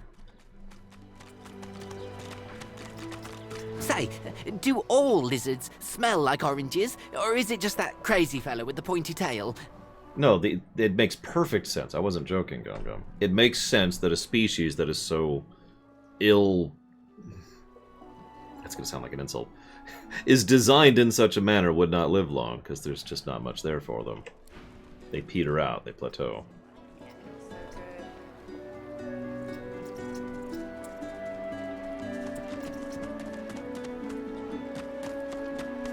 Following the leader. Well, there's Deborah. And there's Ifan, who can go to hell. And there's something... I guess I could get close to that. Oh, there's Los. Save. Hey, I know you. Losa, the dark-eyed jokester you met aboard the ship, waves enthusiastically and dips into a mock elegant curtsy. Back then, I was Madame Josephine Gribbles de Pube, and you were you. Glad to see you made it. Nothing like a nice tentacle slap across the moor to set the tone for the week, eh? How'd you escape? I tried to make a run for the boat, but I didn't make it. The rest is kind of blurry. I saw you fall. We all did. Thought you were done for. When we get out of this place, I owe you a pint. So you managed to swim to safety, is that it? What about when you were in the water? Didn't hear anything unusual, did you? I mean, there was a voice. I heard the same thing. Do you know what this means? It means I'm not the only... Losa's voice catches in her throat. The joy drains from her face. Her eyes lose focus, and her whole body goes rigid. She is stock-still, waxy-skinned, her eyes dark. Greyish-black veins run from her eyes down her cheeks. Her head snaps to you mechanically, and her eyes lock with yours, dark pupils dilated into great black voids. Light suddenly flashes back into her face. The grey veins drain to pinkish flesh, and her whole body relaxes. Anyway, what were we talking about? The shipwreck. Oh, yeah. It was a shipwreck, all right. Not much more to say about it, I guess. Papa Joris used to tell me, Losa, he'd say, Losa, you ever find yourself in a sinking ship, follow the rats. They'll find you a way out. Right. Applies to a lot of situations, actually. Vermin tend to know what's what. What were you just doing just now? Oh, it's nothing really. It's just... I'm just a bit hospitable. I waggle a rakish eyebrow and ask if she's implying I should make myself at home. Ha! What I mean is, look, you've never been a host, right? That's because you're like a clump of leaves on the side of the road. That ain't bad, though. I'd give just about anything to be like you. But I'm a roadside inn. Red door, flowers out front, friendly lady at the door beckoning you in for half price. Like a goddamn gold star inn for the disembodied. Gotcha. She gives you a searching look. You seem pretty well adjusted. I mean, looks can be deceiving. You see this giant bucket I have in my head? Ain't that just the truth? So, how are you enjoying the joy? I mean... I heard the accommodations were exceptional here. I just had to see for myself. So true. And you can stay as long as your heart desires, free of charge. It's really quite nice. So, you want to check this place out together? Strength in numbers and all that. Yes. Please join my party. It does, right? Before we head out, I've got more than a few tricks up my sleeve, so you'll have to pick which one I'll pull out if... when push comes to shove. Lately I've been into the enchanting arts, but I can shoot, slash, summon, steal, whatever your little black heart desires. So, what'll it be? Arcane arts, huh? Don't know if you could tell, but mysticism's kinda my speciality. Let's get into the nitty-gritty while we're at it. What sort of magic are you interested in? For right now, I'm gonna have you just straight up become a cleric. Sounds fine. So, we're good to go? Yep. Yeah? Well, that was easier than I thought. And I'll do my best to stay myself. Lead the way. Oh, yeah. So, listen. I'm not...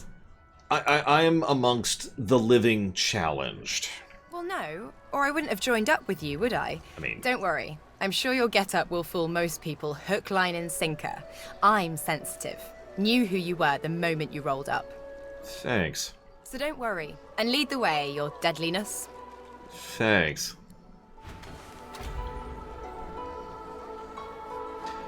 But,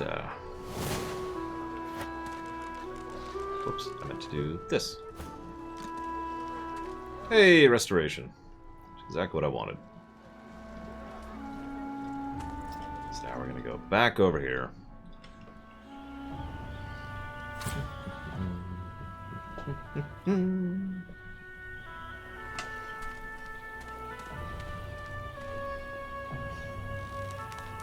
Oh, we're here. She's probably going to be my main mage for this particular playthrough. I'm not sure what I'm going to do with Sabine yet. I could just, you know, go the usual route and make her a rogue. You think you're so fancy with your flashy abracadadoodle, don't you? Fine. Who needs you? What'd you do to get yourself laid out so badly? I caught a blow too many from those card-playing fatheads up on the ramparts. I got myself a golden ticket. I didn't even get the chance to use it. Why don't you take it? If they offer you a round of cards, this one guarantees you a win. It's called the Sparkler. Whoever's got it gets the pot. Filched it from that hog Griff himself. That's a good idea, Colgrim. I think I'll do exactly that. Careful, though. If you ain't as skilled a fighter as me, you'll end up on Dr. Lest's table with the rest of the lilies. That sounds terrible. Like, in basically every way. Won't know what you do. Switch over. A healer's walk is never done. Too true. Okay, so with all that done, now... here, I think? Kind of going off of memory. Nope, that's Migo. I don't want to interact with him yet. He's got to be down here, then. No, I don't, Colgrim.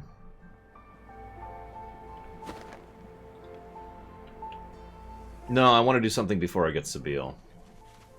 Just one little thing. But he's not here? I swore this was the spot.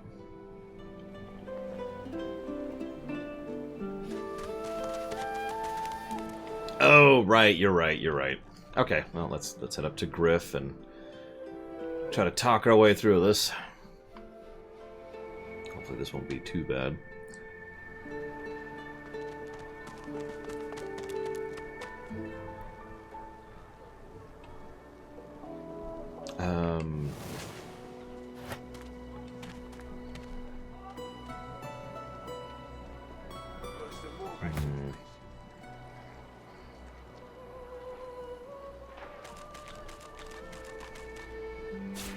Sure, put that over there. Sorry, let me set up my build just really quick here.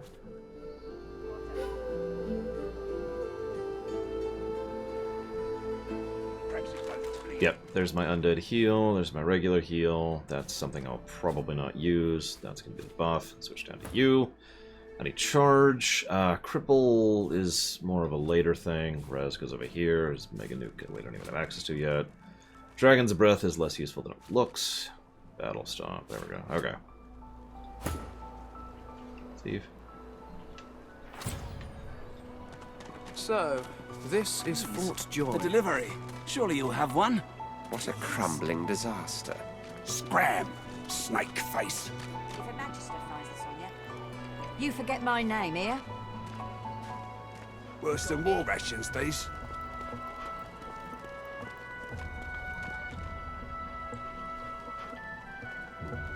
So...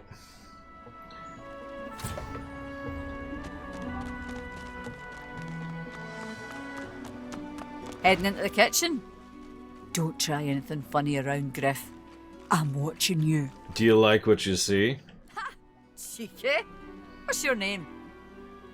Break into a cold sweat upon realizing the line has actually worked and stammer something unintelligible. Sorry, I didn't catch that. Blush intensely and say I have to go. Okay. Bye. Need something in the kitchen, do you? Hang on. Oh, sure. Alright, so... Sorry, hang on. Let's reload that really quick. Some of you may or may not remember my first stream of this game. In that stream, she gave this big story about how, you know, we were destined, it was cool, and everything's cool. Then we get to the mainland. Spoilers. Then we get to the mainland, and it turns out it was a scam. She was conning us. And, so, I was a little upset about that. And so I've made it a point every time I've replayed this game to murder her as hard as I possibly can.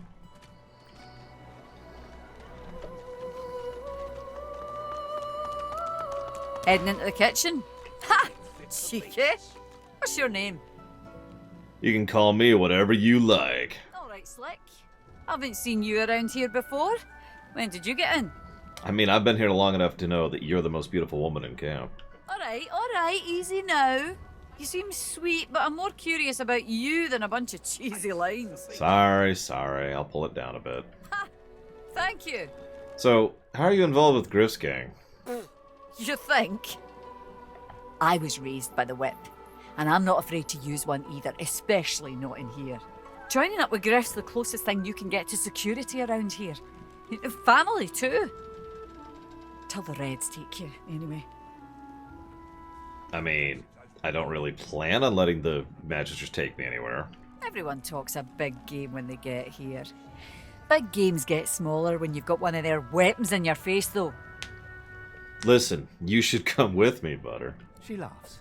The sound fills the air like the ringing of a bell. Now, wouldn't that be something? Look, I have an idea. I know we don't know each other very well, but time is so short and a connection is so rare. If we get out of here, will you meet me again in Arx? Sure I will. And source vampirism. Sorry. I would never actually do that. Source vampirism is probably the most evil thing you can do in this setting. It's pretty messed up. We'll discuss why later. She leans forward and grazes your cheek with her lips. I have a bucket on my head to disguise the fact that I'm a skeleton. Until then. Okay, just whatever. You forget my name, eh? Everything there? Good. Leave him be. Don't make me say it again. Hang on, before I kill you, because I'm totally going to kill you. He has a watermelon, meat, fish, overpriced Trudnay. Yeah, ain't that the truth? Invisibility potion, bread, apple, beer, tea, and a decent chunk of gold. Listen, I can help you if you just shut up, elf. Why is he being injured and held here? This clown? Caught him stealing from my kitchen. Still won't say where he stashed my supplies. Sound like someone you'd let off with a slap on the wrist. What did he steal? Supplies. Crate of food, citrus in particular. He'll talk, or he'll die quiet. You're gonna kill someone over some fruit? Ain't been here long, have ya? No one gets to have it all. No one starves anyone else. He twirls his knife between his fingers. Divine's gone. This blade is the only god watching over Fort Joy. Right. Well, if I find the stolen supplies, will you set him free? All I want is my supplies. Happy to let this clown die in a gutter instead of my kitchen. Bring back my crate, and you got yourself a deal. Alright. See what we got there. Ain't fit for beasts. Mind your manners, We find source so dangerous. What in his death caused it? So the Voidwoken are attracted to source. But why? It's a good question.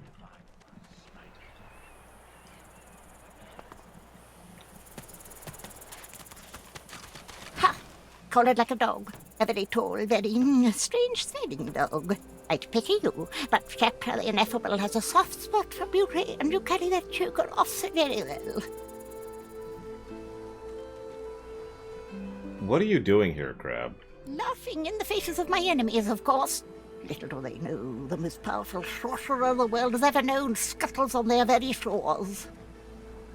How did you come by source powers? This power is my birthright, same as yours, but one of us has grown to astounding heights, and the other has sunk into depths too humiliating to describe. Pity.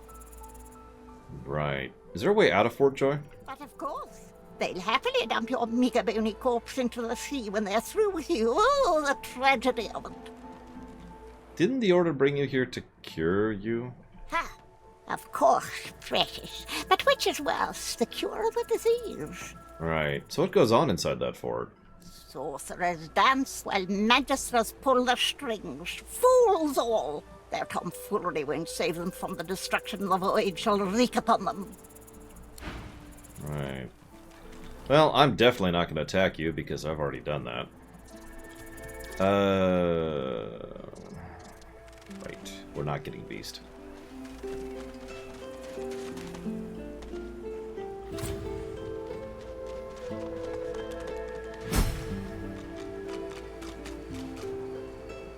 Oh yeah, speaking of which, where is that? Is that it? Oh, no. Trying to remember where that option is. Oh, it doesn't matter, I suppose.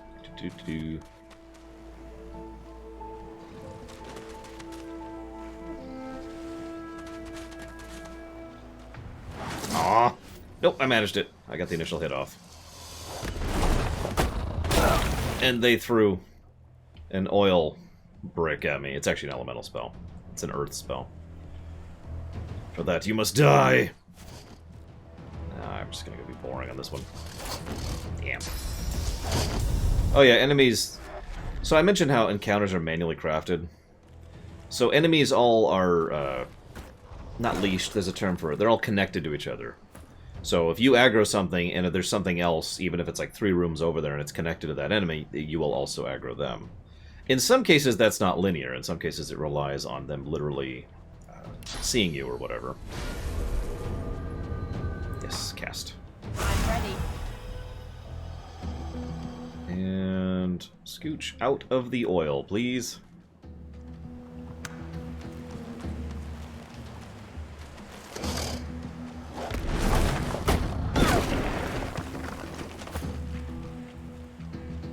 You do the typical.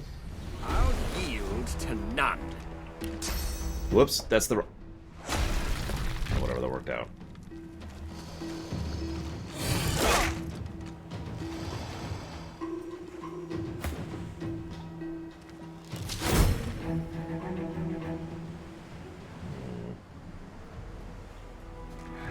No, oil is there to make combat amazing. Just not this combat, because I don't have a reliable source of fire yet.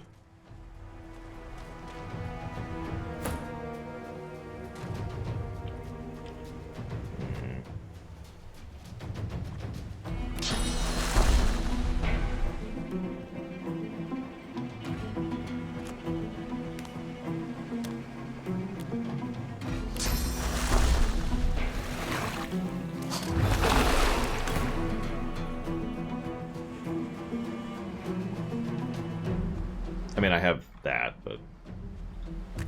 And yeah, I need to teach Rain.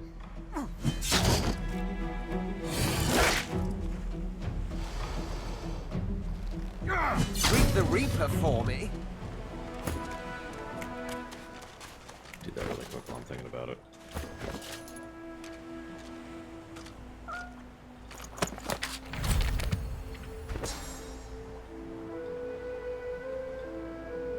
Hello.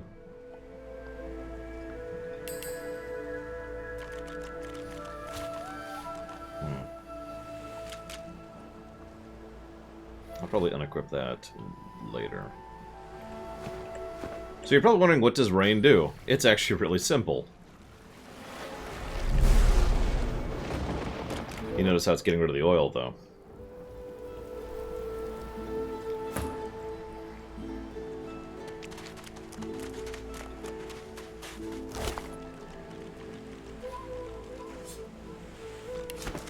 The rumors are true I'll be rich as an ancient. Can't expect less from a king's vault, even one on a prison island. There's a king's vault on this island. We should totally try to get it. I can almost smell it. The vault ought to be inside the prison. The Vault of Brachus Rex. He sounds like a nice fellow. Like a noble knight captain or something, you know? Whoops! I keep getting all these torsos, and we don't have Sabila yet. Ah, it's fine. That's fine. Let's sit up here. I think it's actually Dorcas Rex. He's kind of a dweeb.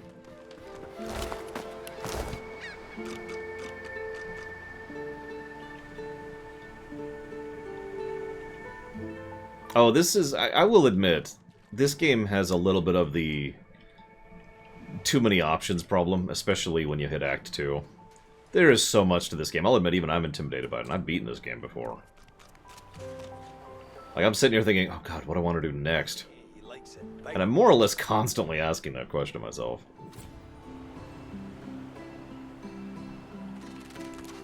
Twists and rubs and tweaks the knobs. Yeah, true enough, Goldtech. Ha! I found you, didn't I? Red, they said. Red, then dead. This is going to be another attempt on your life. Because they're a frightful bore, frankly. Not an attempt, mate. Not if I can bloody help it. No, Gum Gum. No, no, no, no, no. That's the species that either needs to be locked away and throw away the key, or kept over there in the corner far, far away from everyone else forever. Time's up, Your Highness. Let's dance. So, assassination attempts. It's stabbing time.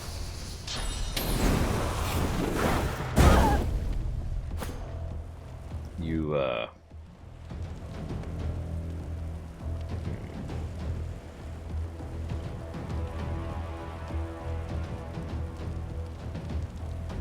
Nah.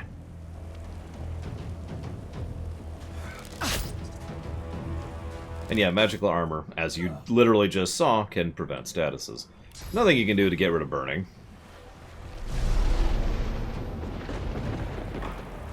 Continues to be useful. Glory is mine.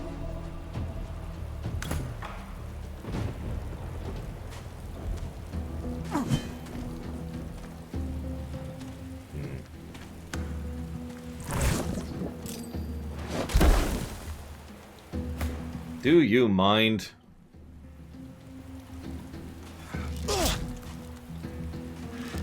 Damn nuisance these assassins are. It's their frightful manners I mind the most, really.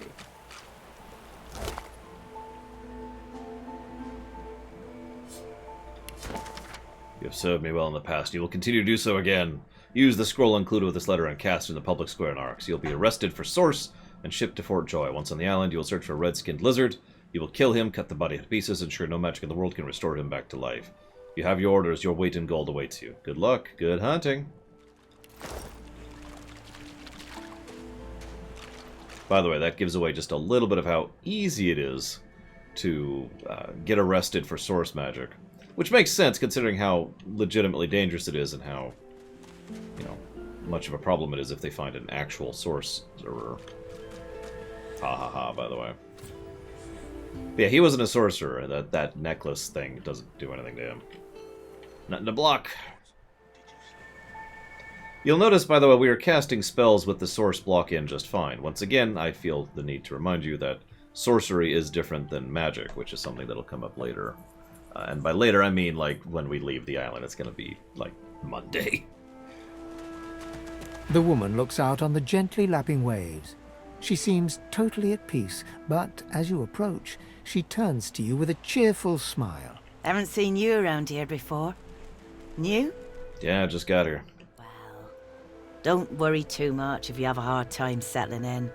Takes a while to get used to the place. You here alone? I mean, I've been lucky enough to make a few friends. She gives you a long look. You keep them friends of yours close, eh? Some of us haven't got anyone at all anymore. Not much in this world someone you love can't make better. Thanks. It's nothing. If I haven't learnt that by now, I haven't learnt anything at all. So why are you alone? Used to be I had a family. A husband and a little boy. We were healers. Source was in our blood. Then they brought us here. I couldn't stop them from taking my boys from me when they did. Reckon they were cured. Maybe even released. Don't know why the Reds didn't take me too. Now I'm just waiting for him to call my name. Waiting and remembering. What were your boys like? Her eyes sparkle. Kind of you to ask. Stefan, he was my little one. Smart as a whip and no less wicked. And my husband, he was called Felix. He was an expert healer. Could fix a broken bone in a short minute. She talks for some time about birthdays, about Felix's prickly beard, about the skunk Stefan once dragged home for a pet. Joy radiates from her as she remembers. She places a warm hand on your shoulder.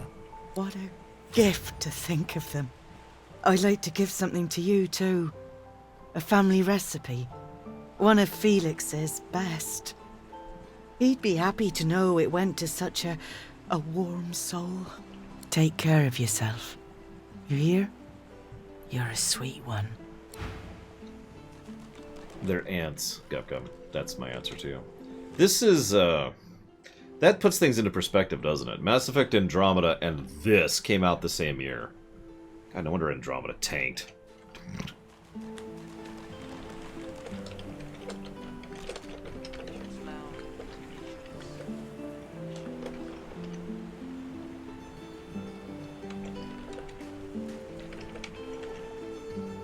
Oh, Andromeda predates this. Well, that's even worse. Never mind, then.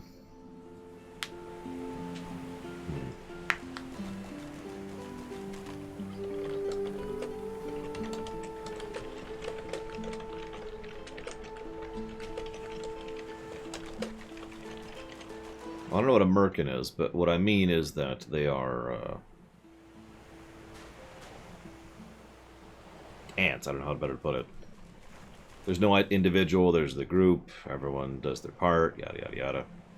They're Chinese, is that better?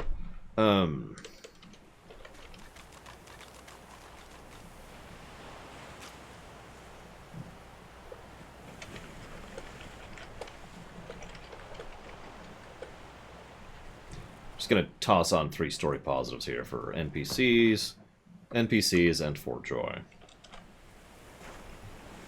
While we're at it.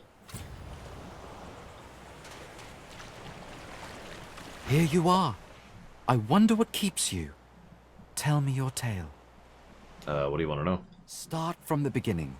Start from where you come. I come from another land, another time, another world? I see, I see. Now tell me more. Tell me what you do. Tell me what you find. Well, I found a sub from Beansy. Thank you very, very much for that sub. Much appreciate. If you happen to know where you want to put that, please let me know. So, I came to learn about the new world, and figure out what happened to the old. I understand. Now tell me how your story ends. With a giant kraken. To draw back the veil and see the truth is no simple task. To seek the unknown, maybe even the unknowable. We can see the things we lose, not with our eyes, but with our hearts. This ruby does the trick. Thank you. It is nothing. Many fragments swirl on my shore.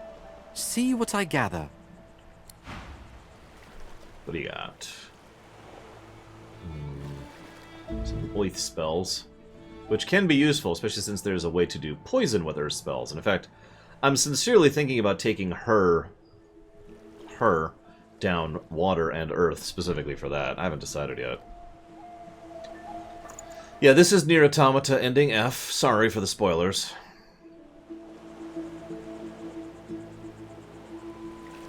I think I'll hold off on buying that for right now. There's other ways to... Buying spellbooks is almost never worthwhile, in my opinion. In my experience, might be a better way to put that. Oh, there's Sabile, which I do not want to talk to. There's Stingtail, who I definitely do.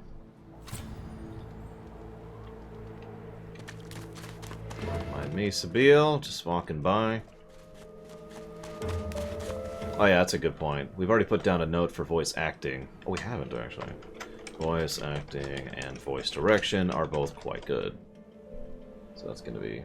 Yeah, you can steal them. You can kill the people, too. There's an astonishing number of merchants who are not near town, not near guards. And you can just be like, shunk, and take stuff.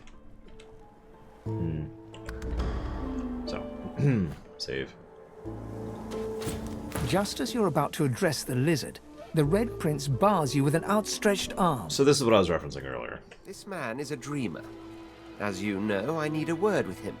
You may wait here while I speak. Very well. You have my permission. Permission indeed. He bids the dreamer stand up and pay attention, which he does in a grovelling and awkward manner. The dreamer then chews and swallows a handful of Druidine leaves before slipping into a trance-like state. If we were doing this quest ourselves, we'd actually have to procure those leaves. He falls asleep. To your surprise, the Red Prince lies down and follows suit. After about half an hour, they wake up and begin to discuss what they saw in their dreams. The Red Prince pinches the bridge of his nose in apparent irritation before turning his back on the jabbering dreamer. Couldn't help but overhear some of that. You receive a withering glance in response. A deserved bit of sarcasm, I suppose. But though this stingtail fellow may be a less than stellar specimen in the firmament of dreamers, the dreams themselves prove to be quite elucidating. Turns out I'm being hunted by an enemy I didn't know actually existed. The myth-shrouded House of Shadows. The dreamers, though, they're on my side. And they've visions of me on the throne. So, to re-emphasize this in case you missed me talking about it earlier, this is playable if we are him. If we have chosen him as our origin, we would see the cutscene, we would see the dream, there would be a section where we do, and we could choose certain dialogue options which can change how the quests go. Unfortunately, the only one we'll be able to do that with is Fane, so FYI. So, is your throne worth all the assassins that are coming with it? Of course it is. I was born with the promise of an empire, and that promise will be kept. But to keep it, I must find a second dreamer. A greater one. A more experienced traveler of the dream world. Bahara is her name, and she resides in the swamplands east of the fort. So, let us make our escape and venture there post-haste. You know, I could tell you all about swamp dreamers too if I chewed that much Druidine. It's true. Oh, do hold your prickly tongue. Yeah, I know, Colgrim. And as I've said before, I've seen most of these by virtue of co-op play. So now we'll recruit Sabine. Amid the squalor of Fort Joy, you suddenly spot an elf with diamond features, regal and radiant, but cold too, and sharper than any knife. She was the one who sat rolling dice in the ship that went under, deciding fates with every roll. Or so she said. Her eyes are focused on a lizard some distance away, and you get the distinct feeling he's an unfortunate man indeed to be trapped in her tiger-like gaze. Hello, it is good to see you again. No sooner have these words left your mouth than she turns about and grabs you in a stranglehold. You feel the tip of a long needle being pushed a little ways into one of your neck's vertebrae. You caught me off guard. No one catches me off guard. Better tell me who you really are, or this time I'll let my needle do the licking. I'm an ancient undead looking for my long-lost people. I see. It does so satisfy to have a purpose in life. A push, a pivot, and now you suddenly face her, the needle still all too deeply embedded in bone. Despite the precariousness of your situation, you notice something that remained undetected in the gloom of the ship. A flaw in her diamond features. A curiously shaped scar on her left cheek. What's with this? Let me tell you a little story. Once upon a bad old time, a lizard cut this living scar, into my cheek. The mark of a slave. But now I'm free, of sorts. And I've traced that lizard here, to Fort Joy. I intend to raise the subject with him. You realize I am not a lizard? You can remove the needle. We can talk this over like civilized people. No! She drives the needle in deeper and whispers. In truth, it does not matter in the least who you really are. You saw me mark my prey. You could warn him, save him, or kill him before I get my chance. That makes you a liability. That makes you needle feed. I mean, you could join me instead of killing me. A bright sparkle of laughter follows your proposal. Ha! How amusing. I admit I had not seen that twist coming. I was certain the pitiful begging was about to begin. Make your case and do it quickly. Why should I join you? I'm leaving, and you've got talents. Escape? How you do tickle me. Most of the misguided deers around here would argue such a thing is impossible. I did save you from certain death back on the ship, if you remember. Well played. Oh, little needle mine, what should I do? Push or pull? The agony of choice. You know what? Today is a rather fine day. Sunshine and an easy breeze.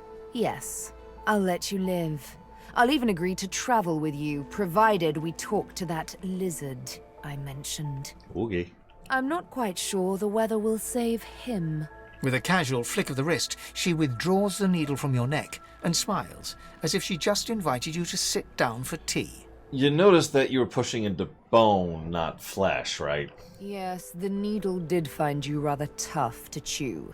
Then again, I already knew I'd have to push hard, knowing what you really are. This may strike you as, rather eccentric, but the thought of traveling with one such as yourself quite enthuses me. She tilts her head ever so slightly and looks at you almost mockingly. You can't help but contemplate with both dread and delight the absolute darkness at the heart of her cat's eyes. Yes, this will be jolly good fun. Let's discuss our respective roles then, shall we? Which we will do after we get back from the lunch break.